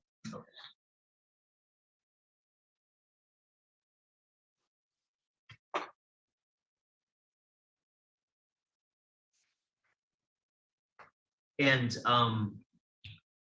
just to, I guess, clarify, that Macomb County case did not involve charges of murder, correct?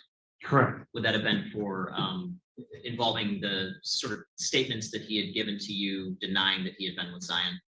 Correct. Okay, thank you, nothing further. Yeah, I don't get the suicide note thing. You reviewed some footage, view footage of a ring camera that was from the East Point location, correct? Correct. And you personally did not extract this footage, did you? I did not. And you were asked whether or not you doubt the time being accurate. You stated that you had no reason to doubt it, correct? Correct. You didn't do any type of independent verification to determine whether or not that particular date was accurate, correct? Correct.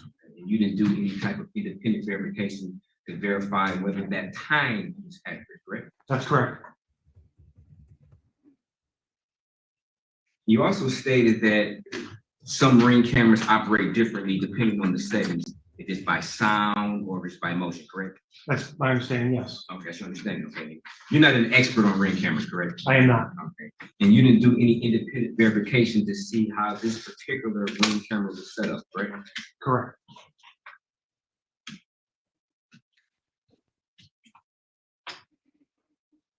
And in reference to the video footage that allegedly depicts from the Greenfield address, you don't even know what type of system that was, correct?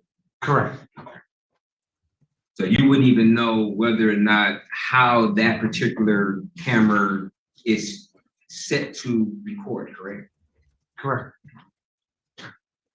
And you didn't do any independent verification on that particular camera system as far as trying to determine whether or not the date was accurate, correct? Correct. And you didn't do any independent verification to see if the time was correct, correct? Correct. This particular footage was forwarded to you, correct? Yes. Yeah, And this is only the footage I believe you that the were mother able of the to victim view is the footage that received. whoever allegedly took the video footage, the individual time frame that they selected were the only ones you were able to view, correct? Correct. Okay, so you were not able to view other time frames outside of which ones were provided to you, correct? Correct. And you had an opportunity to get a search warrant for this particular device, correct? I did. And you just failed to do so? I don't recall what the situation was, but I never ended up getting a search warrant for it. Okay.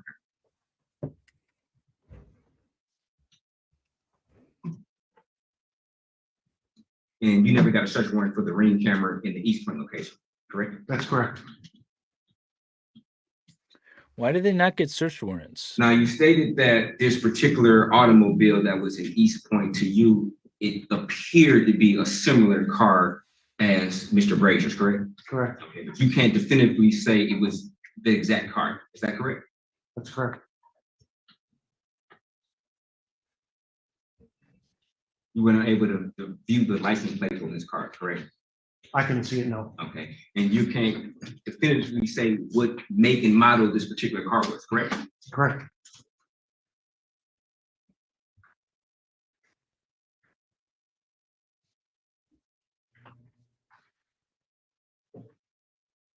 Now, you were present during the search warrant, correct? I was. Okay, and you didn't see or recall any blood being found in this particular location, correct? That's correct. You made reference to a table that was outside, correct? Yes. The glass was outside also, correct? Yes. Okay. So it would, from your, I guess, opinion, it would seem like this table was broken outside, correct? No, I mean, it could have been broken outside and some pieces were out there. I don't know how, I can't answer your question. Okay, but the broken pieces of glass were outside, correct? Yes. In this iPhone you recovered, it didn't have any evidentiary value in this particular case, did it? I don't know. I did not have any. No. Okay. And you personally didn't take any pictures of this particular residence, correct? Correct. So you didn't have any pictures as which to verify whether or not this particular screenshot actually originated from this particular location, correct? No. I watched a body cam video. You didn't have any pictures, correct? Oh, correct, yes.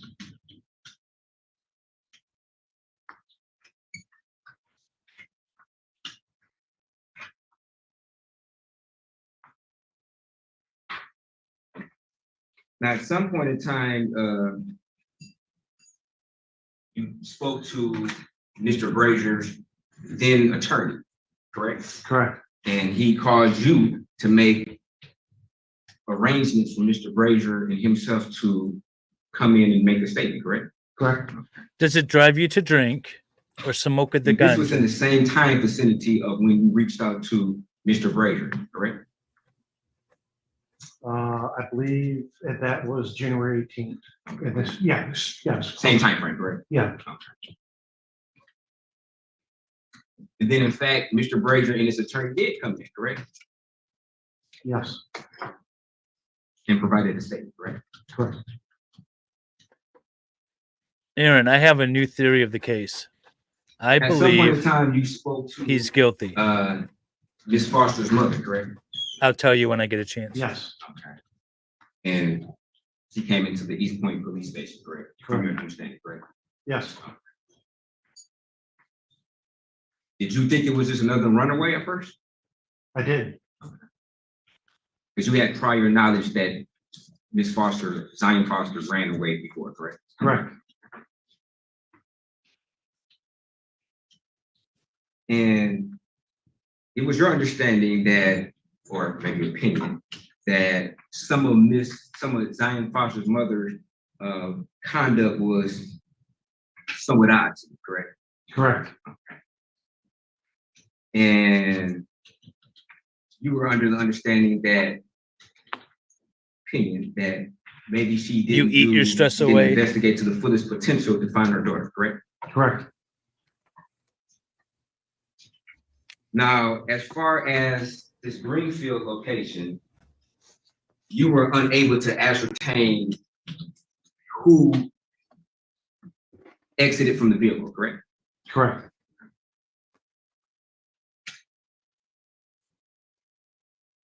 You can't definitively say that video was from the date it purports to be from, correct? Correct. Thank you. Detective, no further questions. Redirect. Jury questions? Okay, so there's been a lot of testimony. Detective, I just want to make, Hang I guess, one thing clear. Your initial Yeah, me too phone with smoking. contact with the defendant was on what date? January 10th. January 10th, and then you had a subsequent conversation with him the next day, is that correct? Yes. And then I believe you said you made some multiple attempts in the days after that to contact him, correct? Correct. And it wasn't until the 18th that there were some arrangements made for him to come in to make a statement, That's correct. and then he actually showed up on the 19th, is that correct? Correct. So there was a pretty significant gap in time, is that right? It was about a week, Okay. just over a week. And during that time, what was going on with this case publicly? Was there media attention? Yes, How much? a lot. Nothing further. No, nothing further. All right, any questions from the jury? Come on, jury questions. All right, so in Michigan, you're allowed to have jury questions. You write them down, and they're brought up to the judge. The judge reads over them with the attorneys to make sure they're appropriate. If they are appropriate, then the judge will read them to the witness, and presumably the witness will answer. Sometimes there's also follow-up jury questions, but that's rare. But I do like the jury questions because it helps the attorneys focus on what exactly the jury's thinking. So I like it a lot. They didn't have it in the Crumley case. Surprisingly, I thought they should have. But so far, the jury questions have focused a lot about this seizure thing and her passing out. We'll see what they might have for this guy.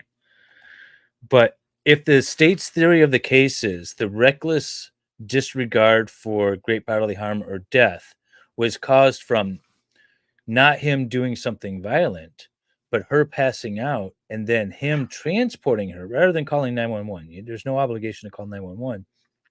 But him transporting her in the trunk and then throwing her in a dumpster could have caused her death. And she wasn't dead in his house. She was just passed out from the seizure. As we have testimony that's happened in the past, then he's guilty of second-degree murder. If he had just let her alone and called the police, he would have been fine. But since he transported her in the trunk and then threw her body, her still living body or potentially still living body in a dumpster, that could be the theory. Now, the state's not exercising, they're not pushing that theory, but I could get behind that. I could say he's guilty of second-degree murder on those allegations.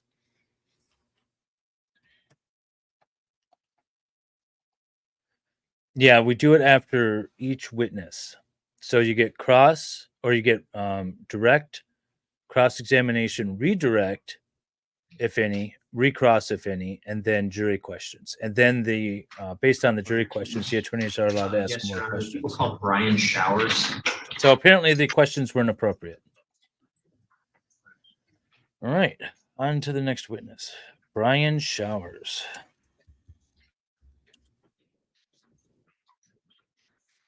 State's eighth witness. I'm hoping it's spelled like it's. Raise your right hand. Do you solemnly swear or affirm that the testimony that you are about to give before this court today will be the truth, the whole truth, and nothing but the truth? I do. Thank you. Please take your seat at the witness. Morning. Sir, you'll be asked a series of questions. Please wait till each question is fully asked before you respond. We'll have one person talking at a time. Please try to avoid our natural tendency for nonverbal answers such as shrugs of the shoulder, nods of the head, as well as uhs and ahs, because those will translate into the record. If there's an objection, please stop talking until it's resolved. Please keep your voice up. If you would, please state your name and spell it. Yes, sir. Dr. Brian Showers, BRIAN SHOWERS. Go ahead, Mr. Wilson. Thank you, Your Honor. Good morning, sir. What do you do for a living? Good morning, sir. I'm detective for East Point Police Department And how long have you been a officer with the East Point Police Department? for over 6 years. And how long have you been a detective? For the past 3.5 years. And were you so employed as a detective back in January of 2022? And all we have, And as part of all we have from the defense is his statement that she was not alive. And is that credible? He's going to need to testify to that, I feel. So I'm interested to hear his testimony. And did anything significant happen in terms of the investigation on January 17th of 2022? Yes. And what was it sort of in general terms that you were doing that day? Yes. On January 17th, 2022, I was conducting surveillance at 94 Stegman Lane in Pontiac. That was the confirmed location of a white Acura TL belonging to Jaylin Brazier.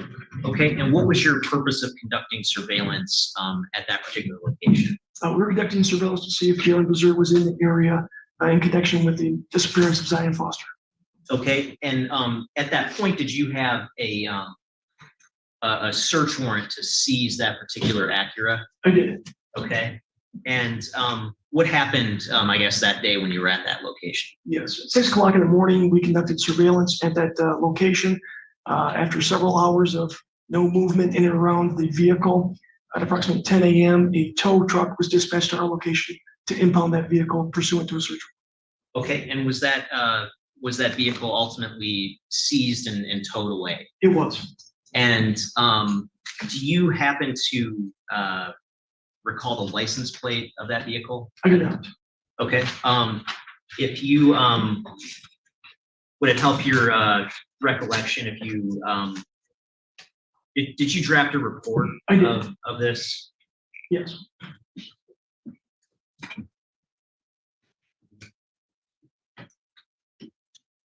If you looked at some photographs of that vehicle, would you recognize the license plate? I would. Have a moment.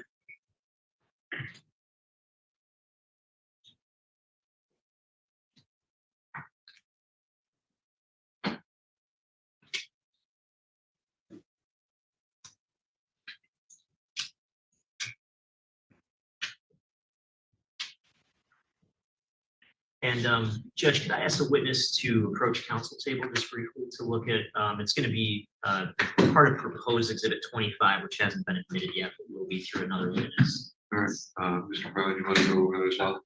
Go ahead.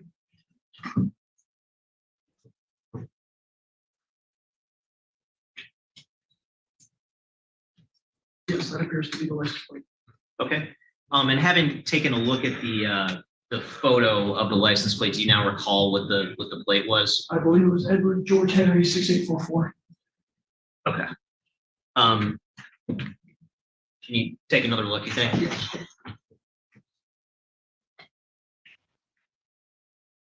Oh, my mistake.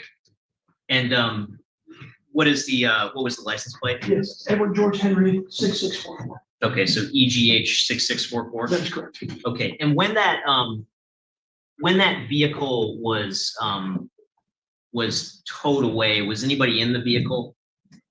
At the moment that the vehicle was towed away, there was somebody that had approached the vehicle. Yes. Okay, but nobody's in it obviously when it's being towed away. Is that correct? That is correct. And where did the vehicle go from there? It went to the East Point City Woods Towing. Okay, and was it secured in some way there? It was. Okay, and was it ultimately searched at some point? It was. And did you help participate in that search? I did. And was that the same day or another day? That was subsequent to the impound 2 days later on the 19th. Okay. On the 17th, when you were at that area in Pontiac, did you have contact with any people? I did. Who did you have contact with? Yes, approximately 10 a.m. when the tow truck arrived on scene, Mr. Brazier was observed exiting unit number 48, running to the vehicle and entering the driver's seat of the vehicle. Okay, and at some point, did you have some interaction with Mr. Brazier? I did. I detained Mr. Brazier on scene. A cell phone that was a Samsung Galaxy S21 black in color was recovered from his person. Okay, and did you have an opportunity to hold on to that phone?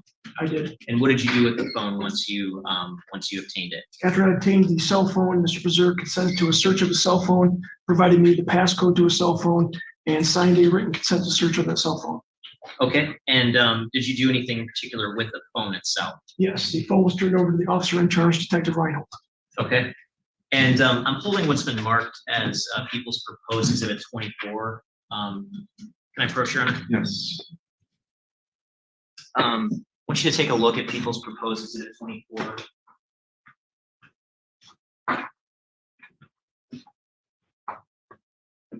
Does that look familiar to you? It does. And does that, what's your basis of familiarity with that object? This was the cell phone I recovered from Mr. Brazier's person on the 17th. Does that appear to be in substantially the same condition it was in when you made that recovery from him on January 17th? Yes, it does. Your Honor, I do to admit Proposed Exhibit 24. Okay. It's admitted. And I want to ask, when you're referring to Mr. Brazier, do you happen to see him in the courtroom today? I do. And could you just briefly point to him and describe what he's wearing? Yes, he's seated to the left of defense counsel wearing a blue jacket with a blue shirt and blue tie. Thank you. If the record could reflect that the witnesses identified the defendant. So reflected. And you said the vehicle was searched on January 19th, is that correct? That's correct. And did you participate in that search? I did. And who else participated in that search? Yes, the 19th, I met MSP K9 Sergeant Yount and his cadaver dog at Woods Towing to execute the search warrant of that vehicle. Okay. Thank you, sir. Nothing further. Cross-examination. That's it.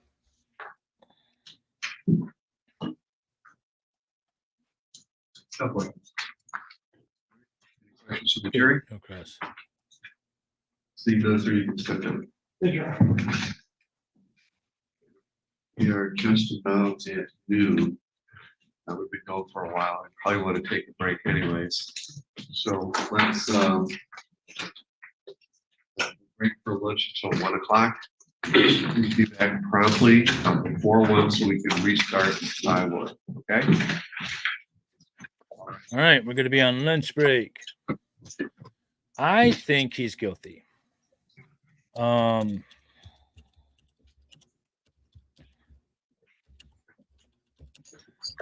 1 p.m. he said, right?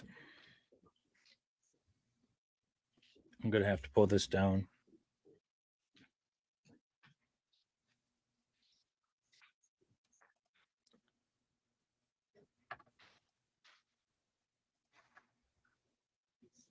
I don't want to see the jury leaving. Everyone's standing is the jury. You miss it already? My little square blocked them all. Cool.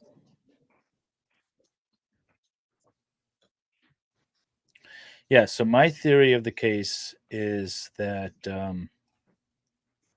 she was alive.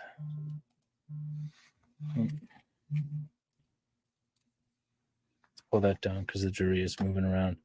So my theory of the case is that she was alive when he put her in the car. And by the act of putting her in the car and in the dumpster caused her unaliving, then it doesn't look good for him. I would agree. To address the friends of the jury.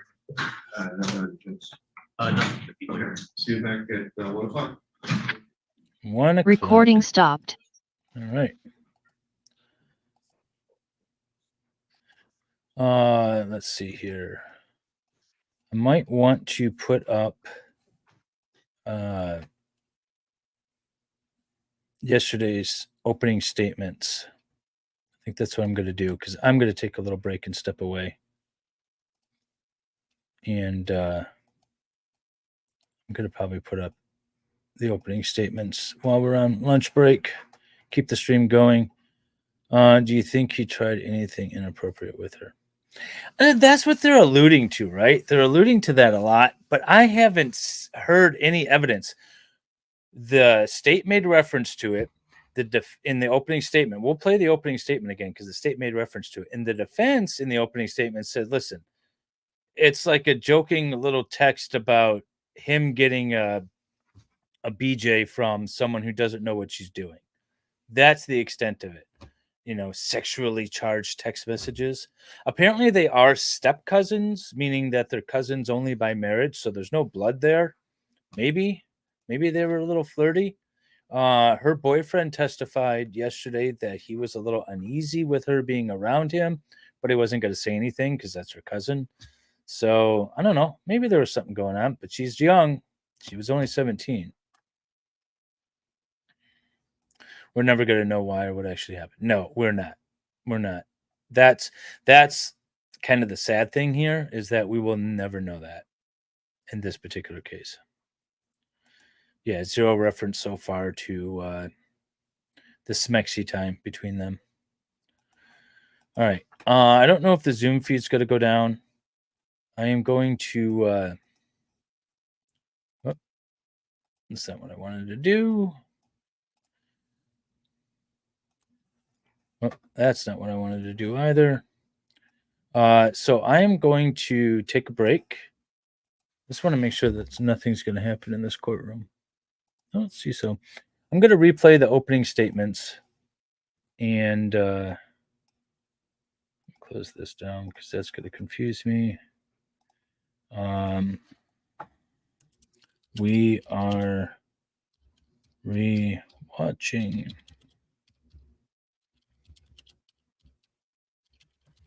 opening statements.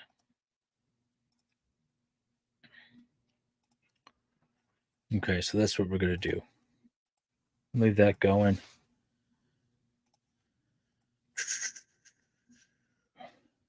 As soon as the courtroom is muted, so we're not going to hear anything. I was going to say as soon as I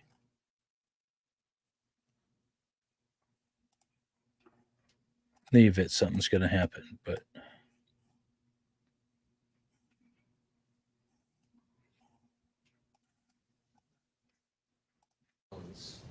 you will see that they communicated with each other continuously. When the defendant was 23 years old, Zion was 17 years old.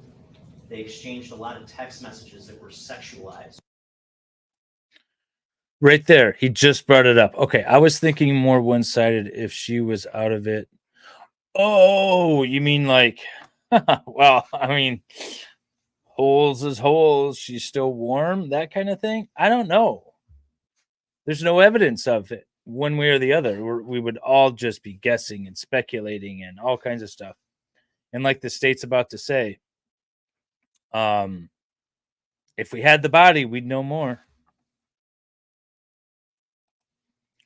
All right, take care, Jill. Go enjoy cutting the grass. I'm going to get some more work done, grab something to eat, and then I'll be back with you all shortly.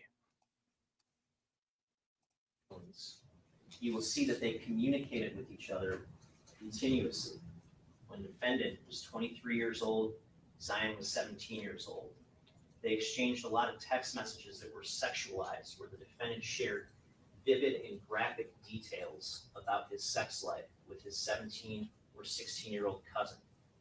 You will see through these messages that he moved closer and closer into her life, and that on January 4th of 2022, he took things a step further. Late that night, he brought Zion over to his house. They were alone, just the defendant's two young children were asleep upstairs. Zion left the defendant's house that night in the trunk of his car, and he threw her body away in a dumpster like she was a piece of garbage. Now, there are only two people who can say exactly what happened inside of the house that night. One of them is Zion, and she is gone. The other is the defendant, and you will hear that nearly every time he spoke about what happened, his story changed. And although he got rid of Zion's body, you will see that he left behind a trail of digital evidence that is damning and will show you that the circumstances all lead to one and only one explanation for why Zion left his house in the trunk of his car that night, and that's because he murdered her. Now, I want to walk you through everything that you're going to see and hear throughout this case, but first I want to ask you a favor. Because Zion's body was never recovered, this is a case that required a massive investigation. And it's going to require a very meticulous and very detailed presentation over the next couple of weeks to show you the evidence that there is in this case.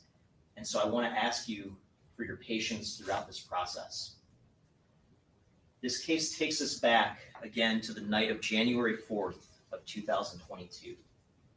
You're going to hear that that night, Zion left her home in East Point.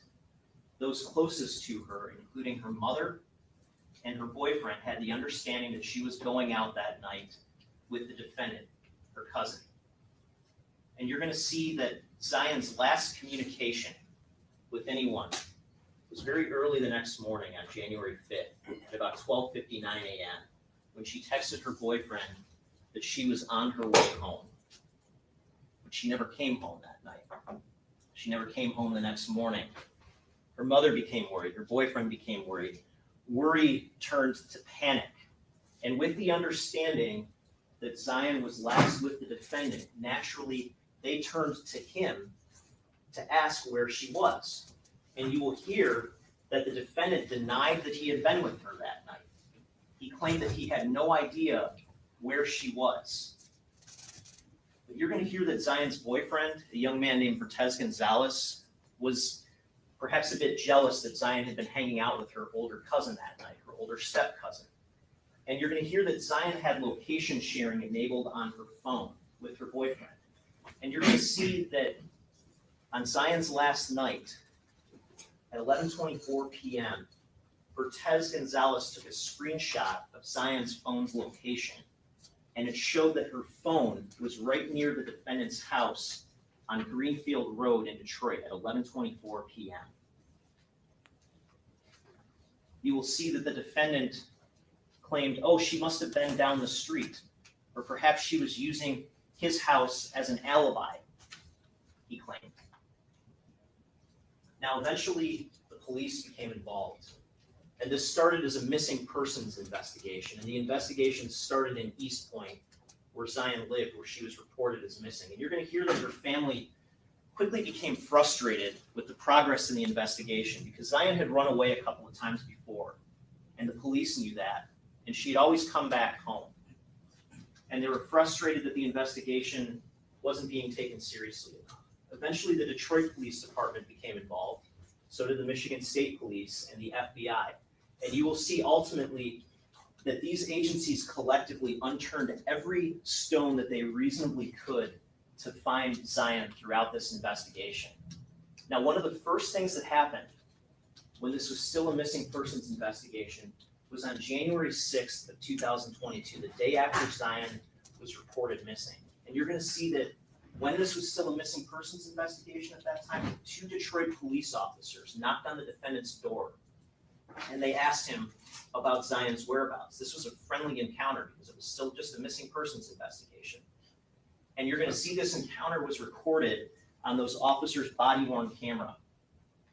And you will see that during this conversation that the defendant very politely and confidently told those officers that he had not been with Zion the night of January 4th, that he hadn't seen her in close to a year back in May of 2021. And you will hear him exploit the fact that she had run away previously, telling those officers she had run away and she was always at some dude's house, he said. Now, eventually the police obtained phone records from both the defendant's phone and from Zion's phone. You see, these phones that we carry around with us on a daily basis, they're constantly interacting with cell towers. And our providers like AT&T or T-Mobile, they keep records of that data. And that data can give investigators a pretty good idea, not a perfect idea, but a pretty good idea of where our phones have been at specific times. And you will see when those records were mapped out, they tell a story. And that story starts at about 10 p.m. the night of January 4th. At around that time, you will see that the defendant's phone was consistent with being in the area of his house on the west side of Detroit on Greenfield Road. At around that same time, at 10:20, Zion's phone was consistent with being on the other side of town in the area of her house in East Point. At that point, the defendant's phone follows a very clear trajectory. It goes from the area of his house on the west side of Detroit directly east to an area in Hazel Park where his girlfriend worked. She worked midnights, and you're going to hear her tell you that he dropped her off that night. And she had no idea that after he dropped her off, that he was going to pick up his 17-year-old cousin and bring her back to the house without her knowing. From Hazel Park, the defendant's phone goes directly to the area of Zion Foster's home in East Point, where you'll see that the phone arrives at approximately 10:42 p.m. And sure enough, you will see ring video footage from across the street from Zion's home, shows that at that time, at around 10:42, a white sedan pulls up near her house. And you're going to hear that the defendant drove a white sedan at that time, a white Acura. Now from there, the defendant's phone followed another clear trajectory. It went from the area of Zion's home back directly west to the area around his home, where he arrived at 11:15. And by 11:15 p.m., you will see that both the defendant's phone and Zion's phone are consistent with being in the same area around the area of the defendant's home. And at that time, at 11:15, you will see that surveillance video from across the street from the defendant's home shows a white sedan in the defendant's driveway, and two people get out of the white sedan and approach the defendant's front door. Now, at 1:15 a.m., just less than 2 hours after Zion arrived at the defendant's home, her phone dropped from the cellular network. Means all of the activity ceased. It's like the phone just vanished. Shortly after that, at 1:41 a.m., you're going to see on that video from across the street of the defendant's house that white sedan pulls out of the driveway and then oddly backs all the way into the driveway. It backs all the way to the tail end of the driveway, pretty much away from the view of the street, and it stays there for a few minutes. And then you're going to see, a few minutes later, one person, and one person alone, comes out of the front door, walks over to that car, a light briefly turns on in the car, and the car pulls away from the defendant's house. Now, at that time, the defendant's phone follows another clear trajectory. Starting at 1:48 a.m., the phone leaves the area of the defendant's house, and it goes down to a very specific parking lot in Highland Park, Michigan. And the phone stays there for about 7 minutes. 7 minutes, and then the phone is consistent with going straight back to the defendant's house, where at 2:15 a.m. you'll see that white sedan pull up on video again. Now that parking lot in Highland Park, where the defendant's phone is consistent with going to and staying for a few minutes in the middle of the night shortly after Zion Foster's phone dropped from the network, that parking lot is pretty much empty, except for one distinctive characteristic. It has several large dumpsters in it. Dumpsters large enough to fit human remains, and you will in fact hear that the defendant ultimately confessed that he put Zion's body into one of those dumpsters that night. Now, the police eventually obtained the defendant's cell phone to perform something called a forensic extraction, which is where the police can hook up a cell phone and use computer software to take all of the data off the phone for analysis, location data, text messages, images, videos, you name it. Only thing was, on the defendant's phone, there wasn't much there.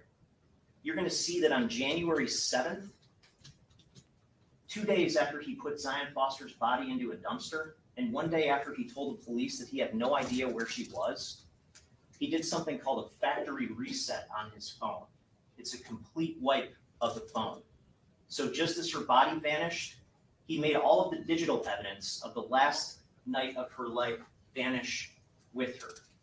But you will see that the police also obtained the cell phone of the defendant's girlfriend, a woman named Katrina Smith.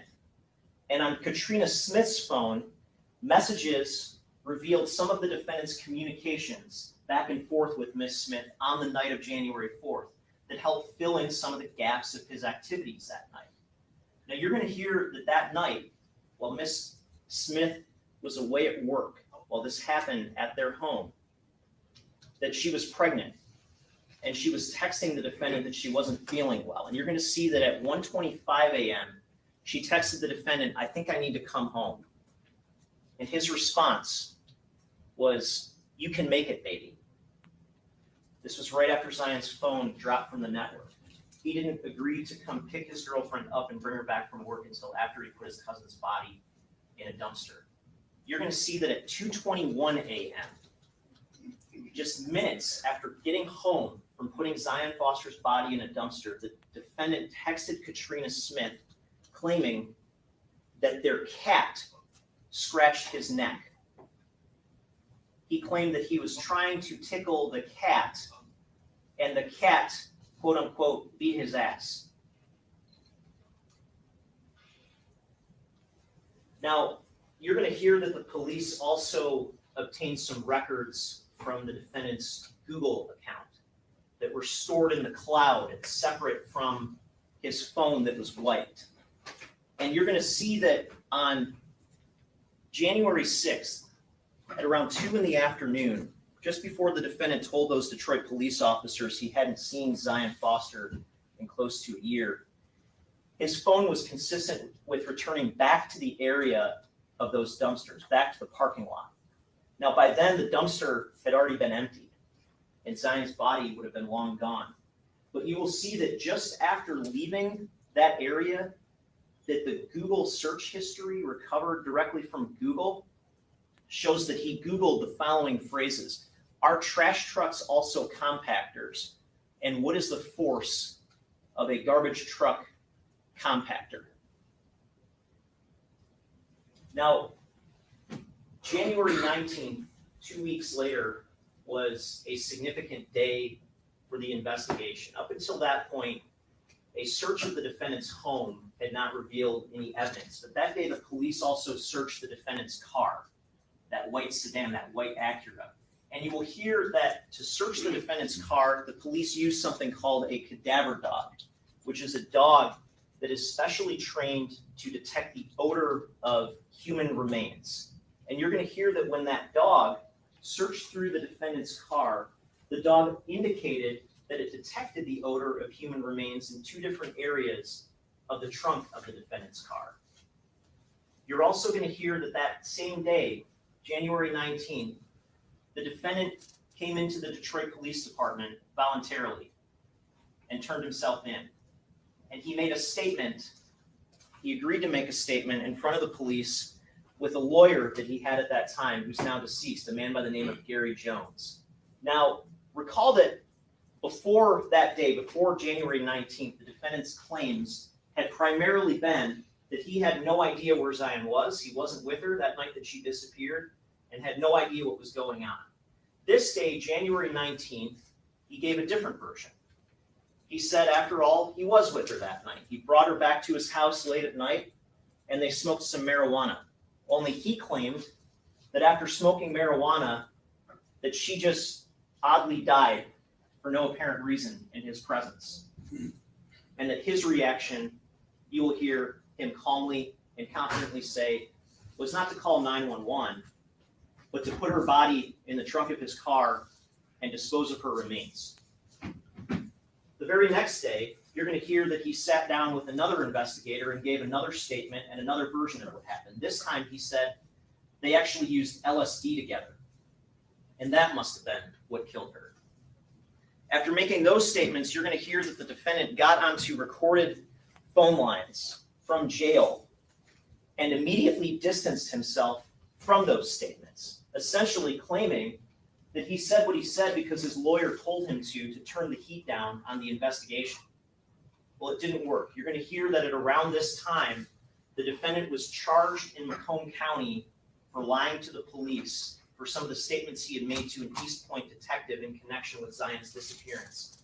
And he was ultimately sentenced to a brief term of prison while the murder investigation proceeded. While the murder investigation proceeded, on June 10th of 2022, two investigators sat down and took another statement with the defendant, and he gave another version of what happened. This time he said that whole LSD thing, that was a lie that he made up. It's as though every time he spoke, he tried to erase what he had said about this before. And in fact, you will hear that recently he placed a call that's recorded in which he asked his girlfriend to research the pros and cons of recanting a statement in a criminal case. Now, equipped with these claims that the defendant made that Zion somehow suddenly died in his presence, the police wanted to investigate the medical plausibility of that claim. And so they obtained Zion's medical records from Henry Ford Health System and got about 630 pages of records dating back to 2016 when Zion was just a little girl. And you're going to hear that an assistant medical examiner with Wayne County by the name of Dr. Lee Labadie, who's a forensic pathologist who's trained to determine the cause and manner of death. She analyzed Zion's medical records. She also analyzed them in reference to the defendant's claims that he made about the supposed spontaneous circumstances of Zion's passing. And you're going to hear a couple of key things in her testimony. Number one is that Zion had no documented history of any medical condition that would explain her suddenly passing away the way that the defendant described.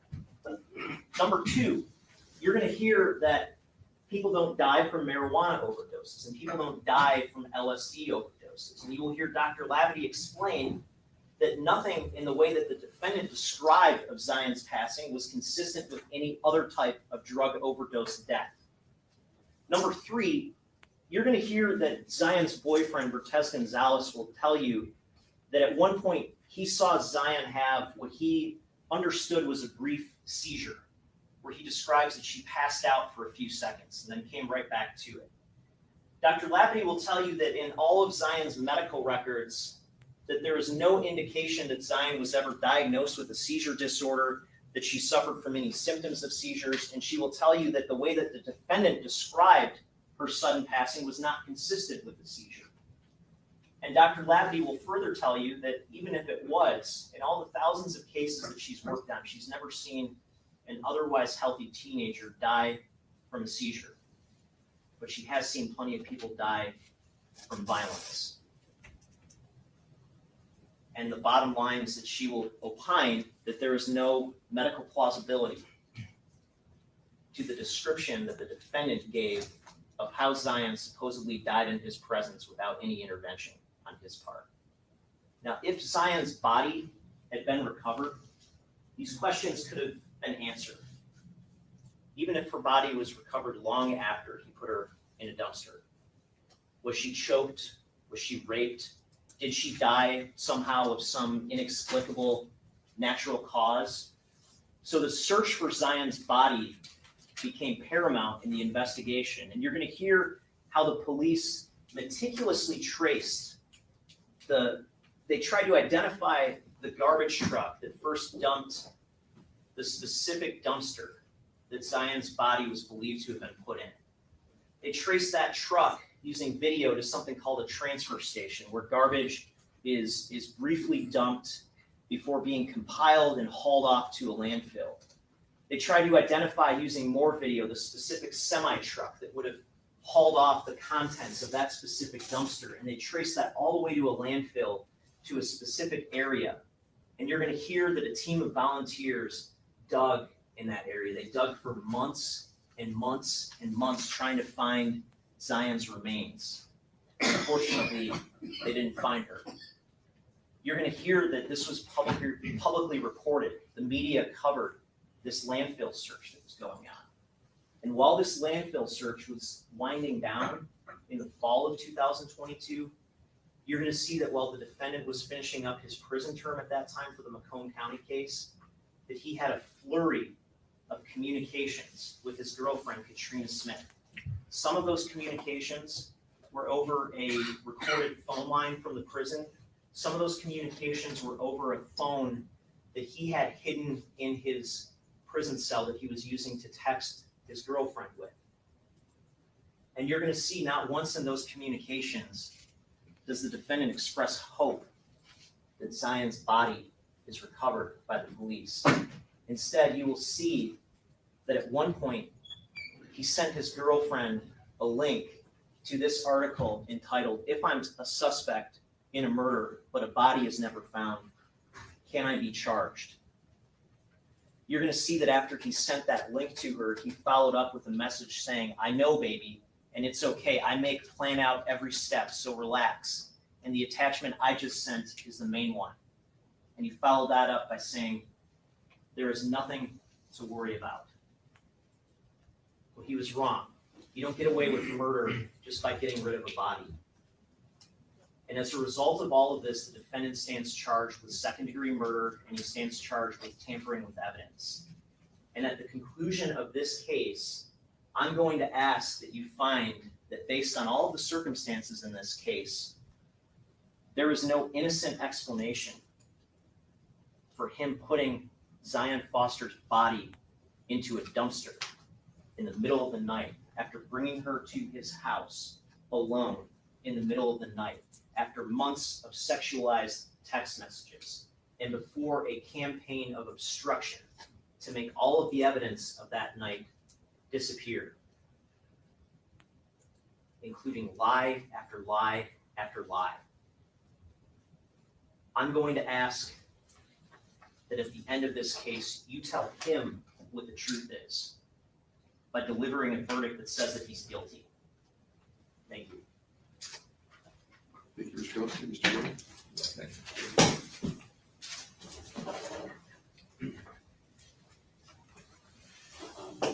Good morning, ladies and gentlemen. My theory of the case is quite different. My reviewing of the evidence is quite different than Mr. Elson. Now, he just has a theory. My theory is that this is a case of fear and bad decisions. My client and Zion Foster were favorite cousins. You would hear that from multiple people, that they were favorite cousins. They hung out a lot. Zion would come over to the house, babysit the children that Mr. Brazier has with his child's mother. You're also going to hear that Zion had a history of depression.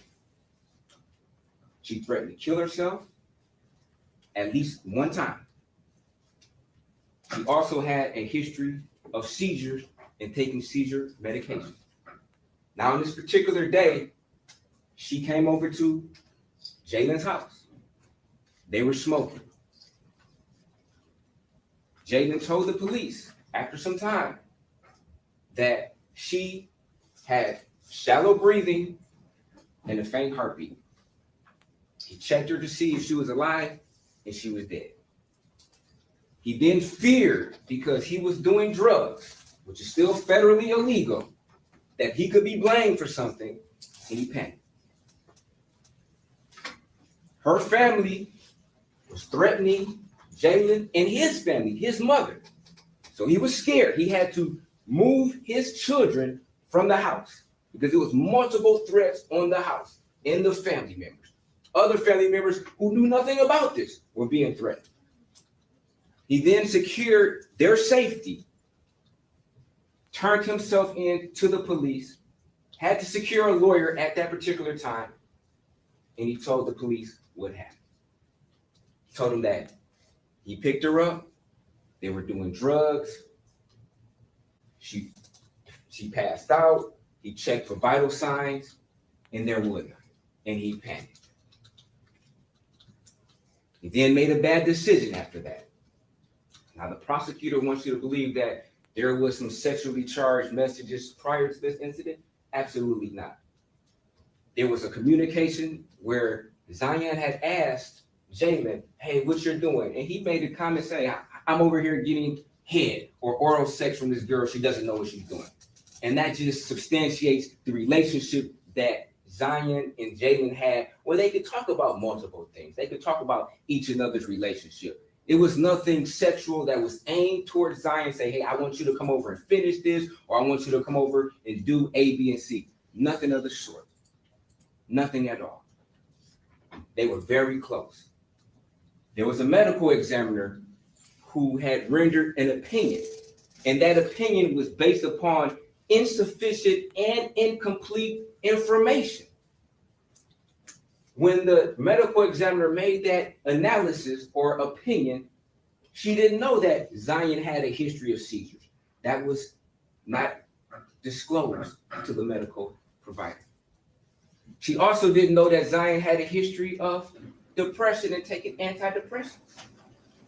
Now, when she was confronted with this information, the medical examiner admitted that had she known this information prior, her analysis would be different. Her opinion would be different, because it is very possible that a person who has a history of seizures, who's epileptic, could die suddenly, especially if they don't take medicine. Then that could basically make the problem a lot worse. And some of the symptoms she described of reading that Jaylin told the police, from her own words, was consistent with somebody who's close to death. The shallow breathing and the faint heartbeat, in her opinion, was somebody close to death. And that's what had happened. Now, Jaylin was scared. He might have not made the right decision, but at the end of the day, that does not make him a murderer. He panicked, did something that he shouldn't have by dumping the body, but he admitted to that. He told the police as soon as he had a lawyer in his corner, and the police themselves even said they believed him. Had they not believed him, no way would they be searching in this particular landfill for 6 months looking for a body. Now, it is unfortunate that the body was never recovered, because had that body been recovered, then they would be able to substantiate what Jaylin told her, that she either had a seizure, it could have been something laced in the marijuana, we don't know. But the symptoms that Jaylin told the police were consistent with her dying of something that either she had internally or possibly something that she ingested that could have contributed or made any situation she previously had that much worse. So, ladies and gentlemen, at the conclusion of this trial, I don't believe that the prosecutor will meet that burden to prove that Jaylin caused the death of Zion Foster. He would like you to fill in that blank for him and assume something that he would not be able to prove. So you must come back with a not guilty. Thank you. Thank you, Mr. President. Chelsea, would you like to pursue this? Yes, Your Honor. The 7 people called Sierra and Milton. Reed is not that interesting. The Karen Reed case is just not that interesting. You guys should all be watching me. What do we have going on in the courtroom?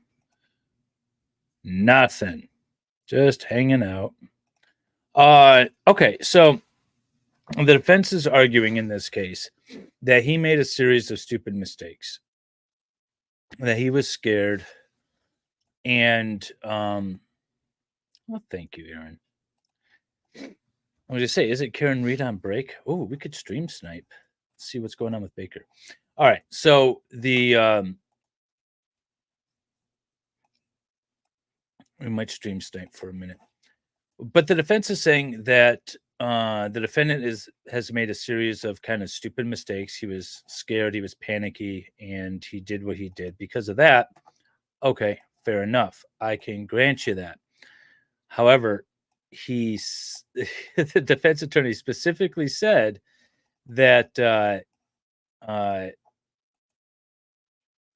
breathing was shallow, the heart rate was low. That's not death. That's not death. If that's the argument that the defense is going with, it plays right into my theory of the case that his reckless conduct, that of transporting her to a dumpster, causing the death, is so much stronger.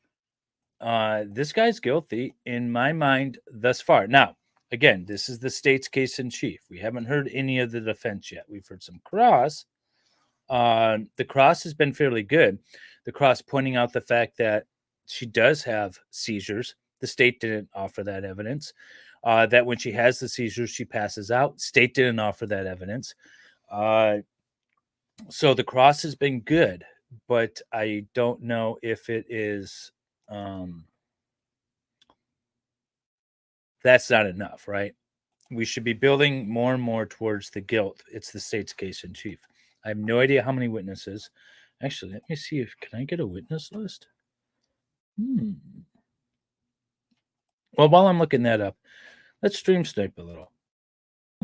Thursday, Friday, Saturday nights. And when you work sort of the nights, what time is it sort of? Hi, Baker. What time is it that you typically? The shift starts at 5 and we are by volume. So it's once like people start leaving, generally around 10 to 11. And sort of what is the latest that, based on volume, if people are sort of hanging around in the bar, when would you sort of, last call, turn the lights on? Where is the scruffy old man? Are you thinking about the Grant? I don't know who. Yeah. Hi, Baker. You are more than welcome too, Dave. Then I'll start it up. But I don't know who you're thinking on, Gunnar. Grant is in LNC. But this is from the waterfalls. Nice. The second bar that went to, the bar where she took a glass out and punched him in the face with it. Let's see here. I was going to 12:45 is the latest Baker, that we could do last call. It would during the shift reveal my about how many people or like what does sort of staff look like in regard All right, let me super chat Baker because I don't want my For upstairs, there's typically like 2 of us with a couple of food runners. And with regard to entertainment, does the waterfall have certain nights of entertainment, sort of live? I have the right account. Fridays and Saturdays. Yeah, see, I don't even And have what the kind of right entertainment card are link. there on a Friday or so? Bands. Let's see. Is that sort of the same band over and over? Everything is brand new now. They rotate throughout months. To redo all Just of this. talk about Now, how were you the looking at the waterfall evening in that was. capacity rounds on January 28th, 2022. Yes. And Everything has to be let me ask you, redone. Stepping back for a second, some more general questions. What time does the waterfall typically Open open? like 11 a.m. So basically 11 a.m. to 11 p.m. or based on volume when you close? Is that yes, ma'am? Yes, ma'am. Now, with respect to the waterfall, if you could just sort of describe, I know it's located in the Canton Center area, but Wait, what? kind of building is it? What, if anything else, is sort of around it? It's in a my condo. God. Now the unit. credit card information is So a wrong. condo sort of complex? Yeah. Rosalie, my friend, this is what I'm talking about. Lally shouldn't be doing. She's a bartender. She was at That's work right. that night. Let's go get to the meat of it. I don't care which arcade it was in, which street it's Oh my on. God, I gotta type it out. Get the interior shots of video. That's what we're here for. Move it along, Lally Belly. Is there a parking lot associated with both the complex and with the waterfall? Yes. And as far as entrances and exits, how many of those each are there? 4. And what is sort of the typical entrance that people would come? There's typically 2, one in the front and then one on the back by the patio. And so the one by the front is, where is It's that? in not relation? wrong. Oh my God. It's Okay. right outside the parking lot. And so if I walk into that front door over by the parking lot and come in, can you describe to the jury? Okay, sort of let me try the this a layout different of way. how many tables, what kind of tables that you observe there? When you initially walk in, you walk into like the lounge area. 7 or 8 high tops, and then I'm gonna do it from my probably 4 or phone. 5 low tops.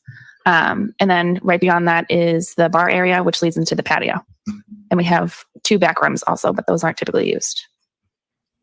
And as far as high tops and the low tops, starting with the low tops, about how many chairs would typically be around the low top? 4. And as far as high tops, how many chairs? 6 and 2. We have both. Now, is there, in addition to being a bar, is it also sort of a restaurant to serve food? Mhm. And is there sort of a, how is that staffed as far as kitchen staff? In the kitchen, there's typically 2 cooks at a time. It's downstairs. And maybe pretty well understood, but just as far as your duties and sort of responsibilities as a bartender, Is this what gonna is your work? position? I serve drinks and take food orders. Now, are there Yes, people, we are street sniping. do you have sort of regular customers that come in on a Very fairly good. Now it regular worked. basis? Yes. With respect to the bar, is that sort of a full service bar? Yeah, it's lunch break. What would Jim. full service be? 4 questions. Let me rephrase. Well- So you have beer and wine, is that correct? Yes. And is there sort of mixed drinks and cocktails and things of that nature as well? Yes. Now, when it comes to the glassware that the waterfall has, This is the wrong trial. where does Thank you that so much, Dave. where does that come from? Like, where do we buy it? Not Is that what you're asking? Typically a restaurant depot. And is there like a certain type of well, let me start. back. So if you're currently, getting something, this is our it's trial. either draft This is beer what's or going on in wine, our trial at the cocktail, moment. does the type of drink that you're Your ordering favorite security guard is sleeping. have any reflection in the type of glass you He's, I think he is sleeping. For the most part, yes. And as far as if you're, let's say, getting a non-alcoholic, how would that typically be sold? In a pint glass. I'm sorry, what was the answer? A pint glass. Thank you. Glass. And if you were getting a mixed drink or a cocktail, how would that typically, what kind of glass would that typically be served? In like a shorter one. Other. I think he really is And sleeping. the shorter He's in and out. cocktail glass, Oh as no, far he's picking as, his fingers now. the weight of that, would that be heavier or Oh no, he's playing on his phone. He was sleeping. I swear he was sleeping. less heavy than the pint glass? His The name same. is Hank. It's definitely And as Hank. far as the sort of thickness of that cocktail glass, would it be thicker? at Jung, the you bottom missed or it. thicker I at was the top? chit-chatting with the judge. during We my have live different stream. short glasses, but the bottoms are typically heavier in glasses. That's Now, oh, this is such a stupid question. on that particular evening of January 28, 2022, do you recall whether or not there was any sort of musical Yeah, you didn't bar that see? night? There was a band. All right, let's replay that. Name of the band or what kind of A music glass they is played? heavy on the bottom. Kelsey, Live please. band, is that correct? Let's do this. When a live band is performing at the waterfall, where is it in regard to the layout that you were describing that band would typically set? When you walk into the building, it's left of the high tops. There's like a small alcove. Why do we have to know moved where the tables band for them. sets up? Here we go. This is from earlier today. Good morning, Mr. Hill. Oh. Good morning, Judge. Can you hear me okay? Yeah. Did you get my notice of media coverage, Your Honor? I filed it yesterday. I was hoping to be able to cover and watch this trial.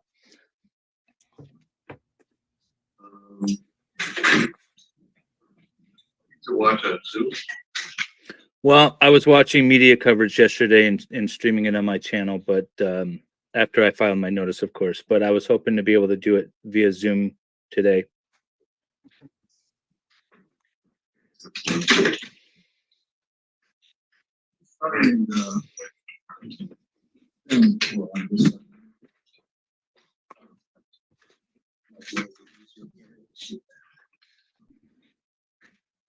Yeah, this was earlier this morning. He muted me.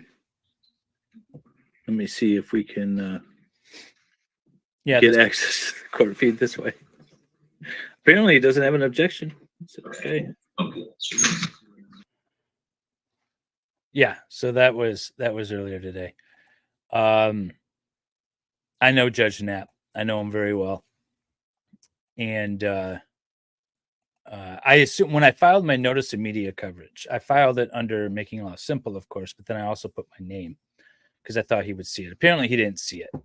But when I log into Zoom, it has my full name and my bar number and everything.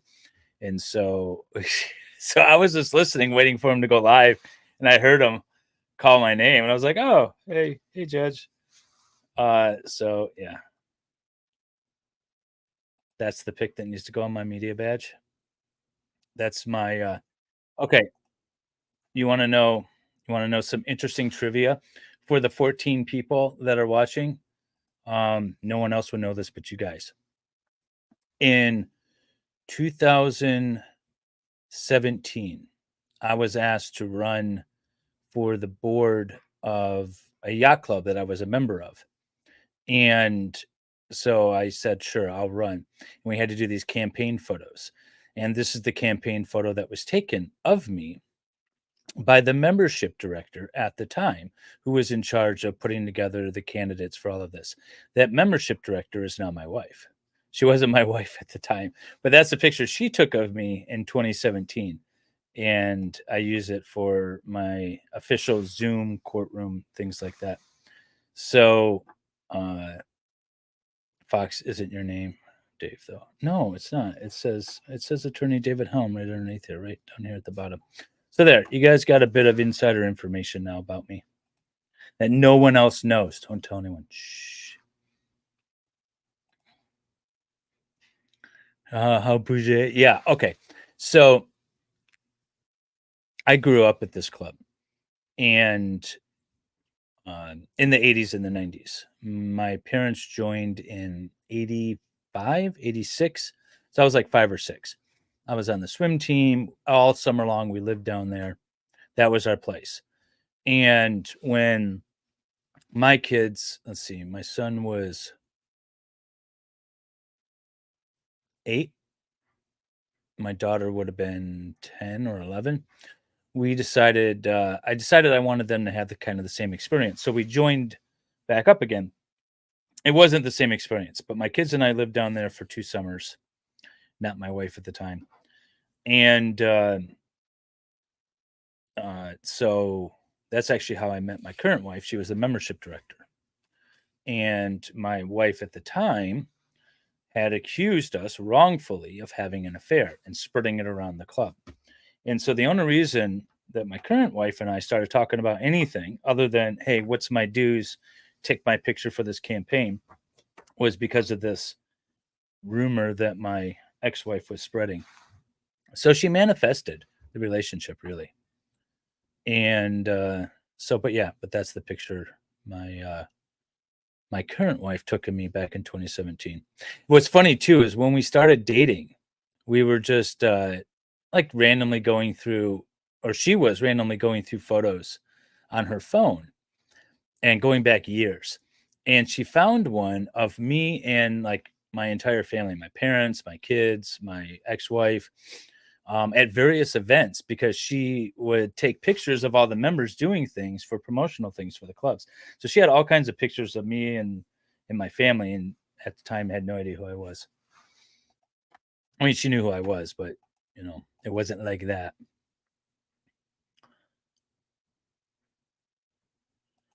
No, not that story. The whole meeting my wife story, I know you guys have heard before, but for those who haven't, now you know. But this picture of me that I use for my Zoom photos and that you say I should use for my media pass was actually taken by my wife.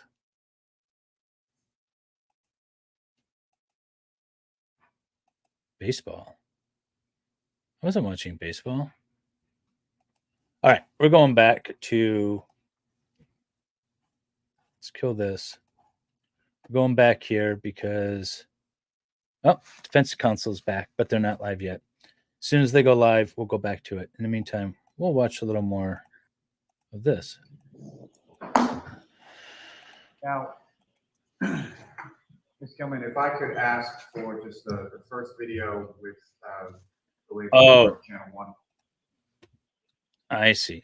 Yeah, he was watching baseball. Pause right there. Now, Ms. Travis, what's up on the screen? Do you recognize generally what that is? Yes. And what are we looking at? Snow. Waterfall parking lot. Snow. And so this is the parking lot that you were referring to as sort of the front door that leads out to the parking lot for both condo place and football. Yes. And the video, as far as you're aware, is date and time stamped, and those dates and times are accurate, correct? The If date, you know. yeah. Yes. Yes. Thanks.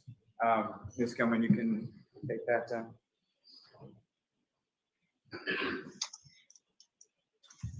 And Ms. Gilman, if I could have from channel 3, the first video associated with channel. Not today. Today's gonna be beautiful. Rain all day tomorrow, and then beautiful on Friday. So it screwed up my whole schedule. Before It you was like supposed to think be on that nasty desk today, so I should could be sit here a and laser stream. pointer. Your mask looks so Basically, boring. all you need to do with that is just click the button on top, and then The weather bring is it up not the screen, cooperating, John. if and when I ask, or anybody asks. Okay. So All right, I'll be ready. again, what's up on the screen right now? Do you recognize that? Yes. And what do you recognize that? The lounge area of Waterfall. No, they need her to And, bring in the if you videos. could, using the laser pointer, direct the jury's attention first to that area that you were speaking about where a band would normally perform. It's there. Right here. And that's where the band was that night. Yes. You can see it. And the high tops and low tops, if you could direct the jury's attention to where those would be located. So these are the 6 people ones, the 2 people, and then low tops. And as far as the bar area, sort of where you would be situated within the establishment when you're working as a bartender, whereabouts, if you could direct the jury's attention to whereabouts that. All the way back here. And sort of immediately adjacent or right in front of sort of where the bar area is, what kind of table or what, if anything, is closest to the bar? High top. Now, Are the jury's idiots?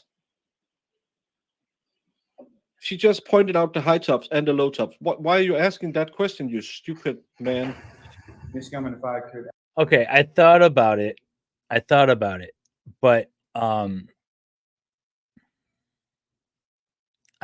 it.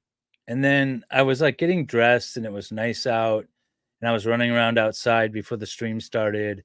And then I just didn't. And I know I should go put a tie on or something. Maybe tomorrow. We'll be streaming all day tomorrow. Maybe Salvador can show up with a big old tie on. What, if any, association did you see with Mr. O'Keefe with regard to that? I believe he was standing with them. Could you keep your voice up, please? Yes. Thank you. And ma'am, if you want, so that microphone, you can move anywhere. Should be charged with all, but we don't really know anyone is drunk yet. We haven't even Jung, I'm going to send you a link so you can join me on panel. I have some questions for you.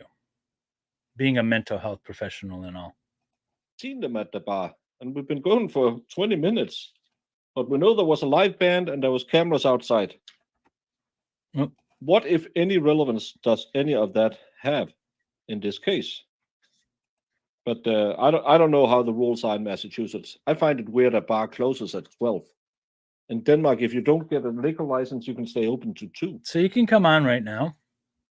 Liquor license, you can stay open to 5. So wherever is most comfortable. Does. And in fact, during lunch break, I went outside now- and gardened a bit with my mother-in-law.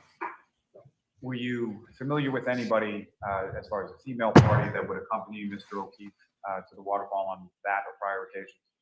No. And had you seen Mr. O'Keefe in there with or without any sort of female companionship? Previously? Yes. No. Not that I'm aware of. I'm sorry? Not that I'm aware of. Not sure. Mhm. Now, with regard to I just want to point this out. You see the defense counsel sitting there. He's, other than the guard, he's the, oh, I did that wrong. Oh, no, I can't get back the screen.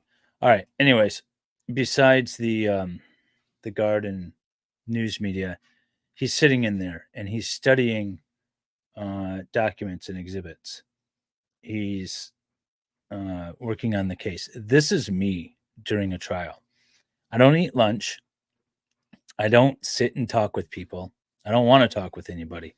I want to be entirely focused on the case and not be distracted by anything silly. So that is 100% me, and I like to see that other people are doing the same. My window closed funky. I gotta close that down. There we go. Okay, bring this back up. Now we're good to go.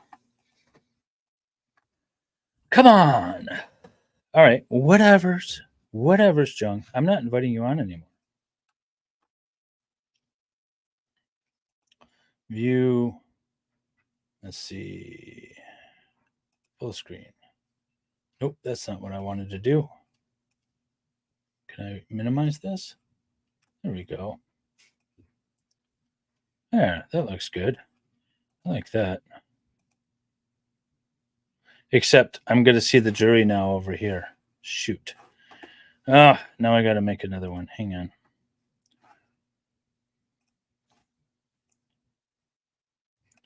All right. Let me export this one.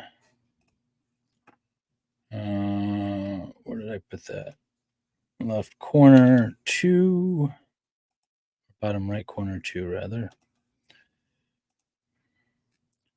This is how the sausage gets made.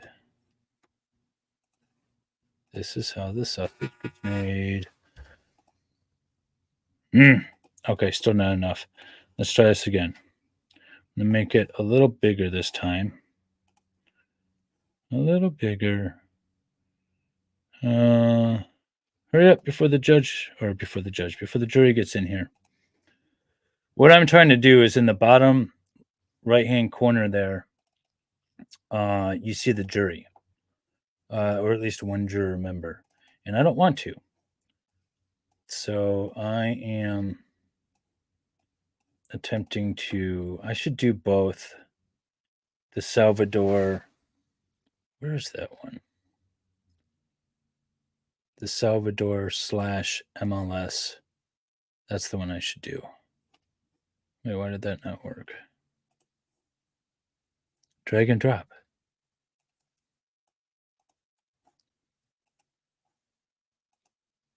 Uh-oh, what happened?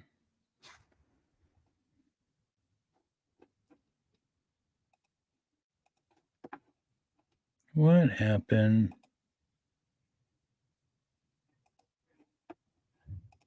All right, for your entertainment, while we're waiting.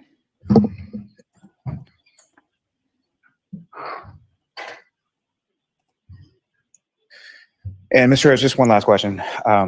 With regard to some of the people that I'd asked you about, as far as Mr. O'Keefe, Brian Albert, Brian Higgins, Christopher Albert, any of those parties that you knew them sort of exclusively through your work at the Waterfall, correct? Yes. Okay. Nothing further on. All right, Ms. Giannetti? Thank you, Your Honor.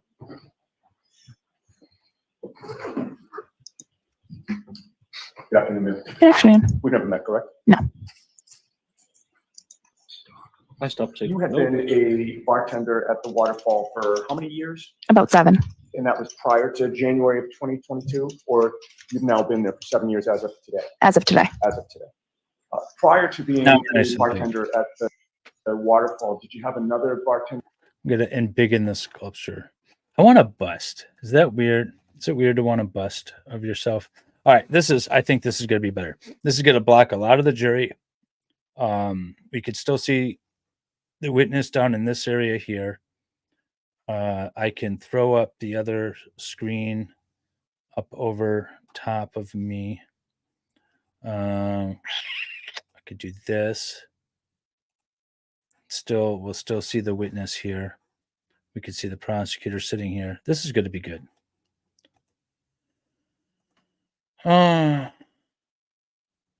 We are back any minute now. The judge is on the bench. Jury should be let in shortly. And we're still muted. The courtroom is still muted. So we can't see anything just yet. Or can't hear anything, rather.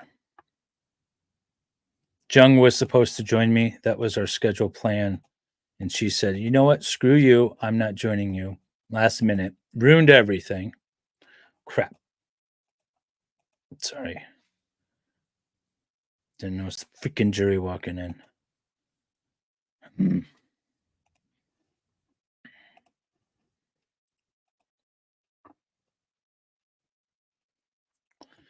Okay. Save that there. No. I've been having a lot of fun with that Grant guy because Baker's blocked. So every time he posts something, I make a meme of it and then I tag Baker in it. So I've been having a lot of fun with that. Yep. Sitting there just brushing your nails or blowing on your nails.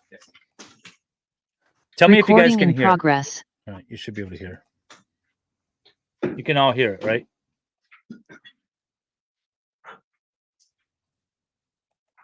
Yes. Calling case number 23-3818-01-FC, People State of Michigan versus Jaylin Brazier. Appearances, please. Good afternoon, Your Honor. Ryan Elsey for the people. Good afternoon, Your Honor. Brian Brown on behalf of Mr. Jaylin Brazier, Mr. President, Mr. Brazier, Mr. Brazier. Good afternoon, Jaylin Brazier. Here's Mr. Brazier, Mr. Brown, and Mr. Elsey. Let's call the jury.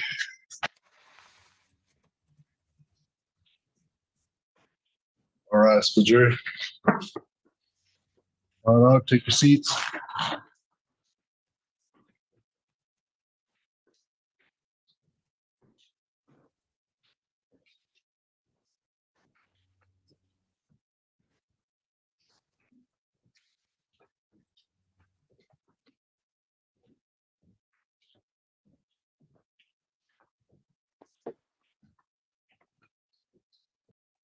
Yeah, I still don't like that. I'm a little uncomfortable with the even the tops of the jurors' heads. Thank you,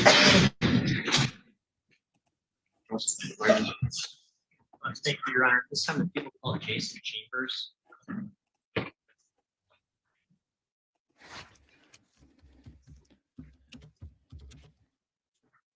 They're going through the witnesses quite fast.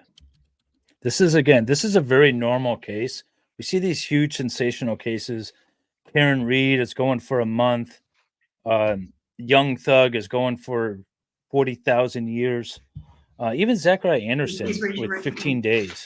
Do you solemnly swear or affirm that the testimony that you are about to give before this court today will be the truth, the whole truth, and nothing but the truth? Thank you. Please take your seat. Witness. This is going to be a 3-day trial. This is day 2. That's my prediction. You'll be asked a series of questions. Please wait till each question is fully asked before you respond. We'll have one person talking at a time. Please try to avoid our natural tendency for nonverbal answers such as shrugs of the shoulder, nods of the head, as well as ahas and ahas, because those don't translate into the record. If there's an objection, please stop talking until it's resolved. Please keep your voice up and please state your name and spell. Jason Chambers, Jayson Chambers. Thank you very much. Sir, what do you currently do for a living? I'm a special agent for the FBI And how long have you been a special agent for the FBI? since 2010. And what's your what's the basic scope of your role currently with the FBI?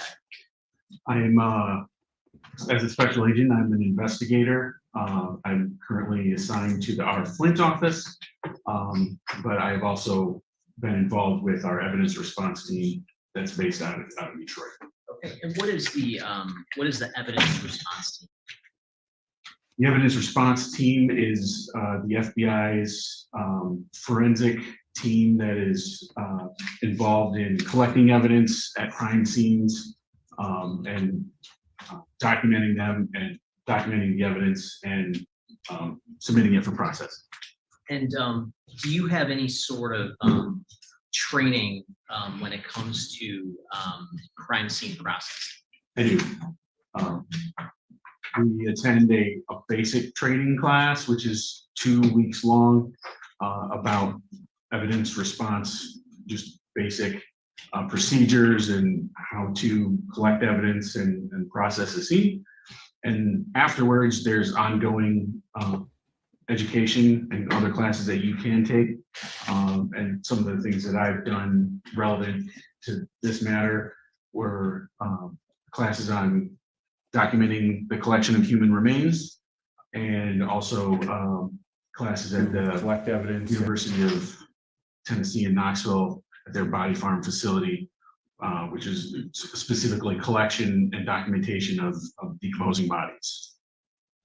And as part of your role with the FBI's evidence response team, did you participate in a search of a residence back on January 17th of 2022? Yes, I did. And where was that residence located? I don't have the address on, right at the tip of my tongue. It was in East Point. And I'm sorry, if you, did you document your search in a, like something called a casebook? Yes, I did. And if you took a look at that, would that help to refresh your recollection Yes, it of the would. exact address?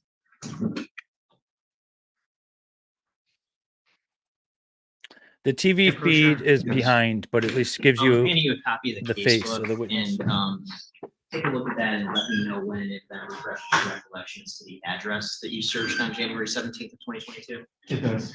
Okay, and if I can take that back from you, what was the address? 19451 Greenfield Road in Detroit. In Detroit. Yes. Okay. And when you participated in the search of that particular address, what was the basis of your authority to enter that residence? A search warrant had been signed the day before, and so we were there to execute that search warrant. Okay, and when the search warrant was executed, was anyone present in the residence? When we arrived to search or to execute the search warrant, there was nobody home. There was nobody there at the residence. And other than yourself, did anyone else participate in the search that day? Yes. And who else participated? Yeah, so we had a team of FBI personnel to process the possible evidence to be collected. We also had the FBI case agent, who's the lead investigator for the FBI in this matter. And we also had Detective Reinhold from East Point Police Department with us as well. Okay. And when you searched that residence, approximately how long were you there? Was your team there searching? We arrived a little bit after 6 o'clock, 6:10 in the morning, and we left the area of approximately 8:30 in the morning. So it was a little bit more than 2 hours. And was there anything in particular that your team was searching for when you were at that residence? Yes, the nature of the probable cause for the search warrant was the disappearance of Ms. Foster. So we were looking for any kind of materials, evidence, documentation, electronics, bodily fluids, that kind of thing that would be relevant to that investigation. Okay, and what can you describe just basically how that residence is situated? Sure, it's a duplex, and it's a 2-story building. It has a basement, and it had a shared backyard. So the backyard was maybe a little bit wider than the actual residence itself. Okay, and did you or someone else on the team take some photos of the residence during the search? Yes. And have you reviewed a subset of those photos that I sent you for presentation today? Yes. And do those photos fairly inaccurately depict what you personally observed when you were inside of the residence searching back on January 17th, 2022? Yes, they do. And is it your understanding that set of photos is on this disc that I'm holding that's been marked People's Proposed Exhibit 23? That is my understanding. Your Honor, I move to admit Proposed Exhibit 23. All right, that's a bit. And may I publish? Sure.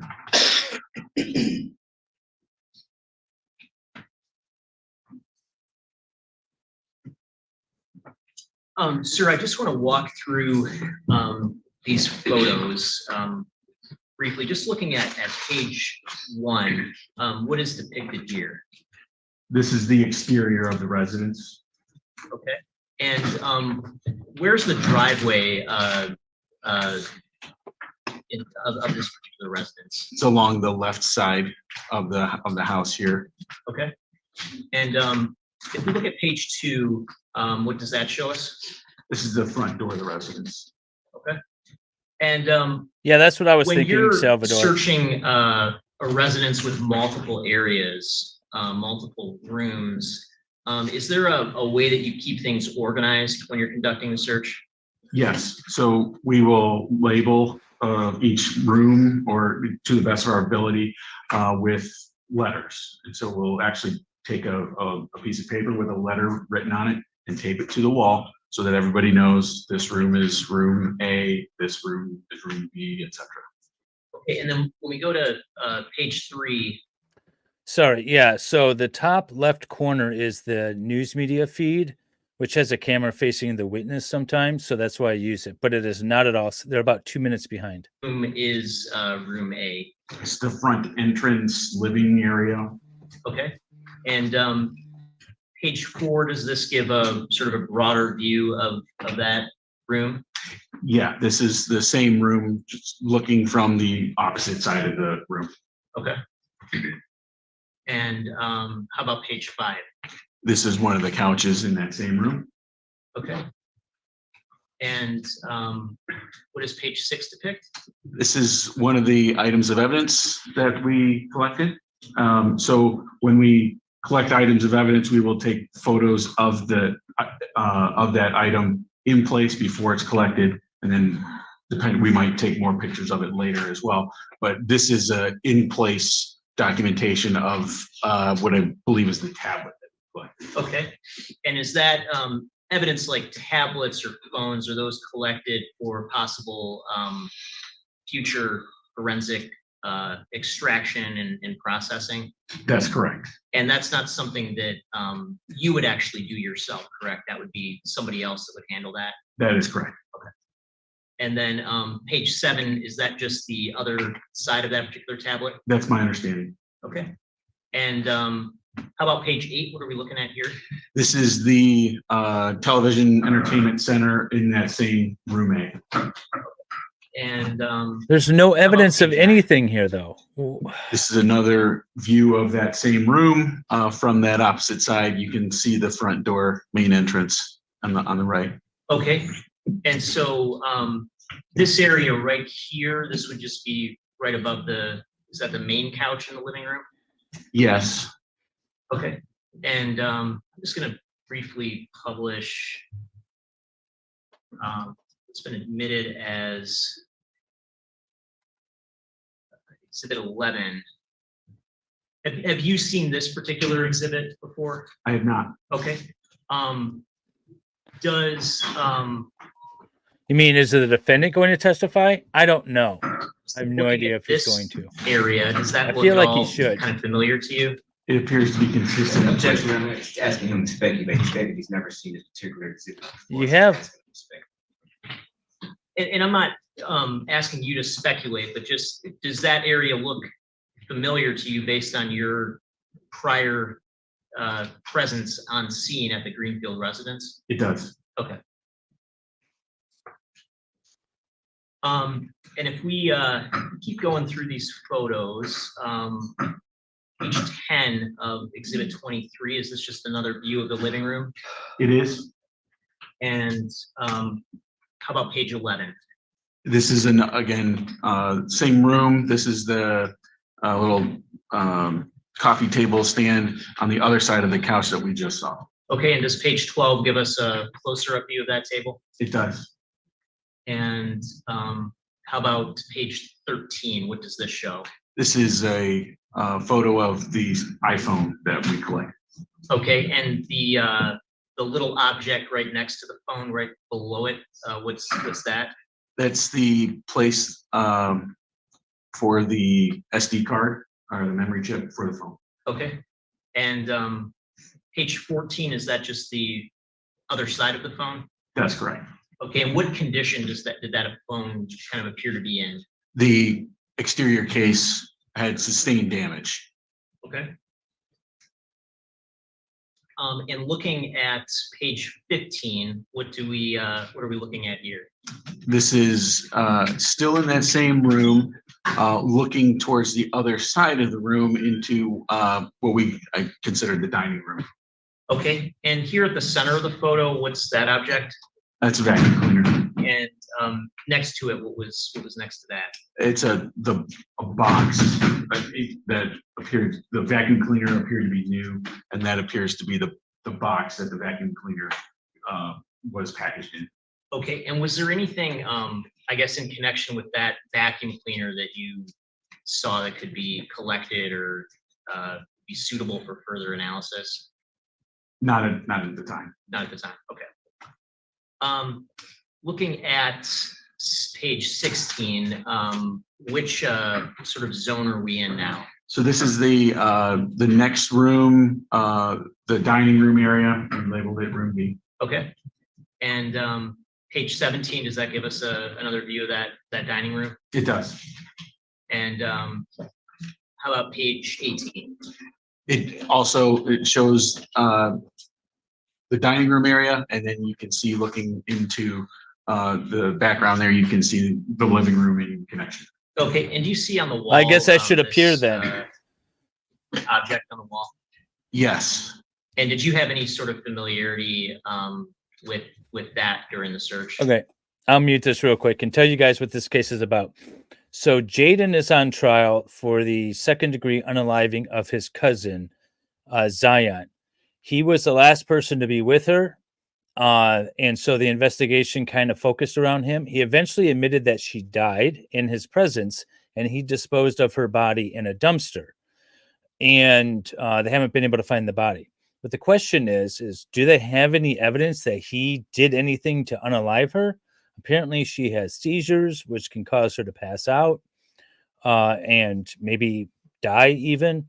And there's a bunch of other things going on, but they really don't have any evidence that he unalived her in any ways, just that she died and he disposed of the body. So that's what's going on right now. On this picture, I guess specifically? In this picture, you can see the items on the bottom right corner of the dining room table. So it'd be right here? That's correct. Okay. And then if we go to page 20, are these sort of a close-up of those items? Yes. And were you able to see what was written on this? Yeah, and I agree that the defendant should probably testify. If he's saying his cousin just died there and he panicked and freaked out because they were doing drugs, and so he got rid of the body, he probably needs to tell the jury why he did that and convince them. Some sort of small cardboard box. And there's some handwriting on it. Would that be? And there's handwriting on both of those items. Okay. And starting with the mail, can you read what that says? And it's my final wish to be cremated. And there's no signature next to that or name next to that or anything. Is that fair to say? That's correct. Is it Jorah? And then on the item next to it, are you able to read that? Starting at the top. Yes. I did nothing, and in death I stick to that regardless of the lies being made against me. To my family, Katrina, Mom, Dad, and my siblings, I love you all more than anything in this world, and I'm sorry I wasn't strong enough to handle this. To my kids, Ava, Deshaun, Isaiah, Daddy will always be with you and always love you. Hey, Old Line Red. And welcome. If we go to page 23, are we in a different room at this point? Yeah, this is rooms. So the defendant left a suicide note. He turned himself in, by the way, and then cooperated and told the police what happened. But I bet it was weighing on him. The notable thing in the kitchen was the mop and bucket there. Okay, and that's on page 27, that's visible? Yes. Okay. And then do you see the doorway that's depicted on page 28? Yes. Where does that door lead to? The basement. Okay, and if we look at page 29, does that show the stairs going down to the basement? It does. And page 30, are we in the basement at this point? Yes, we are. And how about page 31? What does that show? This is one of the corners in the basement, Well, I'm glad you're here now, Chris. And page 32 a different corner of the same basement. Is Karen Reed done for the day? and page 33. And again, same basement, same room, slightly, viewpoint is slightly shifted. And 34. This is that kind of semi-enclosed area where the bed was found in the basement. And 35. Excuse me. This is a small closet area in the basement. And that's labeled E. It is. Okay. And 36. This is a close-up view of the top shelf of that closet. Okay, and was anything notable found in the basement? We didn't collect anything from the basement. There was laundry and clothes and things, but nothing substantial enough for us to collect it for the kids. Okay. Thank you. And if we go to page 38, what does this depict? These are the stairs leading to the upstairs of the house. Okay, and page 39, are we upstairs at this point? Yes, we are. And this is, I assume just the bathroom, it's labeled F. That's correct. This is a whole lot of anything nothing too. notable So found in that bathroom. he There admitted were cleaning that she died in the supplies house. in the under the sink in the bathroom. He Okay, put her let's in the just, trunk here on and dumped her 41. body in a dumpster. That's correct. He admitted to And all if we go this. to, This is what they're 42, trying to prove, even though he admitted to it.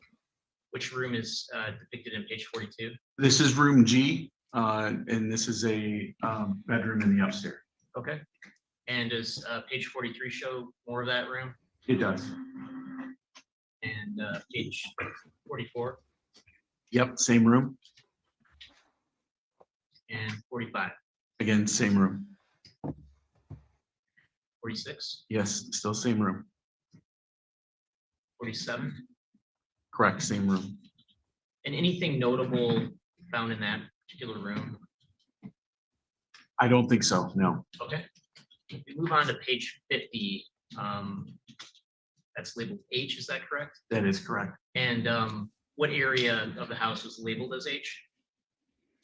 This is another bedroom in the upstairs. Okay. We look on 51, is that like a closet leading to that bedroom? Yes, And 52, same closet.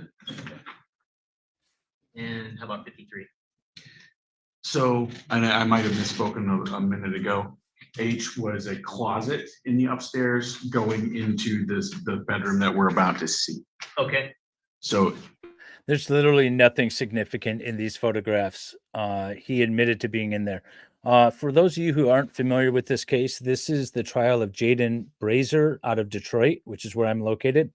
He's being charged with the second-degree unaliving of his cousin. He admitted that she died in his home while they were doing drugs, and he panicked and transported her body in his trunk and put it in a dumpster. They've never recovered the body. And there's no evidence that he caused her death, but he's still being tried for it. labeled I. Okay. And 57, So this is a picture of part of the mattress that was found in room I, and you can see there's a small reddish stain, reddish brown stain. That better be her there on her the edge. blood or something. and 58, is that just a close-up of that? That's correct. Now, when you were on scene there, did you have a means to test that stain to determine whether or not that was consistent with being blood? We did. And what's the sort of method that you have to do that? You use a what's basically a Q-tip to take a small sample of your test subject and combine it with the testing kit. The testing kit will react with hemoglobin, which is a protein found in blood. So if you get a reaction, you can be confident that whatever you're testing. No, is wasn't blood of too some soon. That was kind. good. We did not get a positive reaction when we tested. Okay, and so just to be clear, this was determined not to be blood. That's correct. Okay. Why are we showing it then? And then if we go to 59, are we still in the same room? We are. And what are we looking at on page 59? This is the couch along the wall of that bedroom, and you can see the red laptop there sitting on the couch. Okay, and is 60 just another image of that laptop? It is. And how about 61? This is an Apple Watch that was located in that same room. Okay. And To be fair, he did do a Google search as to whether or not garbage trucks are also compactors. But again, he admitted to disposing of the body. what are we looking at here? This is just a photo of a title.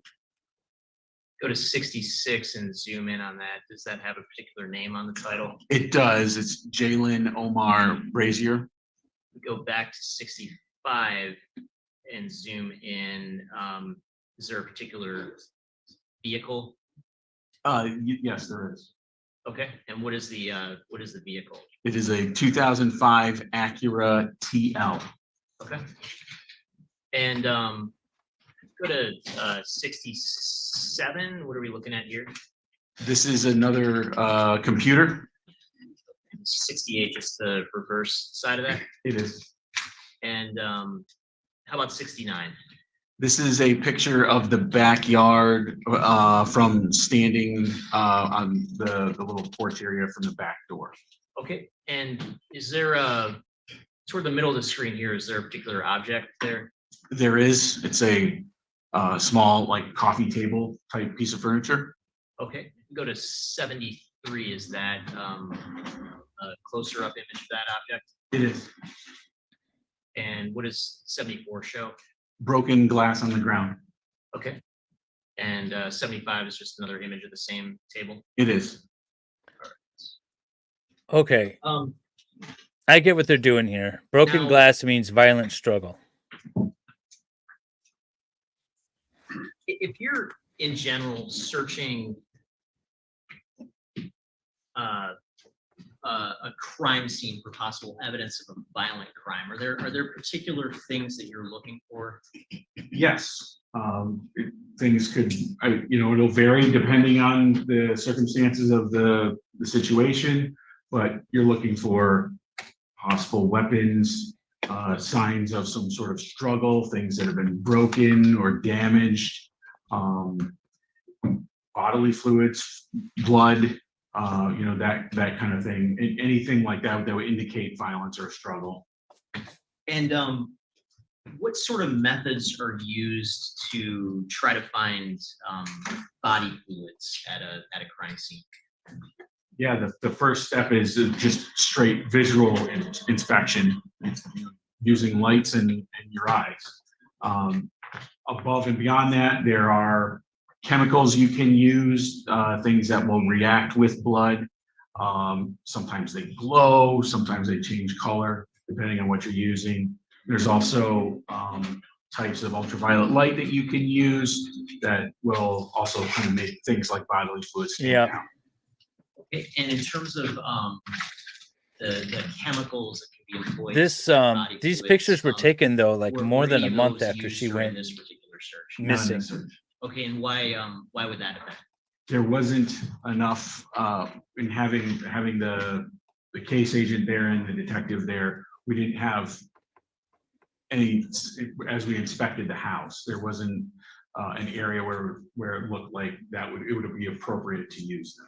Okay, and how about detecting blood? What are the sort of methods that can be used to detect blood in a crime scene? Are those the same as other body fluids? They are. Yeah. Okay. And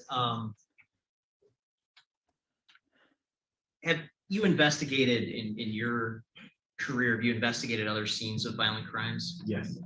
And yeah, they never mentioned experience blood at all investigating during opening scenes statements. of violent crimes, do you always expect to find like blood or other body fluids? you don't expect to find anything. You find what is there to be found.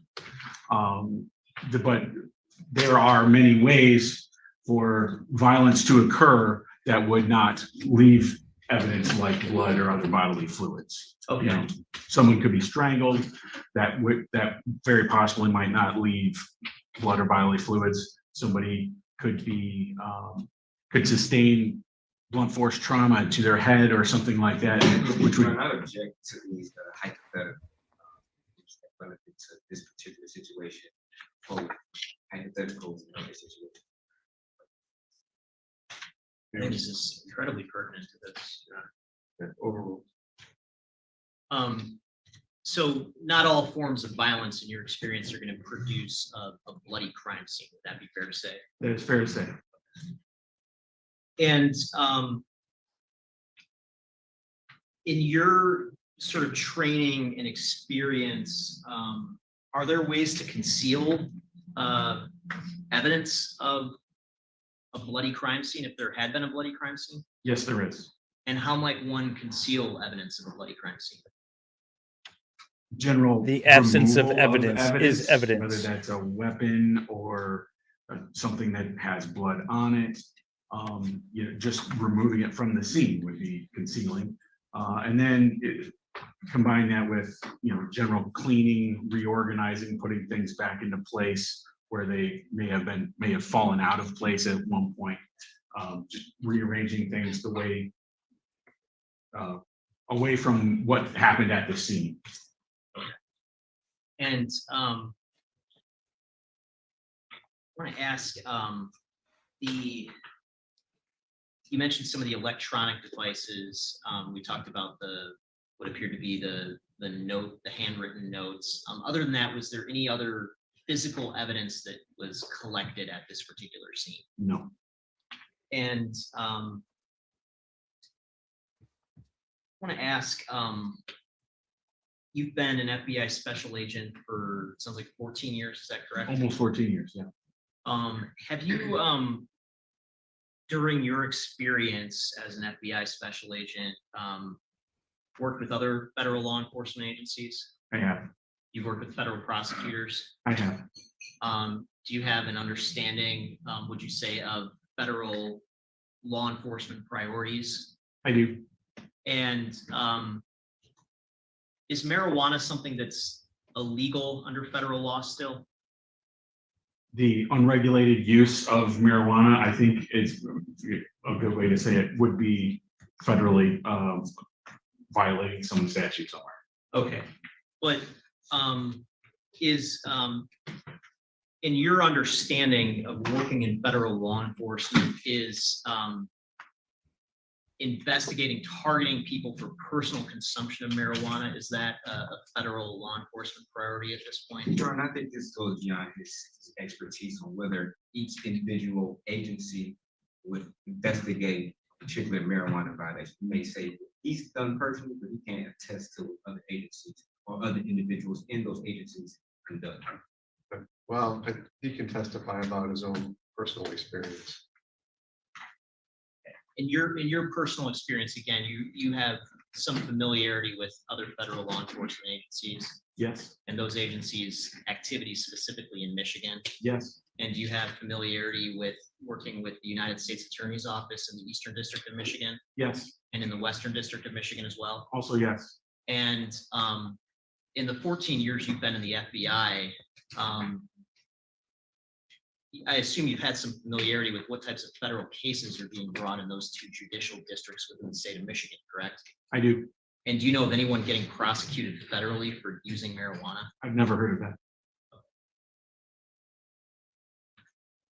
And would you say that marijuana is legal in the state of Michigan, right, under state law? Is that your understanding? That is my understanding. And would you say it's commonly known in the state of Michigan that use of marijuana is not a federal enforcement priority? Objection, that's cause for speculation, which commonly known. You know, but it's kind of speculation. Okay. Yep, this is Let me finish by asking this. So you one of the you counties I went to this practice in. scene on Greenfield on January. I know the 17th judge to quite well. investigate a possible crime, correct? That's correct. And the crime that you were investigating was a suspected violent crime. Is that correct? That is correct. If you had found a body at this scene, hypothetically, would that have furthered your investigation? Yes, it would have. Thank you. Nothing further. Good afternoon, Special Agent. Good afternoon, sir. Now, you stated that there are chemicals that could be used to determine if there's particular evidence, correct?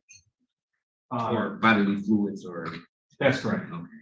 And in this particular situation, you didn't use any of these chemicals, correct? That's correct. Okay. Did you do any fingerprints? Yes. No. Okay. You didn't do any DNA swabs, correct? Inside this house, correct? Correct. Okay.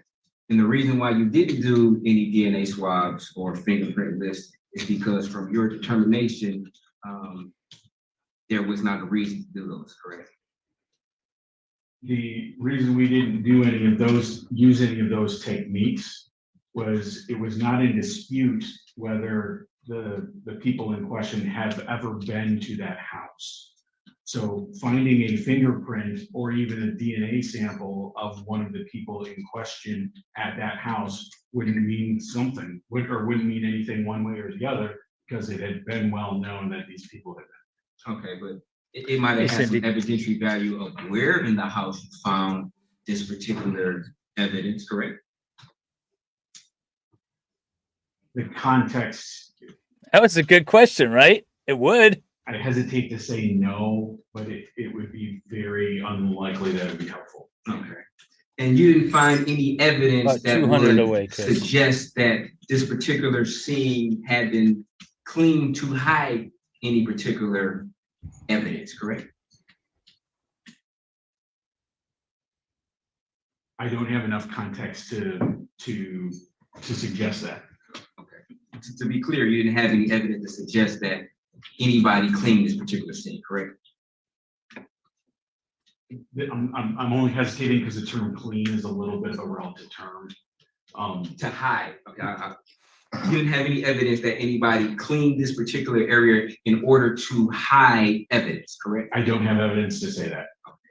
And you didn't have any evidence to suggest that anybody reorganized the scene, correct? In order to hide evidence.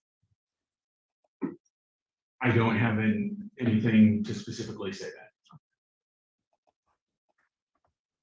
All supposition. And you didn't and speculation. Collect that mop bucket that you said that had somewhat of an interest to you, correct? We did not collect the mop bucket. And you didn't collect the mop either, correct? Right. Everyone go sub to Lefty.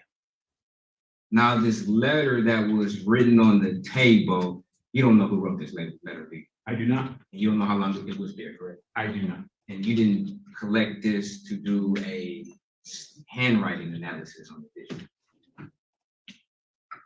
That part of the investigation is outside of my lane.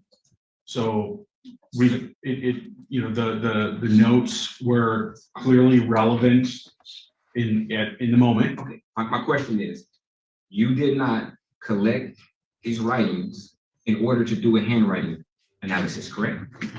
And my answer is, once we collect that evidence, we give it to somebody else at that, like right there at this. So what happens to it in the post-processing after it's been collected is not beyond your it's beyond my lane. Okay. Now, you never worked for the DEA, have you? That's correct. Okay. And would it be fair to say that the DEA, their primary focus is on drugs and narcotics, correct? That is in their name. Okay. So that would be a yes. Yes. And it would be fair to say that the district attorney or you as attorney, they don't personally notify you of every case that they're prosecuting. Is that correct? That's correct.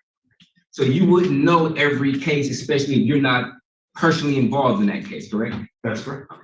So you can't definitively say whether or not somebody was prosecuted for usage of marijuana, correct? I would not say that. You wouldn't say what? I don't know that. Let me rewind. Okay, let me ask you this. You don't look at all the cases, correct? You don't know every single case. So you wouldn't know whether or not the U.S. attorney is prosecuting somebody for usage or possession of marijuana, correct? Correct. And as a special agent, your job in the FBI is not primary to focus on drugs. Would that be correct? You are correct. And you have never took extra steps to figure out or find out whether or not somebody was being prosecuted for the usage or possession of marijuana, correct? I've never done research to find that answer for myself. Okay.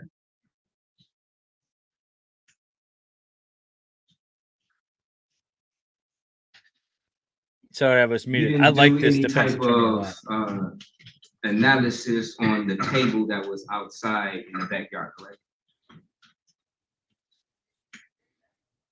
Whether you call photography analysis, maybe we could say we didn't do any further analysis outside of the photography and documentation that we did and we've already shown. You didn't swab for DNA on the table, did you?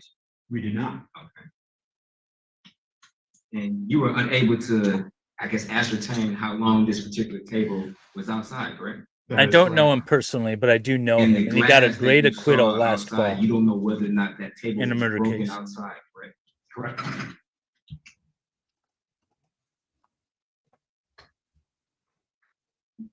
And you stated that there was a shared backyard between these two units in the duplex? That's my understanding. I don't, I haven't looked at the property lines to know that for sure.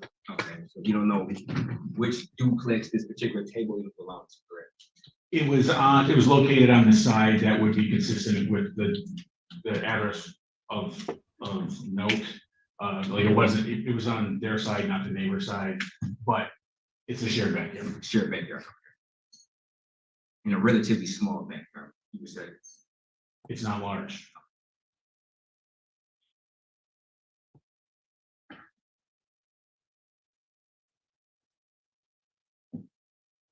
And you didn't find any blood inside the house or anything like that, correct? We did not. And you were looking for that, correct? We were. Did you employ any type of, I guess, lights, ultraviolet lights or anything like to find maybe blood that was undetectable by the eye? Not at this time. At a later time, did that happen? I did not. I was not present for any further process. Did you bring any dogs inside the house to sniff for any possible body remains or blood? We did. Okay, and that yielded a negative result? It did. So the only thing we have here is a confession. There's a common law Just briefly, Your Honor. principle that you can't convict There on were a some confession questions only. about concealing evidence at a crime scene. Do you recall answering some questions about that? I do. And just to be clear, if hypothetically someone had removed a body from that house, a dead body, would that have been consistent with concealing evidence of a crime? Yes. Nothing further, thank you. You recross? Nothing further. Any questions from the jury? Oh yeah. Seeing none, so you stepped in. We get jury questions too. Apparently they had none for this, but the jury questions earlier with the earlier witnesses were all focusing on the victim's seizures and passing out. They were really interested in knowing about that because apparently the victim does suffer from seizures, which causes her to pass out, potentially die from. We don't know.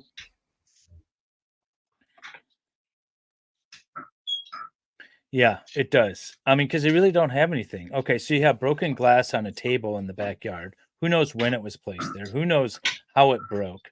You have blood that's not blood. You have no DNA. You have no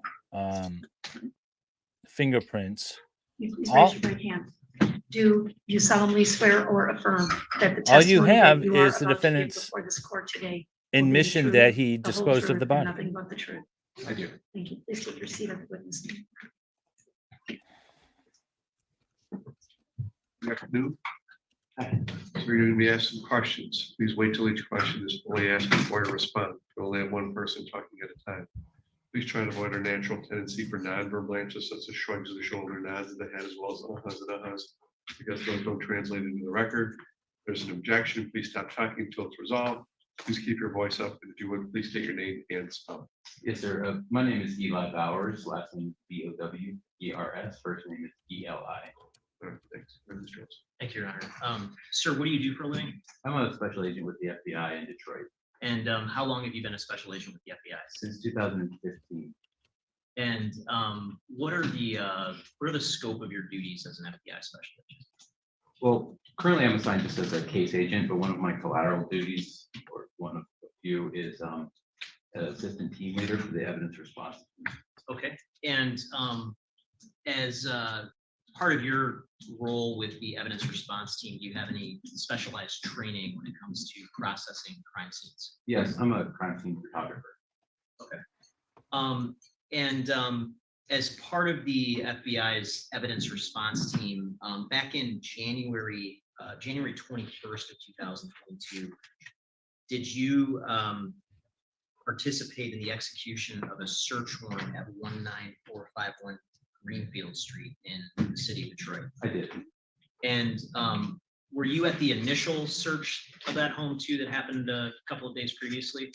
No, just the search on the 21st. Okay, and what was the purpose of the follow-up search on the 21st? So the purpose of our search, our reason to be there, was to do to look for blood and saliva using some advanced techniques. And I say advanced meaning not just looking at and seeing it, but using some chemicals, some advanced like ALS. No, it's not a box. It's Different wavelengths of light. it's like a little open. Okay, and throne.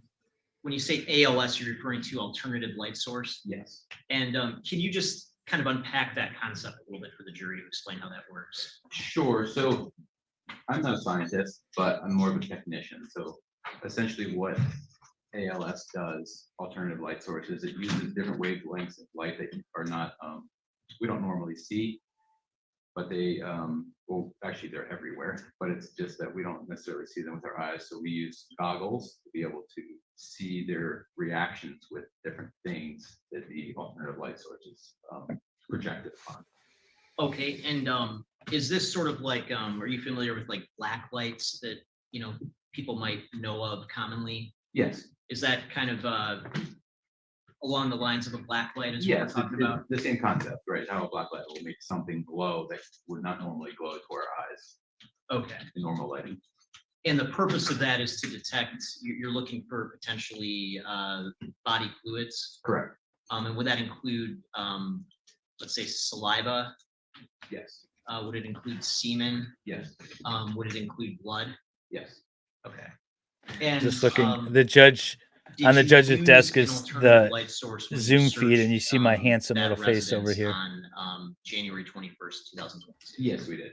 And what parts of the residence did you use that alternative light source in? We were focused in the living room area, which, so more specifically, there was a carpet on the ground, a couch, and there was also a coffee table, which we'd actually brought inside because we felt that was something that was removed from the living room. But okay.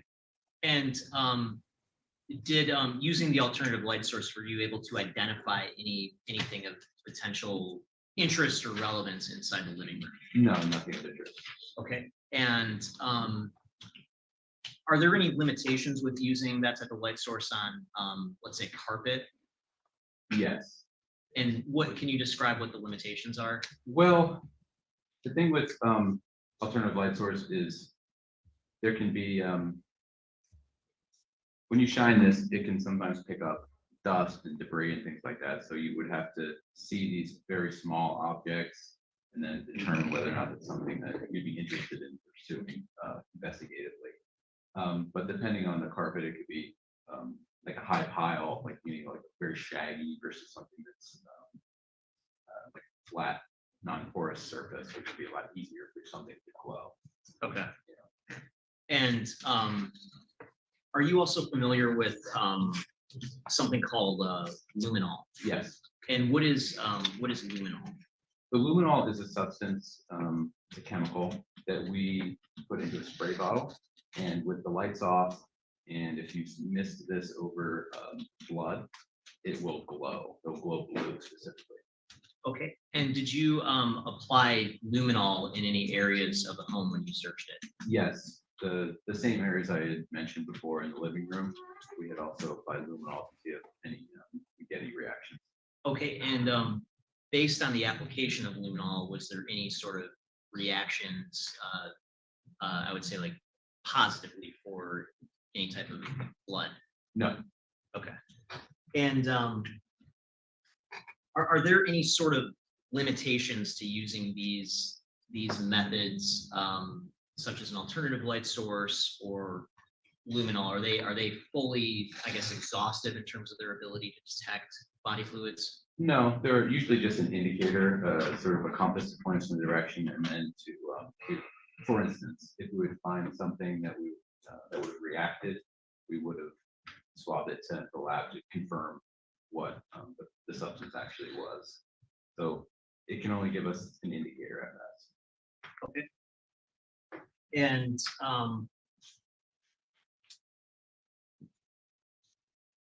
again, what was your overarching purpose for using these methods at this particular scene back on January 21st, 2021?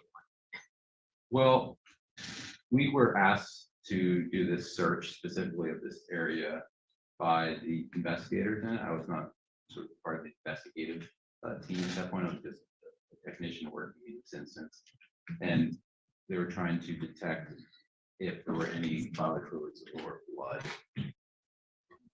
in specifically in the living room area, because the narrative they were working with at the time thought that there may be.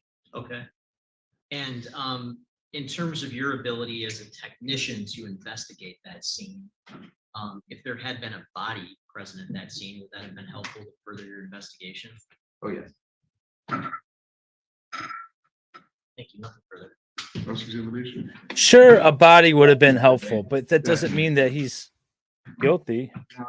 You stated that you use the ALS, which is the alternative light source, and luminol. And found nothing. You found nothing. For body fluids, such as blood. Yes, that's correct. Yes. And you would say that that's your first line of detection in order to determine whether or not there are bodily fluids using these methods? No, this would not be our first. Okay.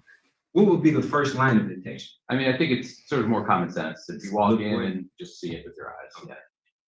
And you didn't see anything with your eyes, correct? No. Okay, so it'd be fair that the ALS and the luminol would be a secondary line of detection? Yes. Okay, good way to put it.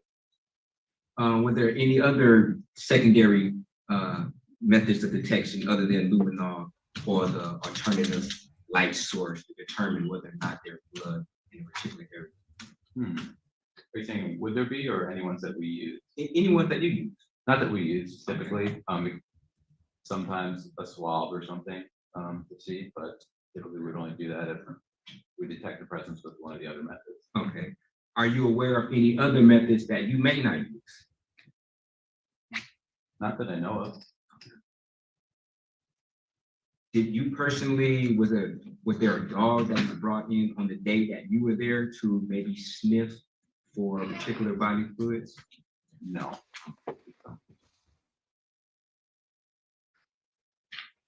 And how long have you been using these detection methods? Me personally? Yes.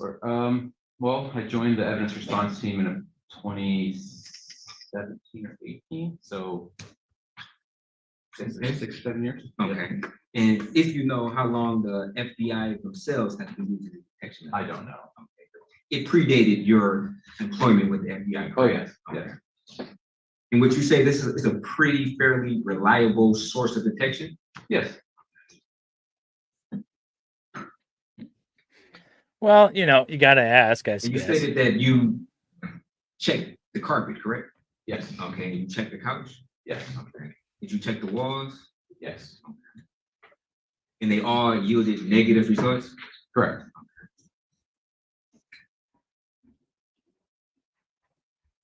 And did you employ both methods on the surfaces that I just mentioned? Yes. Okay, so that would be the ALS, the alternative light source, and the luminol, correct? Correct. So no blood in a supposedly violent Did you check any drugs in unaliving. the house? No. No signs of any cleaning of the house. Did you personally do any DNA swabs? No. Did you do any fingerprint lifts? No. Thank you, sir. No further questions. Thank you. You direct? No, Your Honor. Any questions Cross from the is jury? good. Cross has been really on point. Nope, we have jury questions. So the judge will review the jury questions with the attorneys, and if they're appropriate, the judge will then ask them of the witness, and then the attorneys can ask follow-up questions if they want to. Sometimes the questions aren't appropriate and they don't ask them, and the witness is just excused. But if they are appropriate, then the judge will ask them.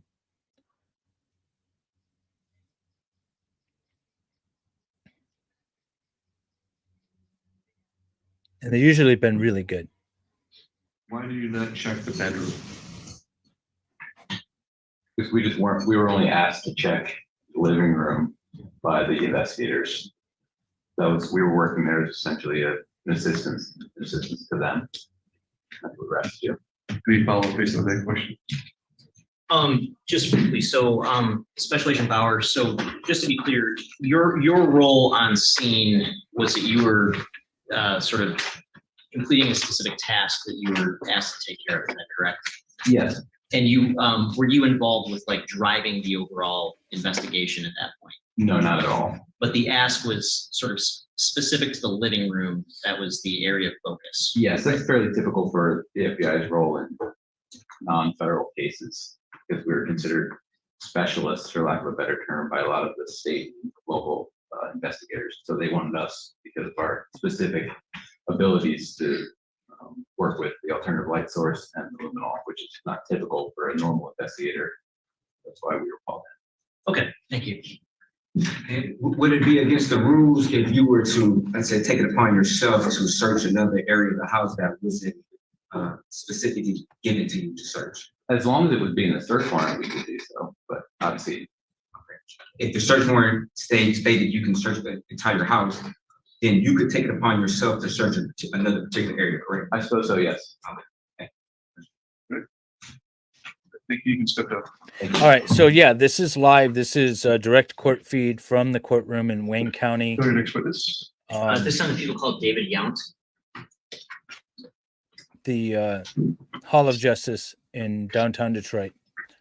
And the window in the top left corner is the media feed. It's a little delayed. I didn't like it yesterday, so I logged into the court's Zoom feed for today, which I'm liking a lot better, at least audio-wise.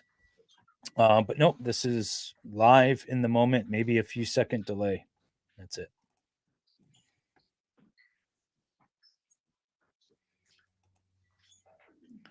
There's nothing Please to raise your right hand. refute. Do you solemnly swear or affirm that the testimony that you are about to give before this court today will be the truth, the whole truth, and nothing but the truth? Yes, ma'am. Thank you. Please take your seat at the witness stand. Yeah, when I logged in, so I know the judge and he saw my name. Made sure that I was in the right You're gonna be asked spot. a series of questions. Please wait till each question is fully asked before you respond. We'll only have one person talking at a time. Please try to avoid our natural tendency for nonverbal answers such as shrugs of the shoulder, nods of the head, as well as ahas and ahas, because those don't translate into the record. If there's an objection, please stop talking until it's resolved. Please keep your voice up. If you would, please state your name and spell it. Yes, sir. David Yount, Y-O-U-N-T. Thank you. Sir, what do you currently do for a living? I work for the Michigan State Police K-9 unit. And how long have you worked with the Michigan State Police more generally?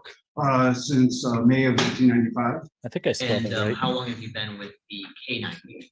since 2000. And what is your what's your current role in connection with the Michigan State Police K9 unit? Right now, I'm a sergeant within the Michigan State Police. If they have a Zoom feed up, Okay, yes, and what I are can. your sort of duties as a sergeant in that unit? I am the head trainer. I was also the K9 unit commander. Due to the growth of the unit, we brought a lieutenant on. So basically the assistant unit commander for the state police K9 unit, also the head trainer. Okay, and how long have you had that role as head trainer within the We had the head trainer role since 2000. unit? And what does the Michigan State Police K9 unit do? We were established in 1960. We find people, lost people. We find suspect that flee crimes. We find substances, whether it be narcotics, explosives, accelerants. We find lost people. We also find, we have cadaver dogs that locate human remains. Also I'm waiting human for the remains, Supreme Court to really such challenge as these tissue, bone, and blood. We find dog those in search trace amounts. indicators. We also find them in different environments, like water, houses, buried, things like that. We have explosive dogs that detect 13 different explosives, but in combination, hundreds of different types of devices. We have accelerant dogs that locate accelerants such as gasoline, kerosene, lighter fluid, lamplighter fluid. We help and assist at scenes where there's fires, fatal fires. Cadaver dogs also help in that capacity. We have tactical entry dogs where we work with our SWAT team. We have dogs that are trained to assist in those types of calls. And do you have any sort of specialized training when it comes to being a K9 handler? Yes, sir. And what is, can you kind of walk us through your training background in that field? Yes, sir. The basic K9 school is 560 hours. It's 14 weeks of basic K9 training. You're learning about K9 theory, K9 behaviors. We're also a unique unit in that we train our dogs from, they're untrained. We call them green dogs. They're not trained. So as a new handler, you are training an untrained canine and you're learning all the principles of conditioning. So we train the dog from the ground up. And give you an example, my first dog was a bomb dog. It was a tracking bomb dog. So we would teach the dog how to track. Basically, the dog taught us. He knew how to track, but we just learned as a handler through repetition on how to read the dog. But then we would condition the dog to odors. So like I said, my dog was a bomb dog. So we would train the dog to indicate on target sources. So for me, in 2000, it was explosives. We teach them how to really condition them how to locate explosives, C4, black powder, different substances like that. So you go through a 560-hour basic canine training course. That's what we do. Okay. And did you, you personally took that course yourself? Yes, sir. And in your current role as a supervisor, do you help train other canine handlers in that course? Yes, sir. And you mentioned cadaver dogs. Can you just describe what a cadaver dog is generally? Yes, sir. A cadaver dog basically finds human remains in different states of decomp, whether it's it could be freshly a person that freshly passes away and somebody tries to hide them, or it could be trace amounts where you have somebody that is killed and there's he admits blood that he had a dead left body behind. in his car. We condition the dogs to indicate on trace amounts of blood, all the way down to 1 parts per million human blood our canines can detect. And can you help us kind of understand what's the process like for training a dog to detect the odor of human remains to create that sort of impression with them? Yes, sir.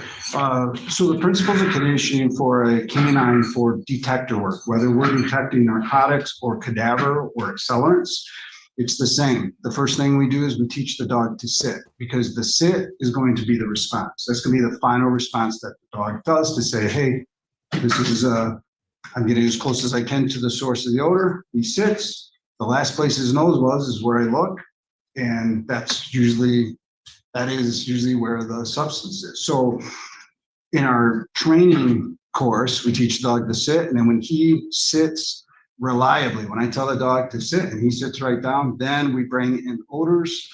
Let's say I'm training him on cadaver tissue. So I'll bring in tissue, I'll put it in a box. It's in a design box that his nose can go in, so the odor is isolated, and I'll have 8 other boxes.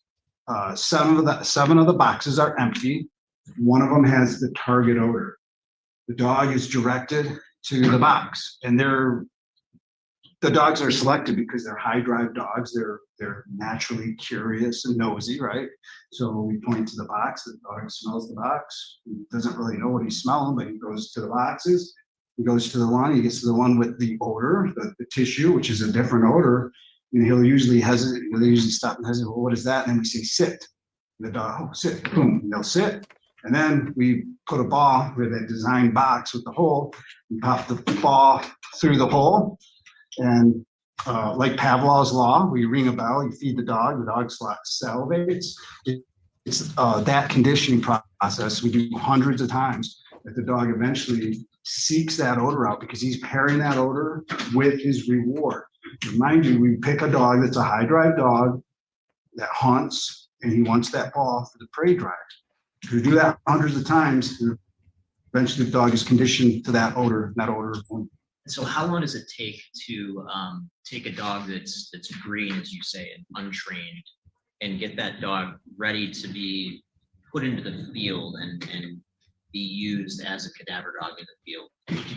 So with our cadaver program, we never have anybody new run a cadaver dog. So it's usually a handler that's already been a handler for a while, so they understand the principles and how the dog operates. It's 10 weeks, so it's 400 hours.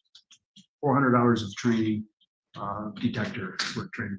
Okay, and the methods used to train cadaver dogs, are those something that you just came up with personally, or is that something that is used more broadly within the Michigan State Police and even nationally?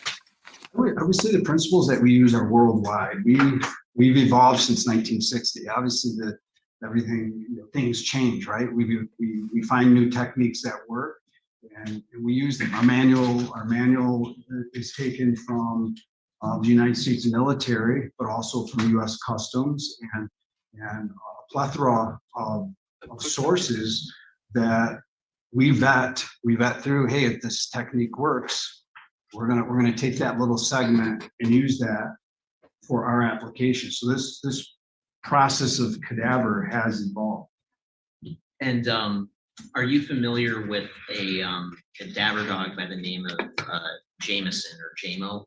Yes, sir. And what's your familiarity with JMO? I was responsible for selecting Jameson. He was one of 14 dogs that were tested to be a cadaver dog, and then I trained him. And he was my dog. I ran him. So he's still a cadaver dog. And so did you went through that 400-hour program with Jameson? Yes, sir. Personally? Yes, sir. During your training of Jameson to be a cadaver dog, did you have any issues or concerns about Jameson's accuracy in detecting the odor of human remains? Not at all. He from the moment we tested him, so he's a Belgian Malinois, which those are a very high drive dog. They're very high drive. They're great dogs. They're great work dogs. They work really fast though. But he was very methodical. Of the 14 dogs, he was my only Malinois. I really did not plan on selecting a Belgian Malinois, but he was very slow, very methodical. And then going into the training process, and mind you, Jameson is my 13th work dog. He's 13th dog that I've worked on the road. Seeing this, recognizing how talented he was at it, he made the training really easy. I had 0 issues with K9 Jameson. Okay, and was Jameson eventually certified in any way as a cadaver dog? Yes, sir. And I'm holding what's been marked as proposed exhibit 30. Can I approach, Your Honor? Yes. What is proposed exhibit 30? That is our certification. Okay, and is that just a record of Jameson's? Would that be his initial certification as a Yes, cadaver sir. dog? Was that in 2021? Yes, sir. And is this the sort of record that is kept in the ordinary course of your unit's business? Yes, sir. And is it the regular practice of your unit to keep records of K9 certification? Okay, yeah. So they need to certify, they need other evidence other than just his confession. So they need corroborating evidence. That's true. But it doesn't go to 2nd-degree murder. Just And the so count Jameson 2, was which certified is in with our evidence tampering. 2021, is that correct? Yes, sir. And has he been in the fields as a cadaver dog since that time? Yes, sir. And after the time of his initial certification, have you had any problems or concerns come up about Jameson's accuracy as a cadaver dog? No, sir. Now, have you previously had the opportunity to testify as an expert in the field of K9 handling based on your experience and your training in that field? Yes, sir. And can you say approximately how many times you testified as an expert in that field? Several, maybe a dozen. Okay. Has any court ever refused to qualify you as an expert in that field? No, sir. Your Honor, I would pass for any more years to expertise in this. So, Your Honor, at this time, I'd ask to have Sergeant Yount certified as a expert in the field of K9. Great. Qualified as an expert pursuant to MRE 72. Now, I want to ask you a couple of hypotheticals, okay? Sure. If hypothetically there was an enclosed space that had decomposing human tissue in it, that had been decomposing for some lengthy period of time, would that leave the sort of odor behind that Jameson might detect? Yes, sir. Okay. Hypothetically, if there was just a drop of dried blood right here on this table, and that blood had been sitting there for some time, would that create the sort of odor that would cause Jameson to indicate? Yes, sir. Hypothetically, if let's say I died right here, would there be odors emanating from me that might make Jameson indicate the presence of human remains almost immediately? Yes, sir. Did you deploy Jameson? So a in drop of connection blood with is the enough to set off the investigation dog. into the disappearance of Zion Foster? Yes, sir. And I want to ask about a couple of different situations. And I want to take you back to January 17th of 2022. On that particular day, did you go to a residence located at 19451 Greenfield in the city of Detroit? Yes, sir. And at that residence, did you have Jameson with you? Yes, sir.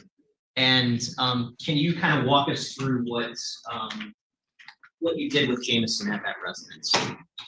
So the first thing I do is I get briefed by detectives on scene. I do a safety walkthrough for two purposes. I walk through to make sure there's no pets, dogs running loose, cats, things like that. Also for safety reasons, in case there's any glass, any poisons. You know, sometimes there's rat poison or poisons like that, or cleaners and toilets, things like that. So I'm doing a safety check. And at the same time, I'm also getting a search strategy, getting the layout of the house, of how I'm gonna search the house, formulating that before I even get the dog out of the vehicle. That's why I do the safety walkthrough of the target. And did you ultimately take Jameson through the house? Yes, sir. And did Jameson make any sort of positive indications inside the house? He did not. Okay. And So there wouldn't have been did you even a drop of also, blood. Participate in the search of a white Acura on January 2019. I'm sorry, January 19th, 2022. Yes, sir. And was that located at the Woods Towing in East Point? Yes, sir. And who else was there? I guess at the time that you were there. I would have to refresh my memory off my report. There was somebody there that gave me access to the vehicle and was present for the search of that vehicle. And did you draft a report about the searches that Yeah. you did with Jameson in this case? Yes, sir. And if you took a look at that report, would that refresh your recollection as to who was at the vehicle search with you? Yes, sir. Your Honor, may I approach the witness? Sure. I'm handing you a copy of your report. Why don't you take a look at that and let me know when and if your recollection is kind of refreshed as to who you were with at the vehicle search. Detective Sellers. Okay. And did you have Jameson with you at Woods Towing? Yes, sir. And can you describe what you did in connection with Jameson in the search of that vehicle? Yes, sir. So the same principle and the same technique that I use for target houses or target areas when we have that capability to do that. I go to the vehicle, I look at the vehicle, I open the vehicle up, make sure I'm looking for safety reasons, anything sharp, any broken glass, any needles, anything that could hurt the dog. Also, I completely open the vehicle up, open the trunks and open the doors. At that point, I get the dog out, basically air him out. And then what we do is, just like in the training that we talked about earlier, is I put a harness on Can Jameson that cues him that, okay, now we're looking for the target odor that you've been trained, you've done hundreds of times. Put his harness on, and then we search the vehicle. On this particular case, he didn't give any positive indications for human remains in the passenger compartment of the vehicle, but he did get to the trunk of the vehicle, and he gave a positive indication on the lower left area of the trunk where there was some black clothing. It looked like a uniform. He also gave a positive indication for human remains on the side of the trunk, on the inside of the trunk, towards the back. And there was a chat in did the you Fox obviously you 2 didn't physically observe any chat human that remains said in all the- these people are in gross. the How do trunk we of know the it car? wasn't Is that period fair to blood? say? Yes, sir. It's fair to Could have say. been. Who knows? Take my light and I obviously look where his last place where his nose was, and I could not see anything. Okay. You And did you also that same day participate in the sort of canvas of a particular area in Highland Park? Yes, sir. And did you have Jameson with you out in that area? Yes, sir. And what were you doing, I guess, at that point? We received information that there was a potential area of where our missing person would be located. So we conducted a search. I also remember calling in one of my handlers to assist with the open area search. And Jameson was there to do things like houses or overgrown areas or potentially ground disturbance areas or things that had been dumped, because he can do that, dumpsters and things like that. So we searched, I want to say it was about a 3-block area of land, houses. I remember a 3-story large abandoned building. We searched every square inch of that place as well. Just had a lot of debris and a lot of a lot of items in the building. And did Jameson make any positive indications as you searched that area of Highland Park? No, sir. Okay, so the only positive indications were in the trunk of the car, is that correct? Yes, sir. And I want to ask, hypothetically, based on your training and your experience as a canine handler, if a body had been in that trunk for just a short period of time, shortly after the person was deceased, could that lead to enough of an odor that Jameson might indicate on it? I would say there would have to be some transfer of fluid. Okay. Yes, it is possible. It is possible. Yes, sir. And you mentioned your dog was trained to indicate on a certain sort of level of blood by parts per million. Can you explain that? Yes, sir. So I've always been intrigued by what the dogs can indicate because they surprise you. They do great things, right? So I wanted to put a measurement on it, and I've been working with our laboratories on how to put a number. How could I measure what a dog that can locate? Did he take the trace dog to blood the evidence, how dumpster? could I put a number on it to be able to, I was just fascinated. I was kind of obsessed with it. And so we came up with a process of diluting blood, measured blood into water. And then we would basically see what the dog's capability was of locating a small threshold amount of blood. And we got to 1 parts per million.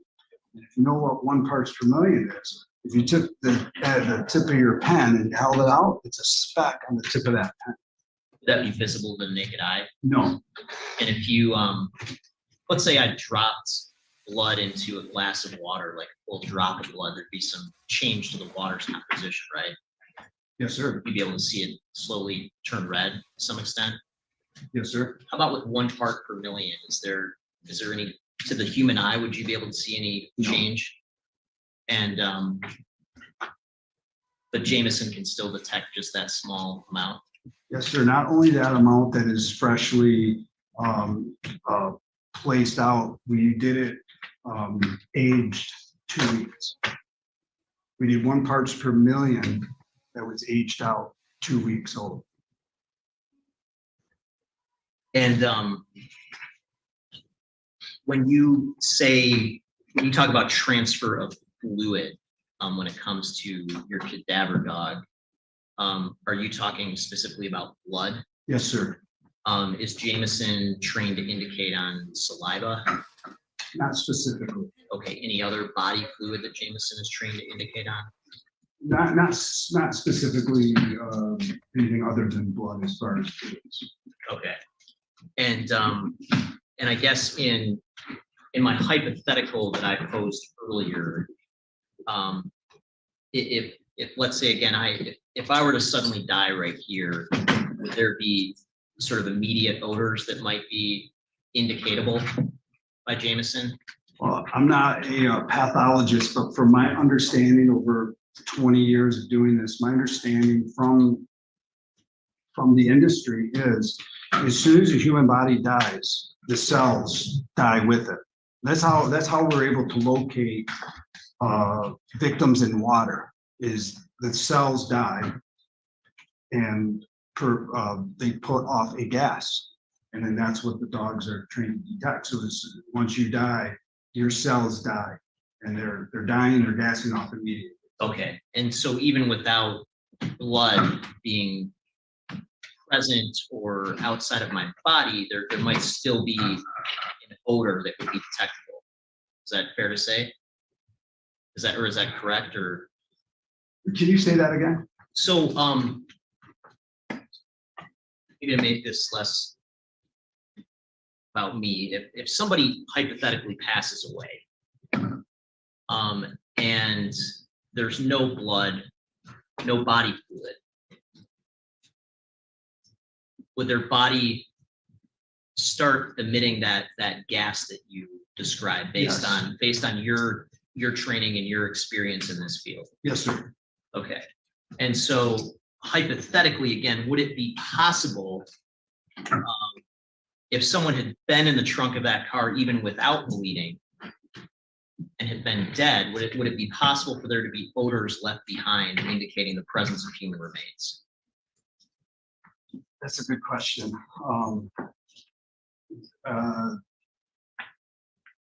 What I think would be more possible is there would be such a small amount of blood that that's what the dog would be indicating on. Okay.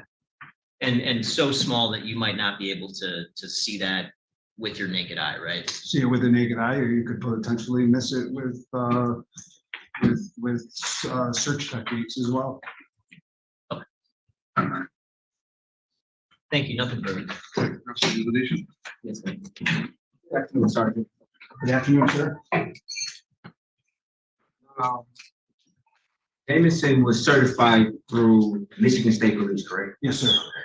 It'll be a fair statement that there is no third-party agency to certify these dogs, correct? That is correct. Okay. It's not a universal standard as which you can compare to see whether or not Jameson is properly qualified to be a cadaver dog, correct? No, that is not correct. Are you saying that there is a universal standard? There is associations out there that have some standards, the USPCA, NAPWADA.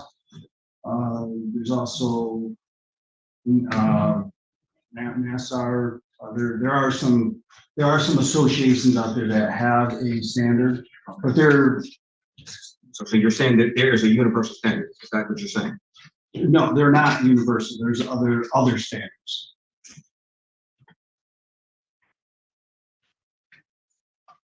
And that would go to cadaver dogs, dogs who sniff for narcotics, explosive, accelerants, etc. Yes, sir. So just to be clear, there is no universal standard for which you can compare your dog to see whether or not it's qualified, correct? That is correct.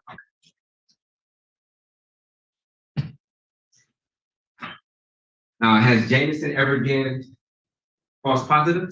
No, sir. Okay, never? Never. Okay.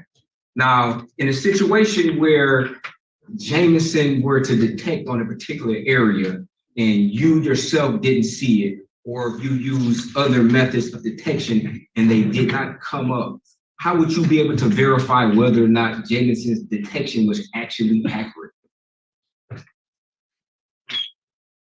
That's a good question. You have to use equipment. You have to use equipment, or in training, we know there's a source. We know that there's a source there. We place the source. Okay. And okay. In the real world, when you don't know whether or not there's a source there, Jameson detects on a particular area. You yourself can't see it. Other methods of detection are used, but it does not come up with any evidence. Under those situations, how would you know whether or not Jameson did not give a false positive? Because I'm relying on his training and the experience of the canine. He doesn't do that. Oh, he doesn't do that. But if somebody were to come behind you and try to detect and nothing came up, you just determine that they're wrong and Jameson is correct? Yes, sir.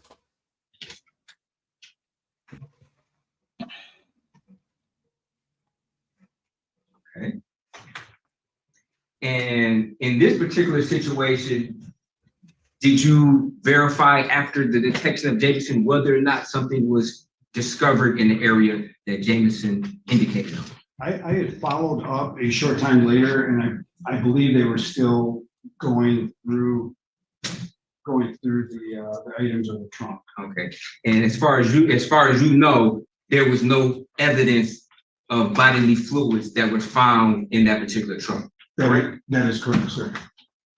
Now, you indicated that Jameson is qualified to detect 1/1,000,000th of blood in particular water. Let me ask you, how were you able to, I guess, measure 1/1,000,000th of a particle of blood? I did not do that personally. A qualified person from the laboratory did that. Okay. Now, isn't it true at the preliminary examination, you indicated that Jamison allegedly could do all the way down to 1 part per 12,000? I don't recall that specifically. I may have. Why isn't the dog's indicators Page hearsay? 196.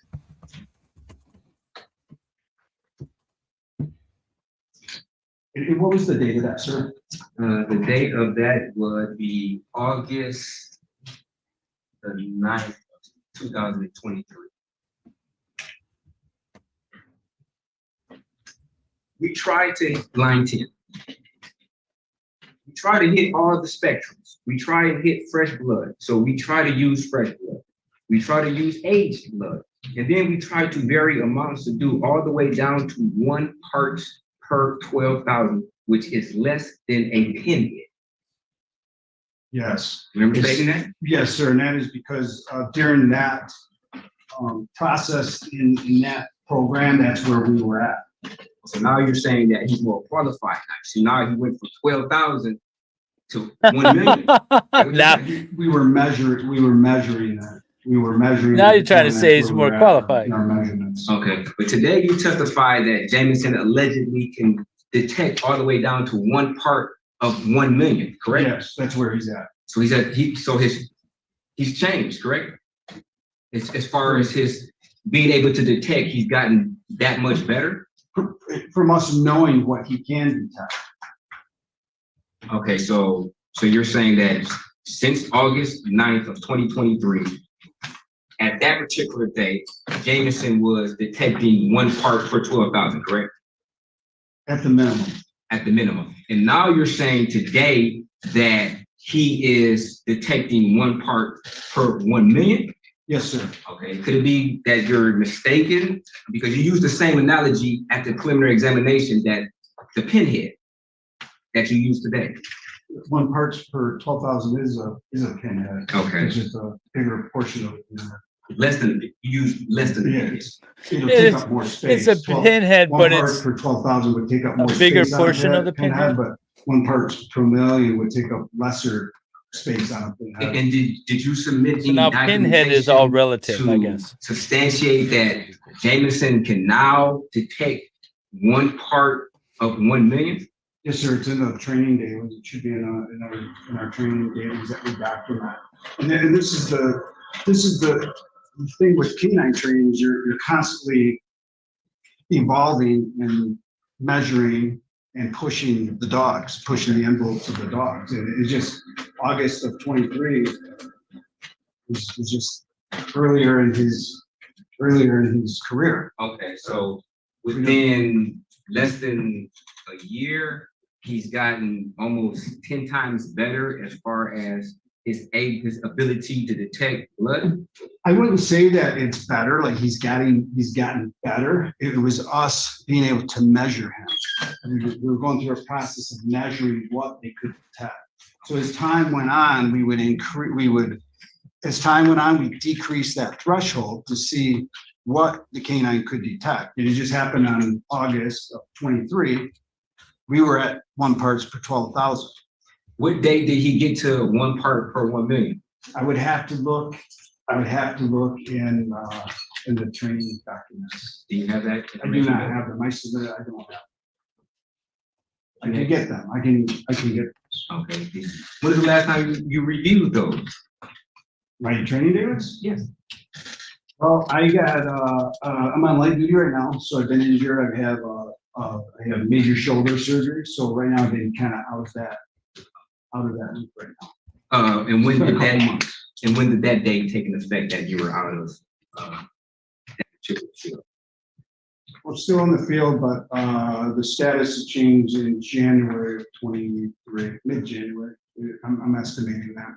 January of 23 or January of 24? I'm sorry, January of 24. January, thank you. So you stopped in January of 24, correct? So you're saying between August of 2023 and January of 2024, which is roughly 3 months, within that time frame, Jamison went from being able to detect 1 part per 12,000 to 1 part per 1 million? Yes, sir. In those 3 months? Yes, sir. Okay, but you don't know which month it was, correct? I don't, not off the top of my head, I have to review my emails to see those specific. And you didn't bring those with you in preparation of testifying today? I submitted those months ago, or right shortly after. Shortly after the prelim, you requested those and I submitted those. Now, Jameson's, he's unable to detect the manner or cause of somebody's death. That'd be a fair statement, correct? Yes, sir. Is trained to detect bodily fluids or the gases that the body lets off after it's deceased, correct? Yes, sir. And when the prosecutor gave an example of somebody, you know, say they died right here and there, right now, yes, sir, in this very courtroom, their body would be letting off gases, correct? Yes, sir. Okay, and then Jameson, he would be able to detect that, correct? Yes. Okay, and even if there's no blood, correct? He would be able to detect the gases. That'd be correct, right? That's what he's indicating, is the gases off the body. There's a source there. There's a, Yes. the source would be the body, and that's where the gases would be coming from. Okay, so for one, you don't know whether or not if Jameson indicated if in fact there was actually bodily fluids in that particular area, right? I mean, I don't want to argue with you, but I believe that there was human blood in that trunk, and that's what he indicated. Now, you believe because there was no body in there. Okay, but you don't have any supporting evidence or analysis that would confirm that indication, correct? I would say the 20 years of experience, and then the this last part of training where we're measuring the blood, the trace amounts of blood, leaves me to believe that that's what he is indicating. Huh? So you're saying Jameson is 100% accurate every single time? I wouldn't say he's 100%. No dogs are 100%. They're dogs. They do dog things. He's not perfect, you know. But when it comes to when we're working and his harness is on, and he is a very sharp canine. And that I don't doubt. I don't doubt that. My question is, because you indicated that, or testified to that, even though there was no supporting evidence through analysis from collection of DNA, from items recovered from the truck, that would indicate there was a presence of bodily fluids, you stated that you still have confidence that in that particular indication that Jameson was correct, right? I'm very confident, yes, sir. You're very confident, but you're not positive, right? You can't guarantee that. That'd be a fair statement. If I didn't think there was anything there, I wouldn't waste the crime lab, the investigator's time in calling those areas. He gave a distinct final response that he's done hundreds of times. He doesn't do it on food, doesn't do it on anything, doesn't do it on other animals. We proof them off of other animals and other animal remains. That I'm very sure. Okay. And you called the crime lab, correct? I did not. They were contacted, correct? Through the detective. I let the detective know. Okay. And that's and is your understanding that the crime lab came out and processed that particular vehicle in that particular area to determine whether or not there was evidence, correct? Yes, sir.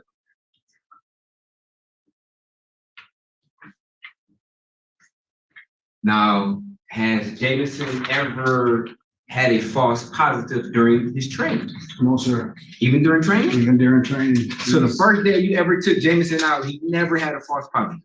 Well, for one, he didn't know anything. Right? We had to teach him how to sit. Like he didn't have an opportunity. And so I would This put it is that. so He really never had sus- an opportunity to give a this false testimony. positive. Okay, but at some point in time, after he learned how to sit, you then introduced them to odors, correct? Yes, sir. Okay, so you're saying that when that initial time where you introduced them to odors, from that time forward, there was never a false positive that Jameson indicated on. I can honestly say I'll tell you the worst thing that he did. That's not, Well, my question. he did, well, what is your definition of a false positive? A false positive is indicating on the presence of a odor of a What substance is a false when it is not positive? there And I can honestly say he has not done that. in training at all. He has not. I've had dogs do that. I've had every other dog. I've had 12 other dogs that have done that. So if Dog there's is something- never, this the best dog even during ever training. in the history I've of seen thousands of dogs work, and I've certified dogs all over the world, and I've not, he has done a pretty good job. Sounds like he does not just a pretty good job, but if he's never had a false positive, then that would be an excellent job, a perfect job, correct? Yes, sir.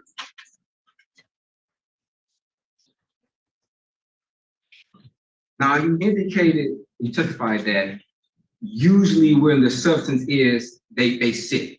You stated that, correct? Yes, sir. Okay. And when you use the word usually, are there times where they don't sit?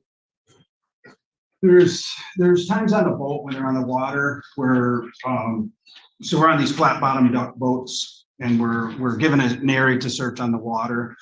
And the dog will be on the boat and he's just sitting here like this, like you and I were sitting here, right? And all of a sudden he'll pop up and he'll start doing what we call a bracket. So it's like he's back and forth working odor, like frantically, almost like he took his tennis ball and threw it in the water.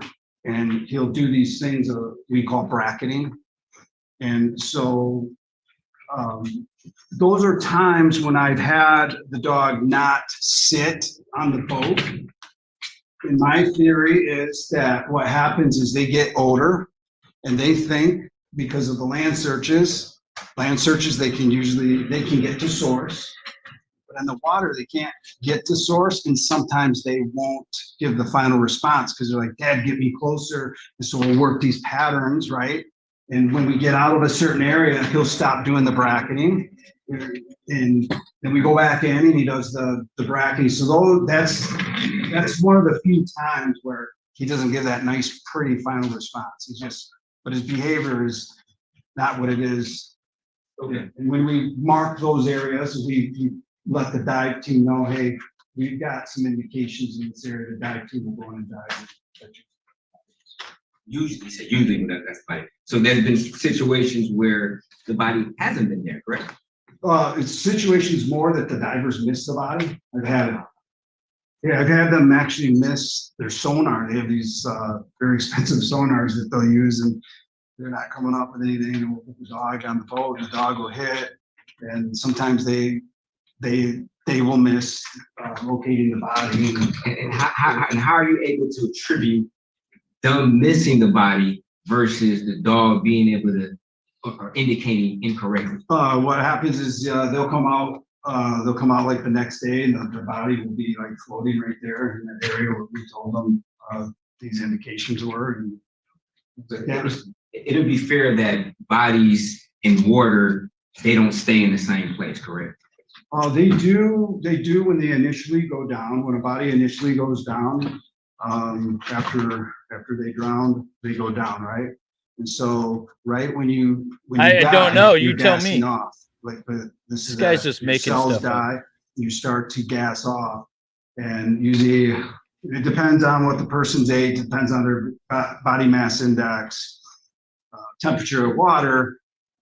After usually 7 to 10 days, the body will start to float because of those gases that are building up. Okay, and it would depend on what type of body of water they're in, the current.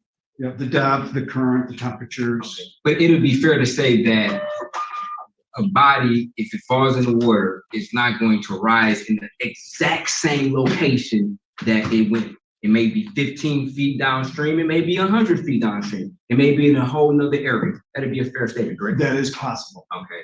So if you come back the next day and the body is in a particular area, you can't definitively say if that body was in that particular area the day before. That'd be fair statement, correct? It's semi-fair. If you're in an unprotected area, it's a semi. You said unprotected area? Yeah, it's in a protected area where there's no current, and there's no wind. The body would just come up. that would be in a perfect situation where there's no wind, there's no current, then possibly the body would rise in the exact same location that you intended to be in, correct? That's correct. And I've had them located, like, I had bodies get trapped under logs, and they miss them under logs, like, because they're down there, they can't see, they're using their hands, yeah, they're down 20 feet searching, right? And they miss it down one day, and then the new guy that's motivated to search, he comes and search, and he starts moving logs, oh, there it is, and it's like, okay, dog was right. So you're saying that sometimes that there are inadequate searches that are being performed? Right. I wouldn't say that at all. I would just say that there are searches that are done and then they redo their searches and stuff. One of the ways of verifying whether or not the indication is correct as far as bodily fluid would be to send it to a lab, correct? Yes, sir. Okay. And actually that would probably be the only way to truly verify it without assuming that the dog is correct. That'd be fair statement. Yes, sir.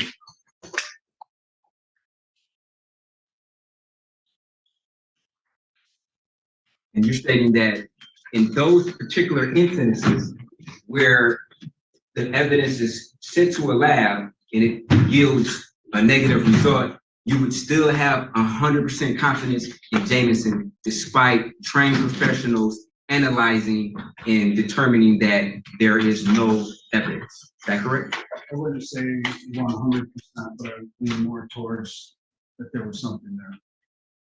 Based on Jameson, I've never had this happen. I've never had that happen, and I'm just leaning towards. Do you follow up every single time that Jameson makes an indication on a particular area? Yes. 100% of the time, if you don't see evidence with your own eyes, if Jameson indicates, you always follow up with the lab to see whether or not there was evidence that was collected, correct? I don't call the lab, I call the investigator, I go to the investigator. Investigator? Yes. Okay, so 100 out of 100 times, you always find out the result of that particular analysis. Is that correct? I hate to say 100%. Because you said it never happens. You said it never happens where Jameson indicates on a particular area and it will not yield evidence. I'm trying to think. I'm trying to think if that's happened with Jameson. I had a search where he hit on the floor. I followed up. They found blood there on the floor under the flooring. I follow up every single time. He's new in his career, so there wouldn't be as many. We're talking about, I didn't mean to cut you off, but in incidences where Jameson indicated on a particular area, was there ever a situation where you checked in with the investigator or the expert who analyzed it, whomever, and determined, and they let you know that there was no bodily fluids or DNA that was actually collected? Not that I remember. I don't remember. I don't remember that happening. But he has not had that. The ones that stand out are the ones that he did. That they did locate. In this particular case, Jameson allegedly indicated, correct? Yes, sir. And to your knowledge, there was no DNA found, correct? Yes, sir. Okay, so you do remember this case, correct? Yes, sir. But yet you didn't cite this particular case when I asked you whether or not it happened. So you don't remember, correct? Correct. Thank you. No further questions. Can you redirect? Yes, Your Honor. In this particular case, would it reinforce your opinion that something was in that trunk if you had heard that someone admitted there was a body in that trunk? Absolutely. And did you hear that in this case? Yes. Okay. And is that why you didn't see this as a case of a potential false positive? Objection, leader. I'm gonna rephrase the question. Did you see this case as a case of a potential false positive? No, sir. Why not? The totality of all the information, the way he indicated, just the information and everything, and that's why. Okay. His training and his past performance. I want to just clarify this issue about the parts per 12,000 versus parts per million. So back in August of 23, when you testified at that point, is it correct that you had only tested to the threshold of 1 part per 12,000? Yes, sir. You hadn't tested Jameson to the threshold of 1 part per 12 million. at that That's time, correct. Yes, sir. And so you don't know whether Jameson was able to detect above the 1 part per 12,000 threshold because you hadn't tested beyond that threshold. Correct. That's correct. Yes. But subsequently, you've tested all the way up to 1 part per 1 million, correct? Yes, sir. Okay. And there's one other question I forgot to ask in my initial questioning. Is it feasible to use a cadaver dog to search for human remains in the landfill? It's not. I've done it and almost killed my dog, or I made the dog very sick. It's not feasible.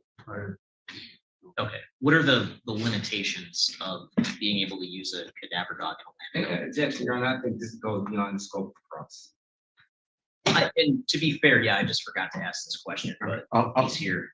I'll also allow some before cross-examination. Go ahead. What are the sort of limitations with being able to use a cadaver dog to search for human remains in a landfill? It's dangerous for the dog. It's dangerous for the handler.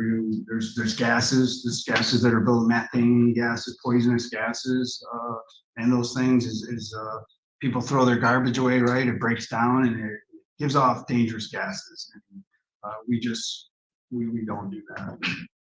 Okay, thank you. Sergeant, and how many times have you used the dog as landfill?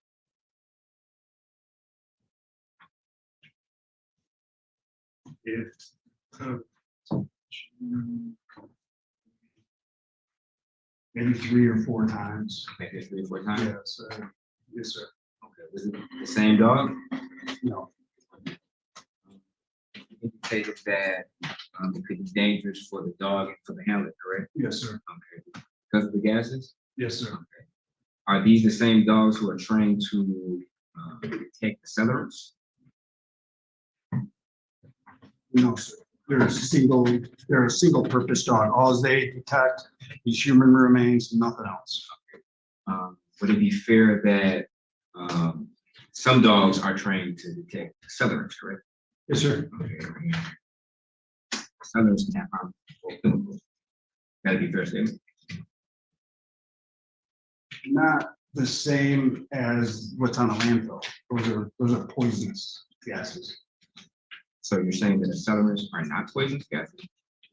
Well, you can put gas in your lawnmower and you can smell the gas and it's not gonna make you sick, but you could go on a landfill and it'll make your dog. This guy's just talking about So if a person nothing. were to be in a room with gas fumes, that wouldn't be harmful to them?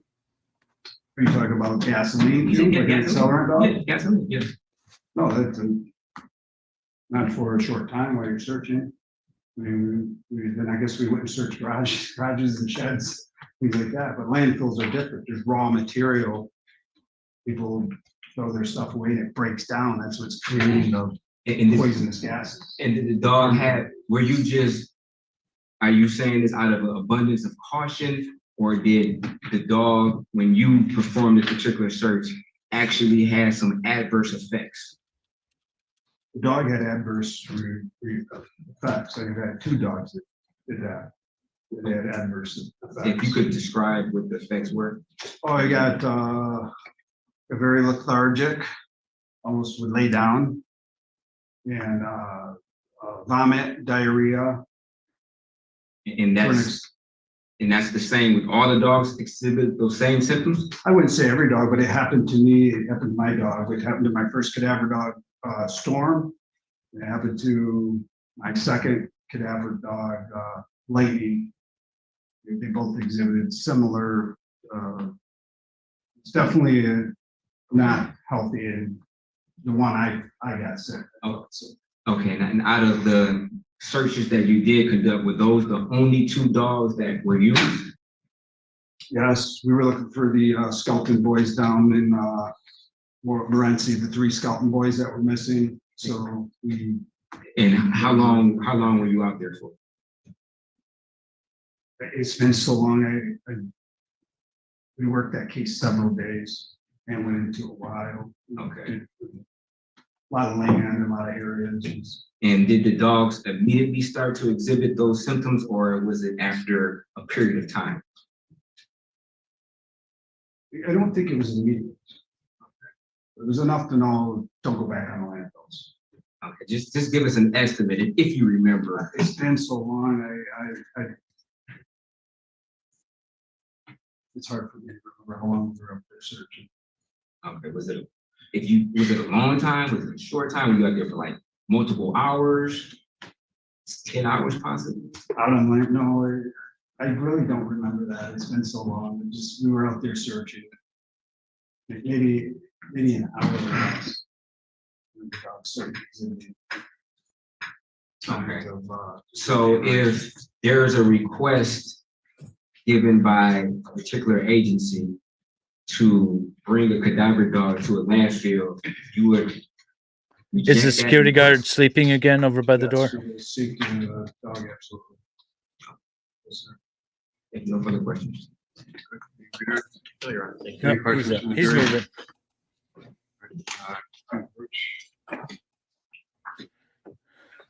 He got up to get the jury questions.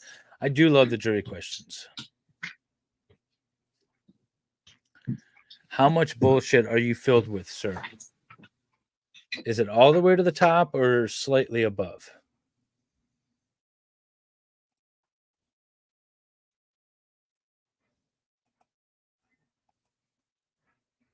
I'd be sleeping. Yeah, I'm getting a little tired myself. This trial is kind of dragging on. It was going very quickly, and now it's just like it's sort of stalled out on these little nonsense witnesses.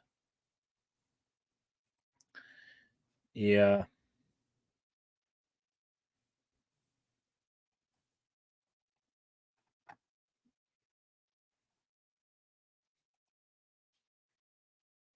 Wait, why did I stop that?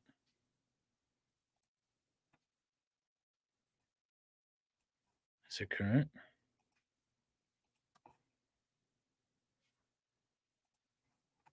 No, I'm way behind. Hang on, why did that stop?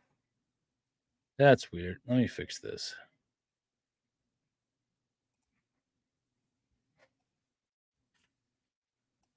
Sorry, didn't realize that stopped. Are false positives common with cadaver dogs specifically? I'm sorry, sir. Are false positives common with cadaver dogs? No, sir. What happened to the clothes in the trunk? This is black clothes that look like the uniform. What happened to the clothes? If you know. I don't know what happened. I can't They're remember. questioning the investigator's ability to investigate. Follow questions based on those answers. No, Your Honor, thanks. Now, as far as false positive, saying that's being uncommon with cadaver dogs, that's just on your personal knowledge of the dogs that you personally train or handle? I guess in my ecosystem, yes, it's from what it's not a lot of false positives. But there are some. Yes, sir. Okay. Thank you. You can step down. Thank you. All right. We're done with that guy. 5-10 minutes break. We can go down. 5-10 minute break. All right, I'm gonna have to pull the screen down.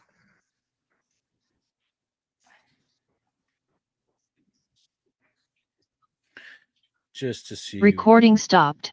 Okay. I'm gonna pull the screen down just in case.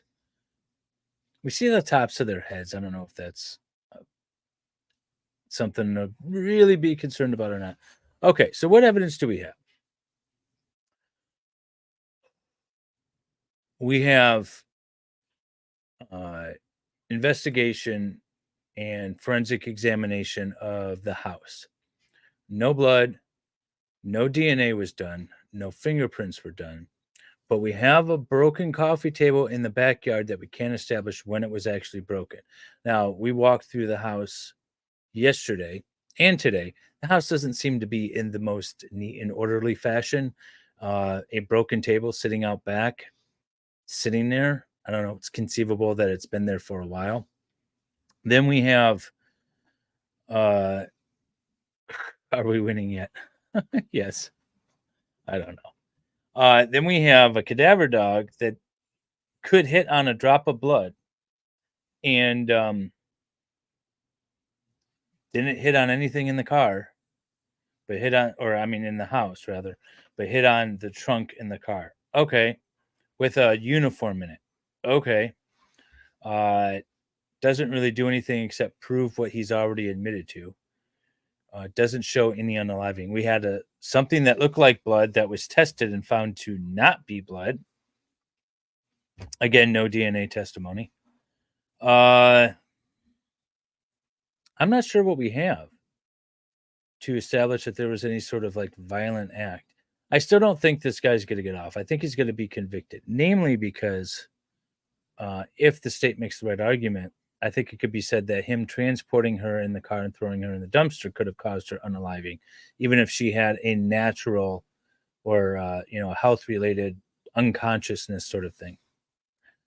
So that is where we are. What is this?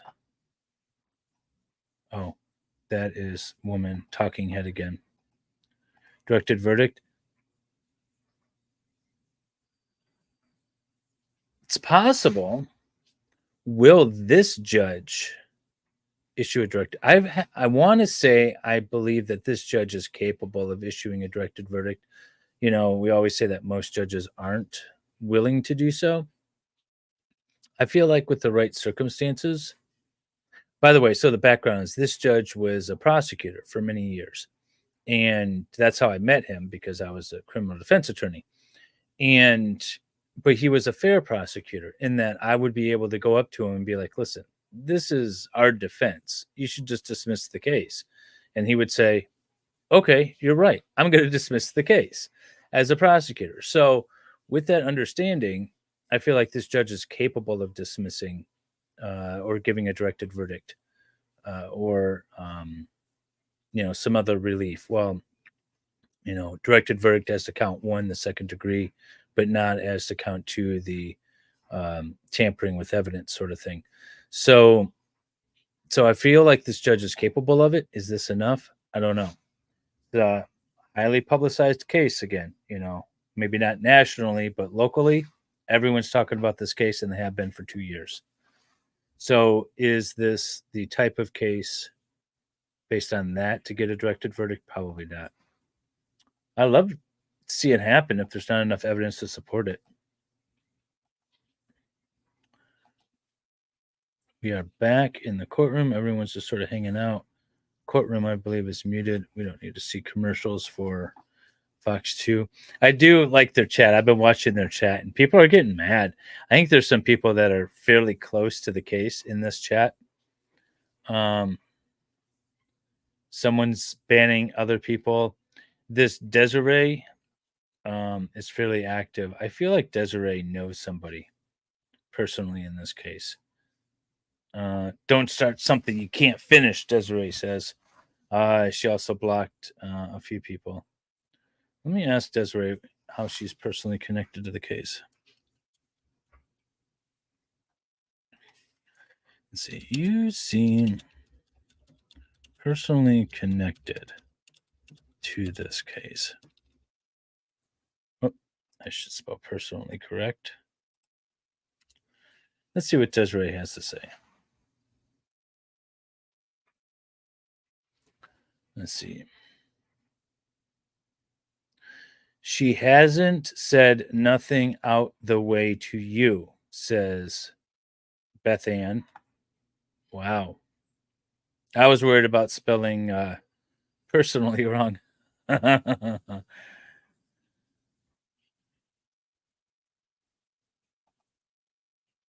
Yeah, like the attorney trial.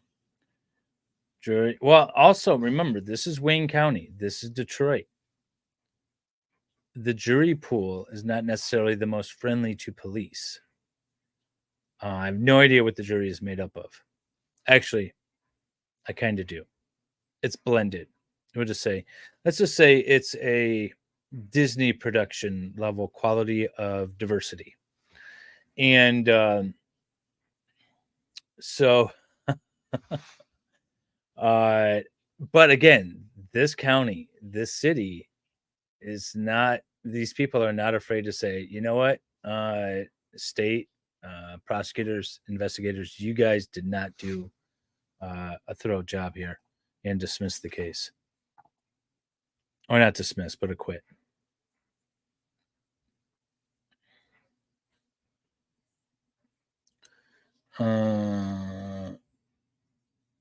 Justice for Zion. Okay. So I can't be here? No. Oh, so she says so she can't be here with the question mark? No, Desiree. Oh.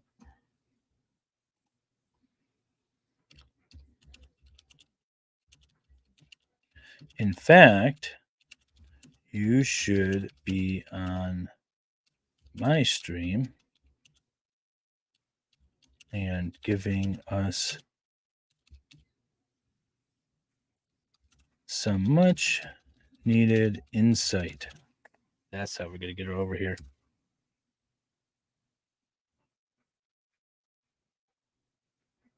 Oh, so much spam phone calls.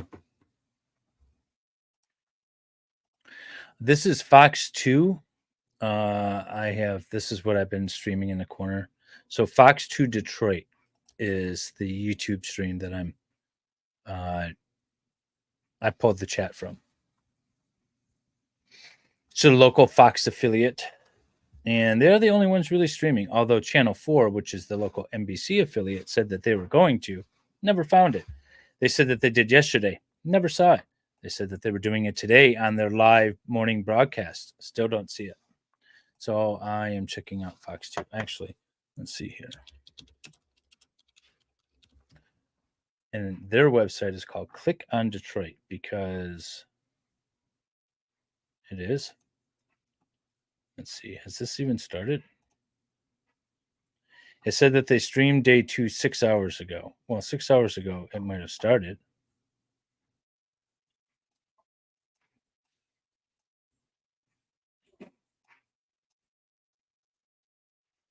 So Desiree says she's just here for her baby Zion.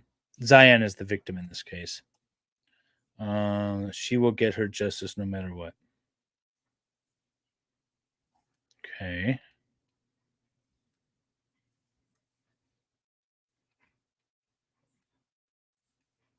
All right. That's not helping us much. She's got to be personally connected. Why is the audio so low? Oh. That was the problem I had. Is she the mother? No, the mother's name wasn't Desiree. Well, I mean, okay, fair enough. That might be her YouTube handle.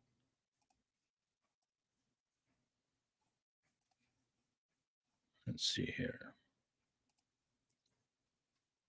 There's like literally nothing but commercials. So if I go to the Channel 4 one, this is all I get. Live stream day 2, and it's just nothing but commercials. Just over and over and over again. Do you need a plumber? We have a spokesperson from Henry Ford Health. I don't know why they showed a shower head. I thought it was a plumbing commercial. Oh, look. Another Henry Ford Health thing.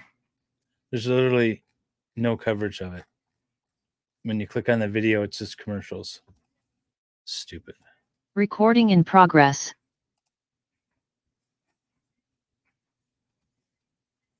Looks like we're going back on the record.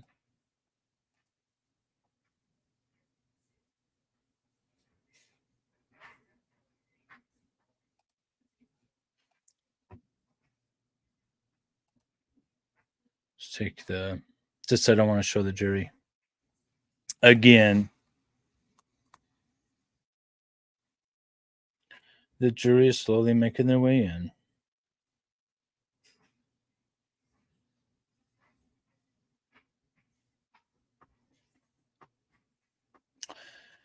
And Fox 2 Detroit is going over prior evidence, playing some clips as they do.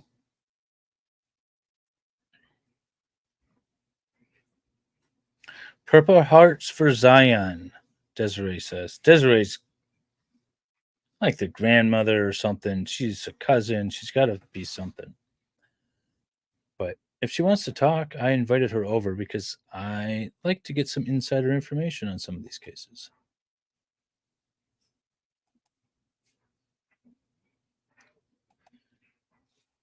And Desiree, if you're listening, join us in chat. Say hello. I just, we have the trial feed up. All right. Jury is seated now. We are safe.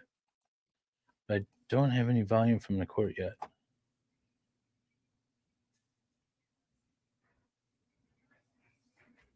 I don't care. Let's take you down for a minute. Gabby says, hi, Salvador.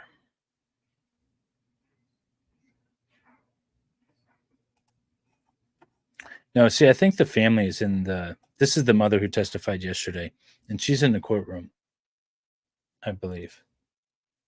So Desiree's not the mother. Maybe Desiree's an aunt or something. Why do I have no audio?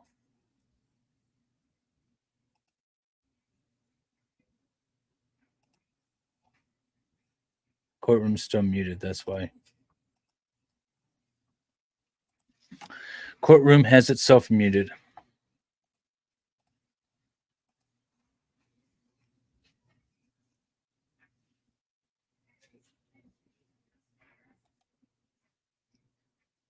Can't hear anything.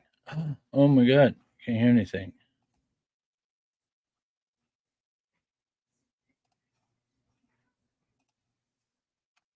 Judge, you're still muted. A police officer with the Detroit Police Department. I started in 2000, so I'm working on coming up to 24 years. And what's your current role in connection with homicide and missing persons? So currently I work missing persons, and we review cases where they're not your normal somebody that left or somebody with dementia. This is going to be a person who is missing from a home that we believe are in trouble or something has happened, and we're possibly going to be making a recovery of that person. And what's your current rank in terms of your position with missing persons? I'm a sergeant. As part of your role with missing persons, did you have some role in connection with the disappearance of the investigation into the disappearance of Zion Foster? Yes, sir. And approximately what day did you first become involved in the investigation? I believe the first day that we started becoming involved was around January 17, 18. There had been some different news stories that went out, and possibly this young girl had been missing in Detroit. Whenever that's the case, it's kind of like asked of our team if there's anything that we've been asked to, and we reach out to the other agency at that time. Take care, Chris. Have a wonderful evening. At some point, did you have contact with an attorney that purported to represent Jaylin Brazier? Yes, sir. And what was the nature of that sort of contact? Obviously, without getting into anything specific, the attorney said, but what was the purpose of that contact? The contact was that Mr. Gary Jones, who was the attorney representing him at that time, had reached out and stated that he had a client that wanted to come in and talk about the missing person that's been on the news, Zion Foster. Okay. And Gary Jones, you mentioned, was he an attorney that you were familiar with? Yes. And is Mr. Jones, as far as you're aware, still with us? No, sir. Mr. Jones has passed away. Okay. And at some point, did you ultimately sit down with Mr. Brazier and take a statement from him? Yes. And was that on January 19th of 2022? Yes, sir. And where Where was that statement taken? That was taken at the Detroit Public Safety Headquarters, which is where I'm based out of at 1301 3rd Street. Okay, and when I say Mr. Brazier, do you happen to see him in the courtroom today? Yes, sir. And just for the record, could you point to him and describe what he's wearing? Yes, he's sitting at the defense table next to his counsel. He's wearing a blue suit. He's got a blue tie and a blue undershirt and black shoes. Thank you. If the record could reflect that the witness has identified the defendant. Certainly. Do you remember what time of day the statement was taken? I remember it was late in the evening. We had been. They're going to play the police interrogation video. This is what's going to be damning. Later in the evening. It wasn't during the daytime. We had waited for him to possibly show on the 18th. That didn't happen. But then on the 19th is when we ended up talking to him. It was, I don't have the exact time, but I know that it was probably after 5, 6 o'clock. Okay. And when you initially sat down with Mr. Brazier, who was present for that initial conversation? Was it just you and him, or was anybody else there? It was myself, him, and there was a detective that came from East Point, Detective Reinhold. And did you advise Mr. Brazier of anything before speaking with him? Yes. And I'm holding what's been marked as proposed exhibit 38. May I approach, Your Honor? Sure. What is proposed exhibit 38? So this exhibit is our department form of our constitutional rights that we read to somebody before we conduct interrogation. Okay, and are those commonly known as the Miranda rights? Yes. And can you just read that form for us, please? Sure. So the form at the top is constitutional rights, certificate of notification. Now what's up? My internet go down?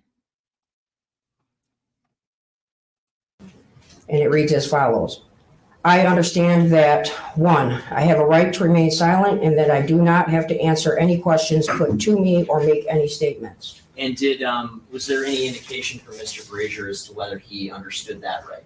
Yes, so after each right, there are initials that Mr. Brazier made. Okay. And what's the next right after that? Number 2 is any statement I make or anything I say will be used against me in a court of law. And did Mr. Brazier indicate that he understood that right as well? Yes, sir, he initialed there as well. And what's the next right? Number 3, I have the right to an attorney, lawyer, present before and during the time I answer any questions or make any statement. And did Mr. Brazier indicate whether he understood that right? Yes, he did as well. And what's the next right? Number 4, if I cannot afford an attorney or lawyer, one will be appointed for me without cost by the court prior to any questioning. And did Mr. Brazier indicate that he understood that right? Yes. And what does the form go on to say for him? Number 5 says I can decide at any time to exercise my rights and not answer any questions or make any statement. And it also has his initials so that he understood that right. Okay. And is there anything further that the form reflects? Yes. So underneath, after that part, it's. How we doing? Good. How are you? Not too bad. Here, let's do this. What? There you go. No, I don't. You like that? I like this. That works. Either one. Oh, not that one. Oh. There we go. All right, we'll do this. Professional. All right. Sounds good. We'll keep going. I don't know what happened to my other courtroom audio feed. I messaged them and told them that it's muted. But we'll just keep going with this. Okay. Reads, I understand that these are my rights under the law. I have not been threatened or promised anything, and I now desire and agree to answer any questions put to me or to make a statement. There's then a place where there's a signature. Mr. Brazier signed that, dated it, and he also indicated the time. Actually, do you want to bring up the feed? And then you can share it. Sure. Okay. Keep 'cause I playing need and- to jump off for a bit. Time on there, which was 9 p.m. On here as well, there's 3 boxes that you check depending on which one is applicable. Did you want me to? Yes, if you could describe that. Okay. So the first box is this certificate of notification was read to the suspect and he or she had an opportunity to read it. Further, the suspect was given the opportunity to ask any questions that he or she might have concerning the certificate and his or her rights. The next box would be, the suspect is illiterate. He or she has the rights under the law as defined above, explained to him or her, and has agreed to answer questions or make a statement. So neither of those boxes were checked. The final box is the one that was checked, which reads, the suspect can read and write. The rights as defined above have been explained to him or her, and she has agreed to make a voluntary statement, but has refused to half a sign the minute certificate. behind. Half a minute. Okay. And that form that you're handing, that's been marked as proposed exhibit 38, is that a copy of the form that you had that's been marked as proposed exhibit 38? Is that a copy of the form that you had in the interview room with Mr. Brazier back on January 19th? Can you hear that? 2022? It appears to be a copy, yes. And would you say that's a fair and accurate copy? Yes. And that has his signature on it? Yes. And his initials? He did end up signing, yes. Okay. I would ask to admit proposed exhibit 38, Your Honor. No objection. Already submitted. Now, did you eventually take a statement from Mr. Brazier? Yes, sir. And before taking that You're muted. statement, I'll be did right anyone back. else arrive into the interview room with you? Yeah, so after his rights were read, he did request that he would make the statement, but that he wanted to wait for his attorney, Mr. Jones. Okay, and did to you honor arrive, that? Did and- you honor that request? Yes, sir. Okay, and so Mr. Jones was there before you started asking questions, would that be right? Yes. Now, before you started asking Mr. Brazier questions, were there any sort of threats that you made to him to induce him to make a statement? No. Were there any sort of promises that you made to Mr. Brazier to induce him to make a statement? No, there was not. Was there any sort of force used on Mr. Brazier to induce him to make a statement? No. Was there any sort of coercion or trickery that was used on Mr. Brazier to induce him to make a statement? No. Did you have any reason to believe that Mr. Brazier had been deprived of any sort of necessary medication before he agreed to make the statement? No. Did you have any reason to believe that he had been deprived of adequate sleep before he agreed to make the statement? No, sir. Did you have any reason to believe that he had been deprived of adequate food or water before he agreed to make the statement? No, sir. And in your experience in law enforcement going on 25 years now, have you had the occasion to observe people who are under the influence of alcohol or controlled substances? Yes. And you sort of know what signs to look for to see if somebody is intoxicated? Correct. Did you have any reason to believe that Mr. Brazier was intoxicated before he agreed to make the statement? None at all. And was the statement that you took from him in the presence of Mr. Jones, was that something that was ultimately video recorded? Yes, sir. Okay. I will pass it this time if there's any voir dire to the voluntariness statement. No questions. Thank you. I am holding what has been marked as people's proposed exhibit 39. Is it your understanding that the recording of the statement is contained on this disc? Yes, sir. And other than content that might not be relevant or admissible in court, is it your understanding that this is a fair and accurate reflection of the statement, other than, I would say, redaction for content that's not admissible in court? Yes. Your Honor, I move to admit proposed exhibit 39. No objection. Already submitted. Thank you, Your Honor. May I publish? Yes.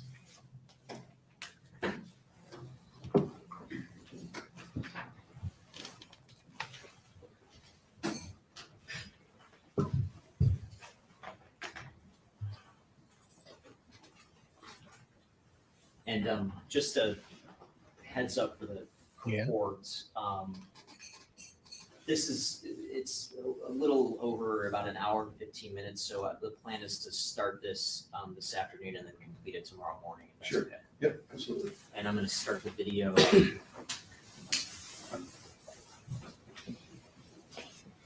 And Sergeant Jones, Gary Jones, is he any relation to you? No, sir.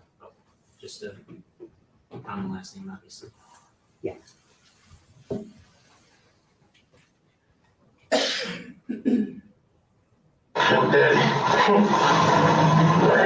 right, so Jerry, I have to vouch for this. I'm not in the room, so I'm not gonna anybody here, this is recorded. I understand. Okay, and so, stopping the video at 15 seconds into it, is this the interview room where the statement was taken? Yes, sir. And this is at the. God, they have plexiglass in there. Yes. And, the people that we're seeing in the room. You're sitting like now, 2 feet away from each other. So sitting in the corner is Plexiglass is Mr. going to Brazier. protect you. Standing here is Mr. Jones. And the person that walked him in, that was Sergeant Todd Eby that works at homicide as well. Okay. And I'm just gonna skip ahead to about a minute and 38 seconds into the video. Oh, no. I put my mask on for her safety, the officer's safety. Put my mask on, so. Okay. And is this you and Detective Reinhold that had just walked in? Yes, it is. Can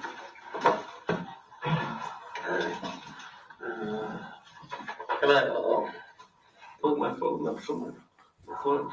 Yeah, I'll let her just hand it to me. You get tired, man. How are you, sir? Good, I'm on Detective Reinhold. I know. I talked to you on the phone. Damn. So much for that. I got you. I don't know, I'm opening that one up. Don't open it up yet. Yeah, let that simmer for a little bit. Yeah. They spoke to me on the phone. I'm surprised we're in here today. I thought we were gonna be here yesterday. What? We're here. Now. All right, I don't know if you can hear my cat. Sorry. you okay? Yeah. I understand you're gonna kind of give us a layout of what you know about Diana? Yes. Okay. So why don't we start with the last time that you've seen her or were around her or with her? Are you gonna take this down first? We're gonna listen and then I'm gonna take it down. Last time I saw her was Tuesday. She asked to hang out. Tuesday, what day? The fourth? Yeah. Tuesday, January 4th? Yes. Okay. She asked to hang out. She'll, smoke everything. How did she ask? She had texted me. Text you? Yes. Okay. We came over to my place, just chilling, everything, smoked, watching YouTube. How did you get over there? In my car. Okay, so just imagine like you're writing a book or something. Explain to me, like, how did she get there? Like, you picked her up or she got dropped off? I picked her up. Okay. Then we got to my place, just chilling, watching really easy some YouTube and everything. Okay. We smoked. I do smoke marijuana. Okay. We're smoking, kicking it. Is basically a normal thing.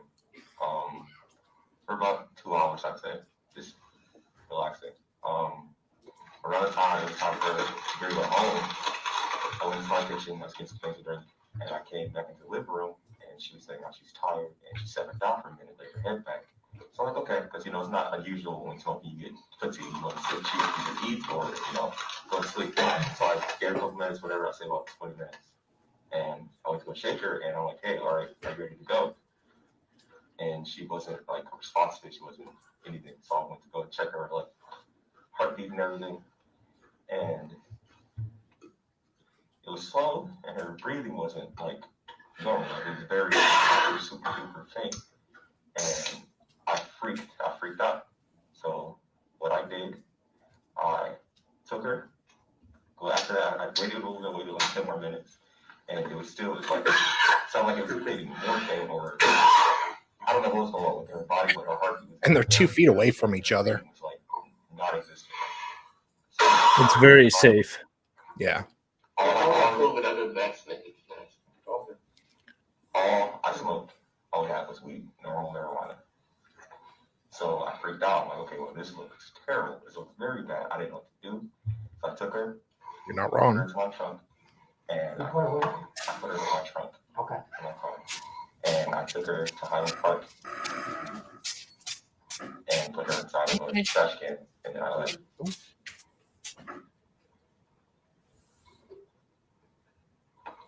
Hey, where did you, you said you picked her up, where did you pick her up from? Turn-offs.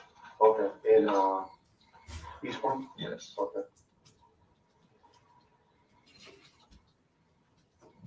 So you pick her up in Eastbourne, you go back to your house? Okay.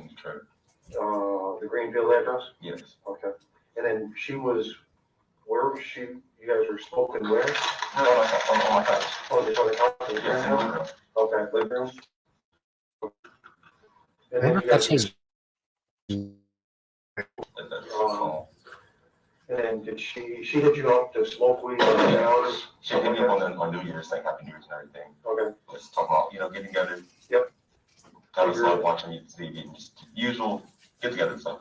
Right. Speaking to each other and everything. So you guys are in the living room just smoking and she's on the couch? And then, like, walk me through the minute. So she's on the couch. She doesn't have. She's getting tired, feeling tired. So I went into the kitchen, gave her something to drink. I was like, okay, are you ready? And she's laying her head up like that. I was like, all right, so I think she might take a nap or whatever. Right. Then I'd say about 10 to 15 minutes after that, after Mitch's seeing her getting her head back, she's going to sleep out soon. Yep. I would go wake her like, hey, are you ready to go? And she wasn't like responding to anything I was doing. At one point, I shook her like this, like, hey, are you okay? Are you good? Yep. And so did she bring the marijuana or did you already? Oh my God, he's eating chips. I was wondering what that was. But so there was no. Is that his lawyer? No. Okay. I don't know. He said he was with the lawyer, and his lawyer's dead now, so maybe. I mean, he doesn't look like he's in the best shape. And then what did you do? So you said like 10 minutes later or something like that? Yeah, he died like 5 minutes after this interview. I assume she was dead. Okay. That's what it looks like. I freaked out and basically Lord, sir. my trunk, and I moved her. So I was like, okay, this looks as if I just killed somebody or something, And I must feel bad for this guy, with this lawyer. Well, why is this lawyer telling him to confess to transporting the body? Don't talk to the police. It's just, as she was. Okay, just as she was. And then you took her to Highland Park somewhere? Yes. Do you have any idea where? I know how to get there and complex there. Little Caesars is a little, I don't know what the stores are, but it's like right there. I think Is there a Burger King there? Oh, Wendy's across the street. Yeah, that's on the. That's a Burger King. That's, I think, that's on the other side. You turn right on Woodward, the Little Caesars is on your left. And then you turn down the street on the right. Yes. And was it like the first street, second street? It was where the gas station is. There's the gas station. There's the Little Caesars here. The left turn right there is the street I was on, and there's a trash can right there. What kind of trash can? It was for the normal, they call the green trash cans. Like a green trash can that you have at your house that you will. So it wasn't a Or dumpster. like a trash can that a business has. I would say that's probably a business trash can. So it's about how big? Probably like 2 times the size of the table. Okay, and what color was it? Green. It was green? Yes. Light green, dark green, do you remember? I believe it's light green. Okay, and was it on your right side or your left side? My left. On your left when you went down the street? Yes. So if you turn right south on Woodward, you got the gas station on your left, Little Caesars is on the end. That's right there, that left there. So did you turn between the gas station and Little Caesars? Yes. In that little street, you turn left? Yes. Okay. And then it's someone right in that lot? Yep. Okay. Were you guys, was there any other plan or anything when you were there? I mean, you just going to get her, come back, just smoke weed or something like Yeah, that? it's fine. Chill out, take her back home, and that was supposed to be. And because you've hung out before, right? And then I think her friend. One time the last time previous before that I seen her, she came to do my girlfriend's hair. Yep. And before that was at least a year prior. She gave me $20 to take her to her boyfriend's house. And before that, around that same time, I took her and her friend went to a skating rink. This is, I would say 2019 or 2020. Okay. But the most recent is May, when she came to bring my girlfriend's hair, and that's a Tuesday. Okay, so what you guys weren't, just the plan was you were gonna just go pick her up, you guys are just gonna smoke some weed? Yeah, hang out, and smoke then a bit. you were gonna bring it back? Yes. Were you arguing or anything like No, that? nothing like that. She was telling me about how her and her mom were doing, because last time I spoke to her, her mom's going through some things. Apparently she ran away or whatever. She told about her boyfriend and how they got probably something going on or coming up with something. And well, her just what she had planned going on. She's going to get her apartment, her and her boyfriend going to prom. Just the dominoes that she had in place for what she was planning to do. Okay. But there was no issue with you guys, right? No, not at all. Did she smoke your weed or did you smoke her weed or what do you guys? We smoked mine. Okay. So you smoked yours? Yes. Did she smoke hers? It was. Or did she smoke yours? We smoked it together basically. So she brought hers, I had mine. We just put together yours. So there wouldn't be any contaminants or it wouldn't be laced with anything. Okay, and what was her plan that night? Did she tell you this smoke weed was She was talking about money that she had to pick up from somebody or meet up with somebody, something to do with it or whatever, but we didn't really get into details. And then she just, whatever clothes she had on at the time is the way she went. Yeah, the way she came. No bags, no tape, no nothing like that? No. Okay. Do you remember what, was there anything else in the trunk? No. Okay. So her shoes, you left everything on, just put it in there, and freaked out. Okay. But there was no promises made by her or nothing like that. That was it, just strictly weed going your separate way. That was it. All right. What time did you get back to your house approximately? When you first picked her up? I'd say maybe 11 or 11:30. Okay.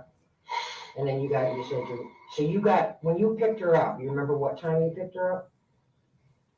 I think it was getting close to 11, so maybe like 10:50 or something. Okay, so somewhere in 10 o'clock, 11:30, and then you smoked for a couple hours. I say about an hour and a half specifically. Yeah.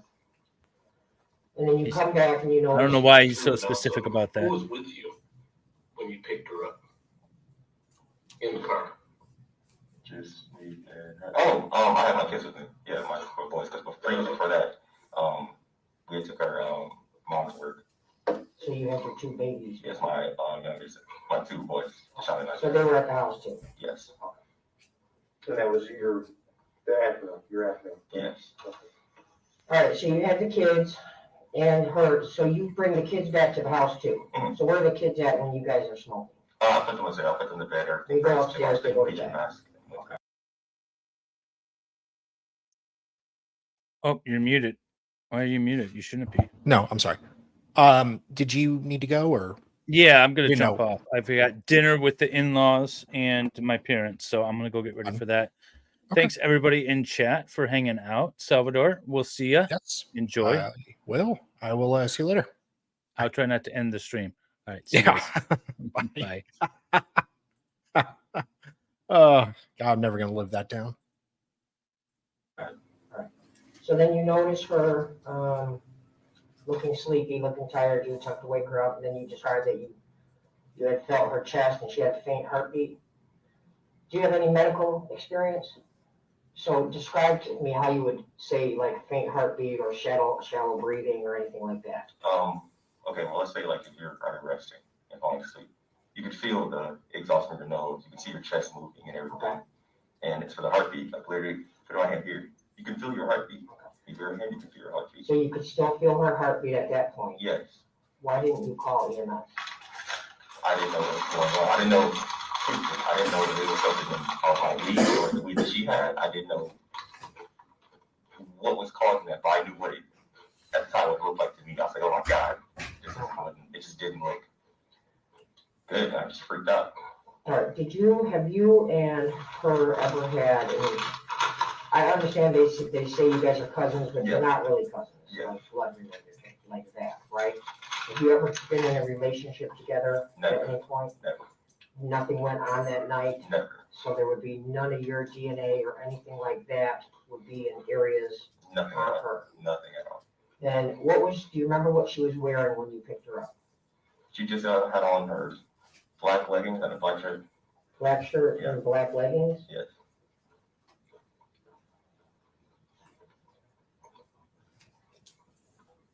So when you picked her up, you didn't use a blanket or wrap her in anything? She just came outside.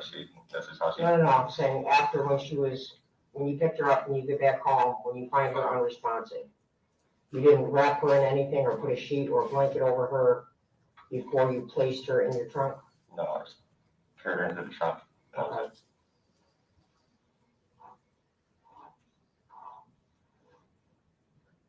How long after the last time you saw her, so how much time do you think now after you felt her, the shallow breathing, before you decided to take her and the panic set in a little bit and you put her in the trunk? At least 10 to 20 minutes. Okay. And then when you left, where were your kids at? They were sleeping. You left them at the house alone? Yes. When you left? Okay, so then what route did you take? There's a freeway. My house. So you're on Greenfield. Yes. You go north or south? Going towards, I think it's north, going towards 8 Mile. Okay, so you go north on Greenfield to what? Where that gas station is in Greenfield, and it's a freeway there.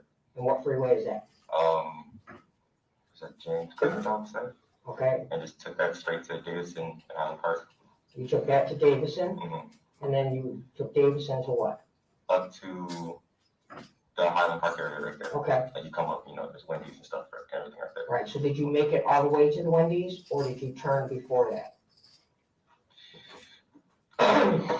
Like if I pull up that on my phone, that map area, can you describe your route to me? Yeah, probably. Okay.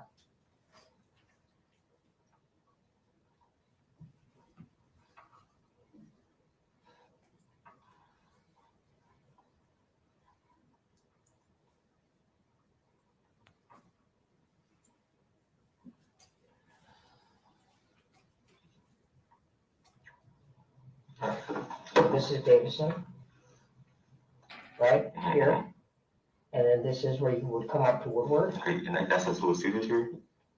Yeah. This is in the Highland Park area, right? Yeah. Okay, So you would have turned from Davison, you would have come up this way, and you turned right? yes, it came Okay. here.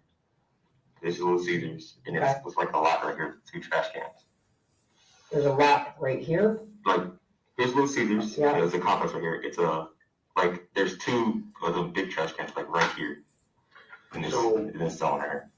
You gotta go past, that's an L shape. So you got Okay. Little Caesars out here, and then the building goes like this, right? Yeah. Little Caesars and the building's like this. Yes, So is it past the building, the Yes. trash cans? yep, on the side of that. And then what's in between the building, trash cans, then what's next? And, it's building, there's an alley there. That is a big old alley, I guess, and then there's trash cans. Okay, so you go past the building, past the alley, and just past the alley, there's 2 cans there? Yes, Is it the big metal dumpsters? yes, Okay, so not like the wheelie ones, right? No. Okay. the gray ones, Yeah, that are about like this tall. huge ones. Okay, Mhm. alright. So I got, so to clear some stuff up, because I have some messages and stuff like that maybe it was a dating relationship or something like that. So that, Oh, I know exactly what you're talking about. you know what? When all this started, Yeah. Sierra, who is Zion's mom, Okay. was talking to Zion, one of Zion's mutual friends, our mutual friend through Zion. The text message that started circulating around that apparently I was talking to my cousin was between me and Alima, which is our mutual friend through Zion. Okay. And those That's were it. in October, November, correct? Yes. So, I'm a little confused. So was that message, were you trying to get with the Lima, the friend? Yes. Okay, so that's what it was. Yes. So you were trying to have a relationship Never. and never had a relationship and Never. were attempting to have a relationship that night. Tell me about, okay, so you're in the family room with the couch, right? Mhm. There's a table. Did you used to have a table on the Yeah. couch? Yeah, that table broke during me and one of my girlfriend's arguments. Okay. The frame of that table was in our backyard, but when Zion's over, we don't have a table, so our carpet just get over it, our couch and the TV. Okay, so that happened with an argument with. Me and my kids' mom. Okay, I got you. When was that? Like 2 months ago, 2 months prior to this, basically. Okay, So a so little before New Year's. that's it, sit down in the backyard? Yeah. Okay, just before New Year? Yes. Okay. You got the map there? Yeah, so here's maybe a better looking map. So this is Davison, Mhm. so show me where Okay. you would have gone. So this is Davidson. So there's I know Wendy's. Okay, here's Little Caesars. Yeah, so you see Wendy's here, Okay, Wendy's. because I got, there's the freeway came from was supposed to be here, actually, because on this side, driving the Wendy's was to my right, and the Little Caesars is to my left. Okay. So it would be more like this, right? Okay. It's the Wendy's, and Little Caesars Pizza is way right. So let's say this is my car, me come here, and let's say, okay, the Little Caesars, the complex is like an L, and right here there's an alley, and then these are the two dumpsters. So, yeah.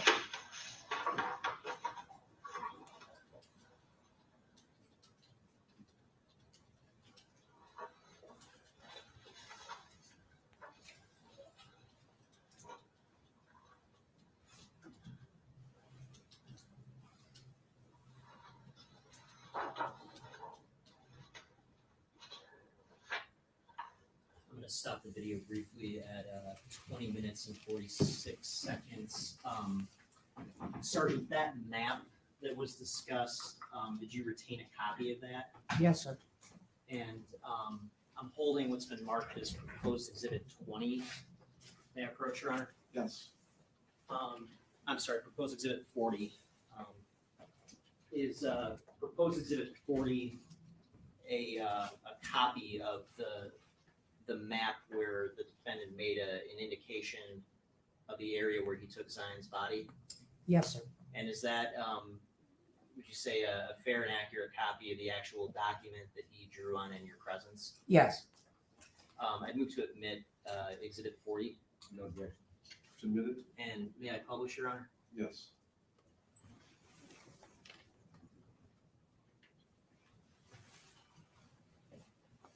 And just want to go down to this area. So is this area here where the circle is that the area that he identified? Yes, that's the area that he drew the line down and identified and circled. Okay, and this road here where my cursor is, it's going mostly up and down. What road is that? That is the Davison Freeway. Okay, and what about this road that goes from the lower left-hand corner up to the higher right-hand corner? That would be Woodward. Okay, and I just want to briefly show you what's been admitted as Exhibit 19, and specifically page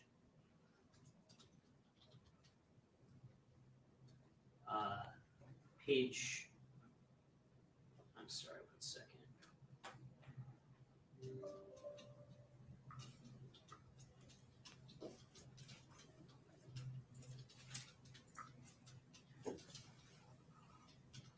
Okay, page 12.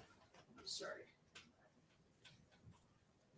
You see on page 12 this area where there's a yellow marker? Yes. Going back to page, exhibit 40, that area, is that the same as this area? No. Okay. Where would that area with the yellow marker be on this? Yeah, kind of like where your cursor is right now. Yeah. So across the street. On the Yeah, other it was side. on the other corner. Okay. I'm gonna resume the video at 20 minutes and 46 seconds. Her out of the trunk. Did you check again to see if she was responsive or nothing? Was there anything? Was anything happening? So it just looked like she was asleep, but she wasn't waking up and you couldn't feel nothing? Now, when you opened the trunk and took her out to the dumpster, what did she look like? Was she breathing, not breathing? Did you check or you just? I was still freaked kind out? of, I just Yeah. put her over. Okay. As for how she looked like as if she was asleep. And saying like no visible like movements of breath or anything. Seriously, Sound Howard. or anything. It's creepy. What, did she still have her shoes on? Yes. So She had on Crocs. So yeah. Crocs? What color were they? Black or gray on those. Did she have any of her, was her work attire or anything like that? Was there anything else in the trunk when you put it, did you have to take anything out of the trunk to put her in the trunk? No. The trunk was empty? No, I was empty. I had like my tires in there, some coolant, some of my old clothes, because at one point I lived in my car. Okay. Just a bunch of junk in the trunk and everything, but Okay. I didn't really move anything. Where is her phone? She had her phone. No. Yeah, she had her phone, and I took her there. And that's basically it. She had her phone where? She either had it in her pocket or she'd keep it like tucked or whatever, like over here. So did you notice where it was? No, Or did you take the phone with you and throw the phone in the dumpster is my question? no. If it was on her, it would still be on So her. you don't know where her phone is then? No. What kind of phone did she have? She has an iPhone. iPhone? Yeah. Do you know what color it is? No, she had a case. What color was the case? I think it was one of the multicolored ones. I don't know if maybe it's a custom one, like pictures, or just like multicolored. So, did you ever touch her phone? No, You never touched it, no? no, So, there'd be no reason why your DNA or fingerprints would get or anything like that? at all. Okay. And you saw it though, right? Yeah, she had her phone. At one point, she was talking to somebody on her phone. Okay. And you said there was a case? Yes. Was the case on it last time you saw it? Last time I saw her with it, yeah, there was a case on it. Okay.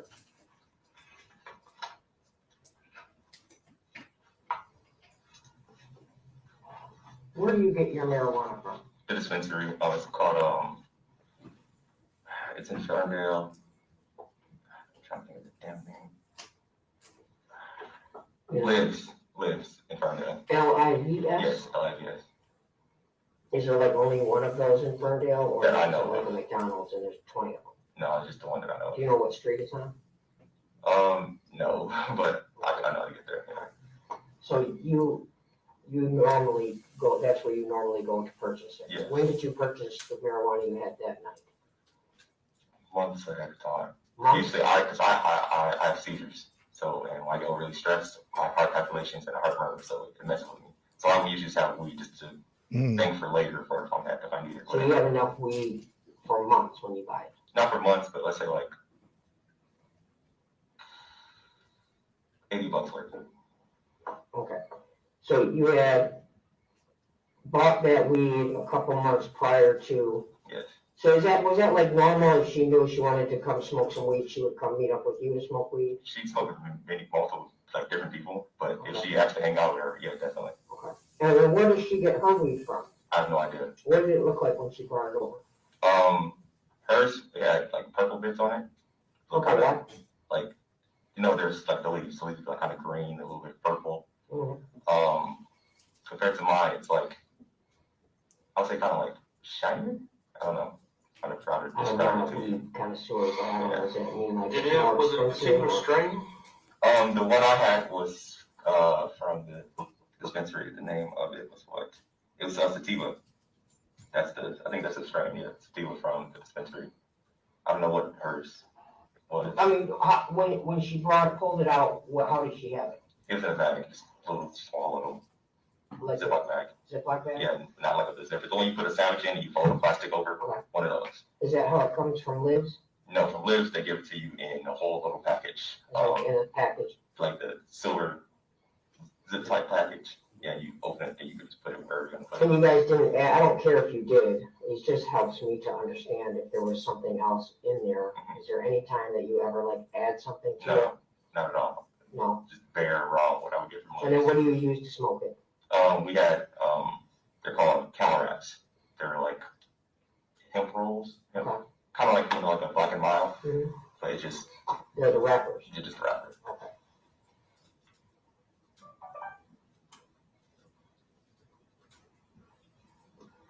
So I had a question back to the cell phone. So, before this all happened on the couch, when was the last time you saw her cell phone? Before I went into the kitchen, she was talking to somebody, she was texting somebody. Okay, so she was talking to or texting or talking to somebody? Yes, And then you saw that she was texting and talking, and that's last time you saw her phone? yeah. And I you came did- again. Okay, and you did not take it out, you didn't touch it after, you didn't do anything with it? No, Okay, because I mean, it was charged, you know what I'm saying, and then all of a sudden, it's just like, where's the phone at, you know what I'm saying? So, we would like to know where that's at too, obviously, so, but you never touched it, you think she had it on her still? Okay.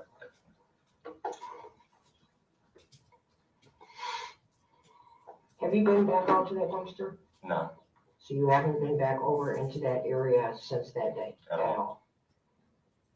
Have you told anybody else what dumpster to go look at? No, just, Just what? well, Gary, Okay, so you don't know if she's still in the dumpster or not in the dumpster? not at all. So you didn't tell anybody else besides Mr. Jones that she was in a dumpster or going to have a park anywhere?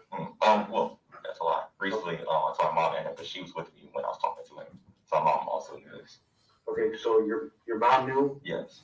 Okay, so you told your mom before you told? No, together. Okay, together. But you didn't tell any other family members or anything like that? Not at all.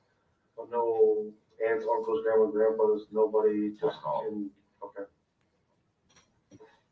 It's okay if you did.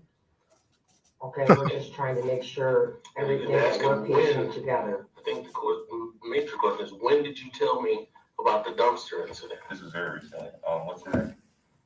Today's Wednesday. The last time that I came to see you, not this morning, but the last time I talked to you, last time I told you. In the evening time, correct? Yes. Okay, well, that would have been after we were supposed to meet. He popped back up. Well, I thought you guys were trying to get a hold of somebody over the weekend or no? No? We did, we got in touch with him. Okay. Yeah, you were trying to get a hold of the prosecutor over And then there. I tried to get in touch with somebody over at number 8. Okay. So we tried, multiple people at number 8. Yeah, so you just told them, you just found this out yesterday, or did you find out last week? And that's why you're trying to find the prosecutor over the weekend? No, I just found out over the weekend with the football games. Oh, Where okay. the Rams were playing. Right, so that was Monday. Oh, gotcha. But they engaged me, when was that? When did you come first see me? I would think that Would that have been Saturday? Or Friday. Yeah. So I think it was Saturday though. Okay. I want to say Saturday because then I said that's kind of hard to get somebody on a Saturday. Right. So I called Rana Hadid, LaDonna Logan. I called Sarah DeYoung. Okay. And we tried to get in touch with Pat Musket. I didn't have a cell for Pat. So we tried that over the weekend. Okay. And I'm trying, I gotta ask you these because I'm trying to verify the information that we have. So I'm giving you a fair chance. I want to ask you these questions because obviously there's a lot that's going on out there right now. You know what I'm saying? So, people are saying this and that, and that's why I want to ask you about the phone and, when did you find out? And did you tell anybody else in the family? Nobody at all. Well, you were getting other reports. I need to straighten them out. You know what I'm saying? So you only told your mom. You didn't tell anybody else? No. Okay.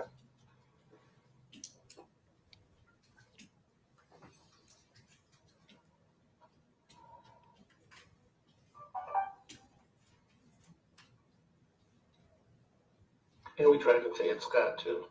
Yeah. But she was in trial on Monday. We tried Thursday, Tuesday. Right. We tried her on Tuesday. Couldn't get her either. Okay. So Saturday days, Wednesday. So we tried for multiple days. But again, there's a lot coming in, and just like we asked you, like we don't care what your relationship is, but we gotta know. Right. You know what I mean? We gotta know, and that will knock out questions and whatever. So I mean, we're here.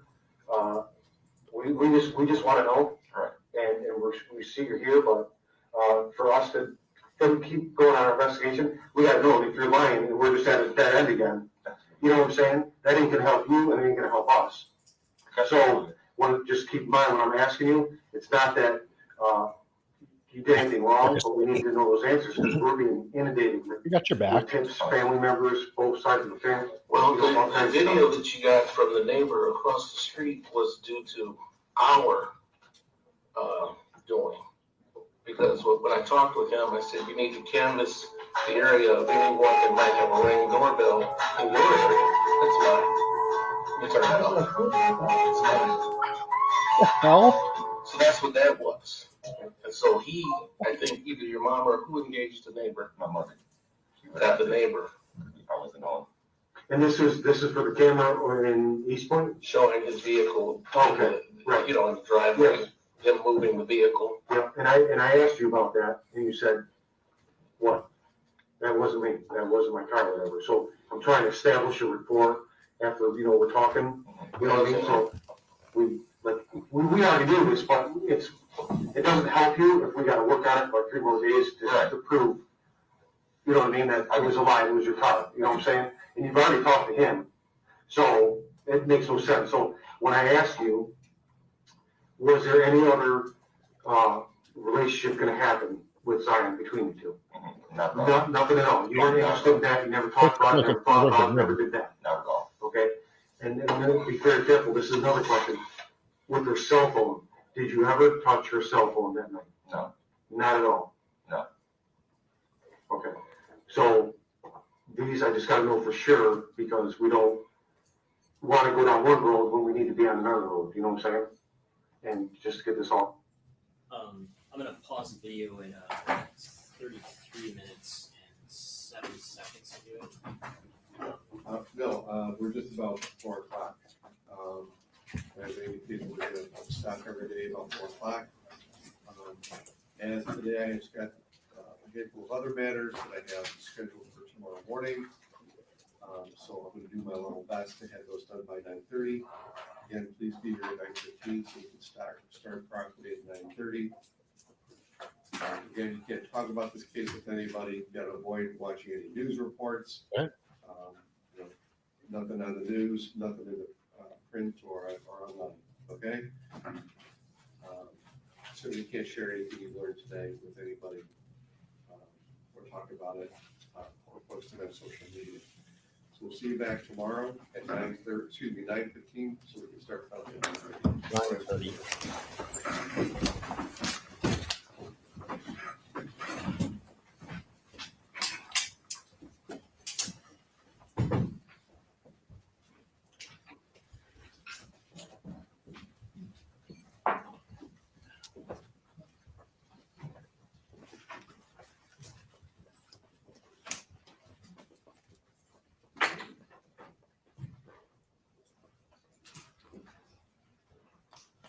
I guess that's it. I'm just waiting to see if there's anything else.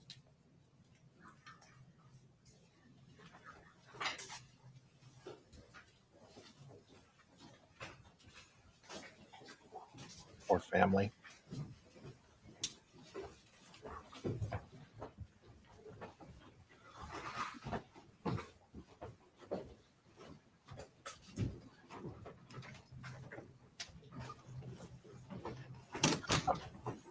Guess that's it. All right, we just wrapped up day 2 of the murder trial. Okay. Confirmation.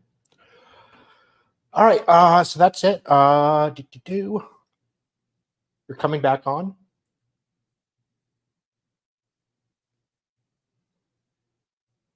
Are you coming back, David?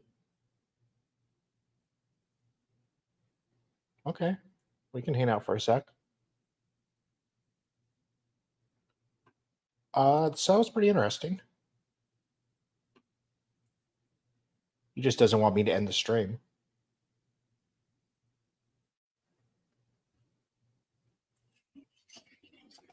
Okay.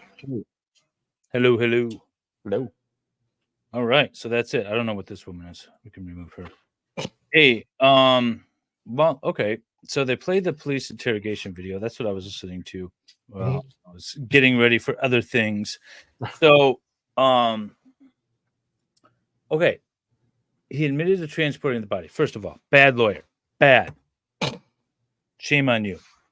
Don't have your client admit to committing crimes.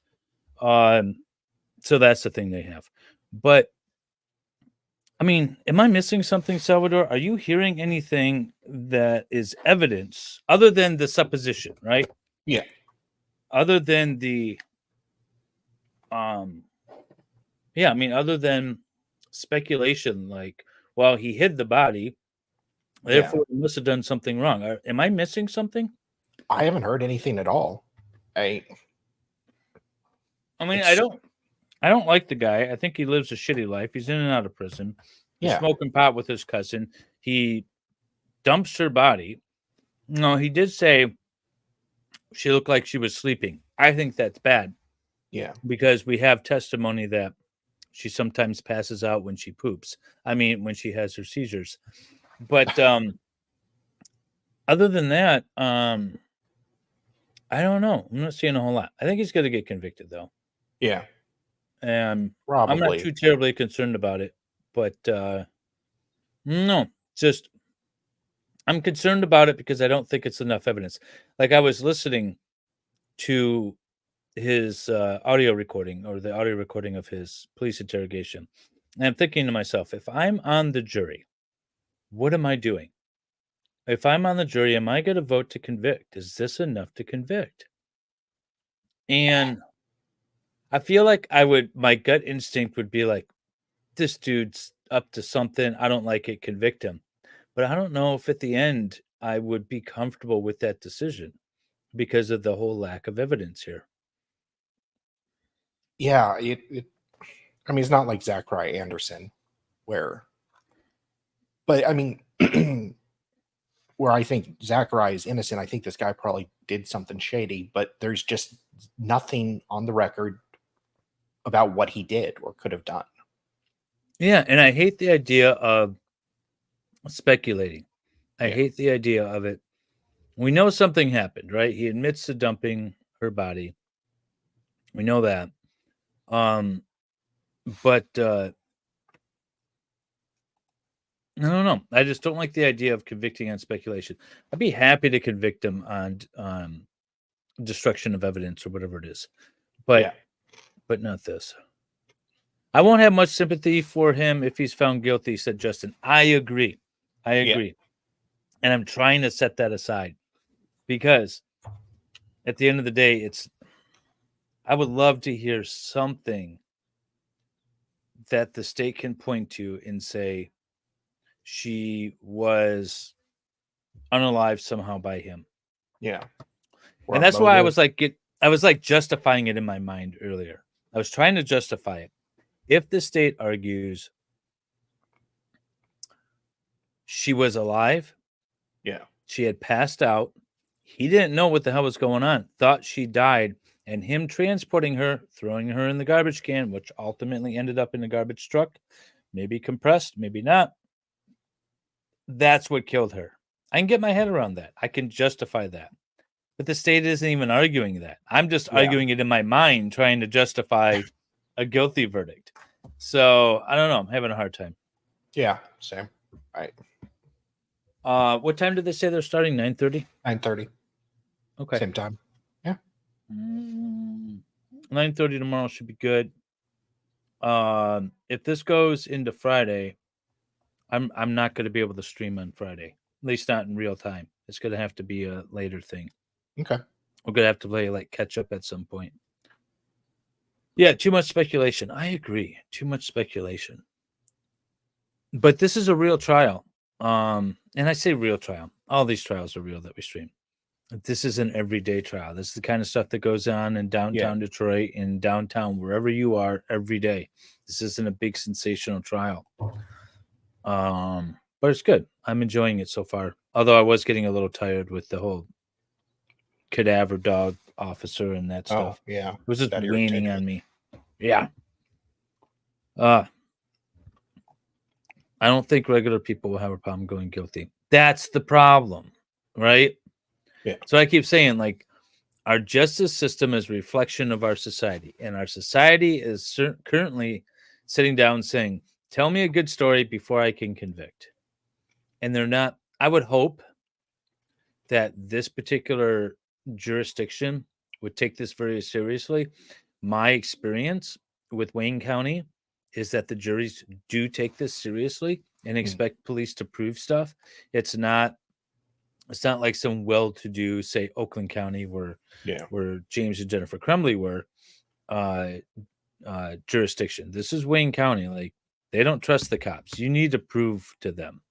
And when I say there's an acquittal in the fall from this attorney, there was video evidence of a police shooting, and this guy was charged in connection with it. And he was acquitted, mainly because you couldn't tell who pulled the trigger. You didn't know who pulled the trigger. Now, you saw him there, and you saw some shooting going on. You saw some other people who all pled out, but you're like, did he really pull the trigger? I don't know. People are saying all kinds of things, and the video is not clear. Acquitted. That's what this should be, right? And that's what's I think is coming in this case. I know there's going to be a lot of people that are going to be angry about it, especially in the Fox 2 chat. But again, that's why I'm like, I don't know if I can convict on this. So Yeah, I wouldn't at this point. I mean, hopefully there's more, but society equals ignorance since 2024. I would say 2014. 2020. Oh, yeah. I'd say 2014. I would say post Jody. Yeah. Last good one. Yeah.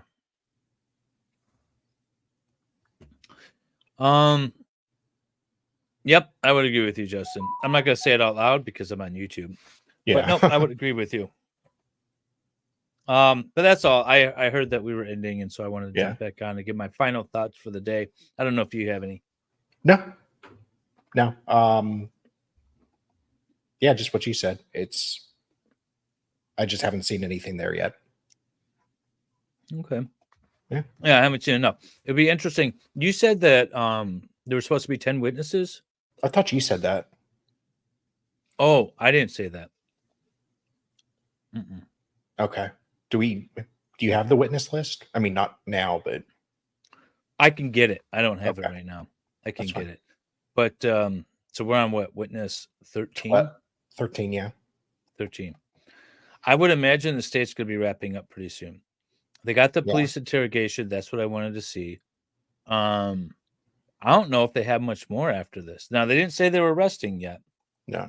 So I don't know who else they would have. But we've gone through the cell phone witness. We've gone through the friends and families. We've gone through, we've played the neighbor ring cam videos. We've gone through his police interrogation videos. We went through the cadaver dog video, or not the video, the cadaver dog witness. I don't know who else we'd call. I think they were going to play more of the interrogation tomorrow. Oh, are they? Yeah, I don't think they're done yet. More of the interrogation. They did talk about, oh, you know what? They have a medical examiner. Do they? They do have a medical. Yeah, they talked about it in opening statement. So they should have a medical examiner. And then I'm trying to think of, because we just watched the opening statements again.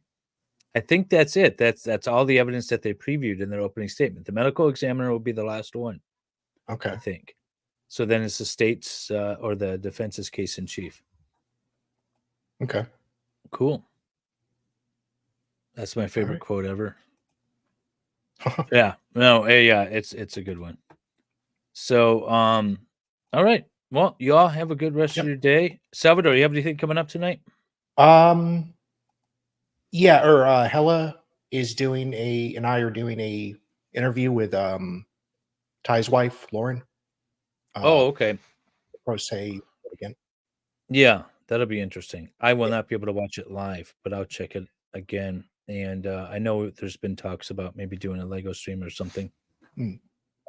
So we'll keep an eye on that. Cool. Yeah, the medical examiner is going to testify that. What the hell did he say? I can't remember what he said. The medical examiner is going to testify that she hasn't heard of anybody dying of marijuana, because remember he said that they smoked the marijuana and LSD, and that she hasn't heard of anybody dying of LSD, but she has heard of people dying of violent acts. That's what she's supposed to testify to. Gotcha. So it's more of a opining medical examiner, at least according to the state's opening statement. Sure. So, so that's what we got going on. All right, cool. Everyone go check out Excited Utterance in Salvador, interviewing Ty's wife, and we will see you guys all tomorrow morning. Sounds good. Later. Bye. When I was young, my daddy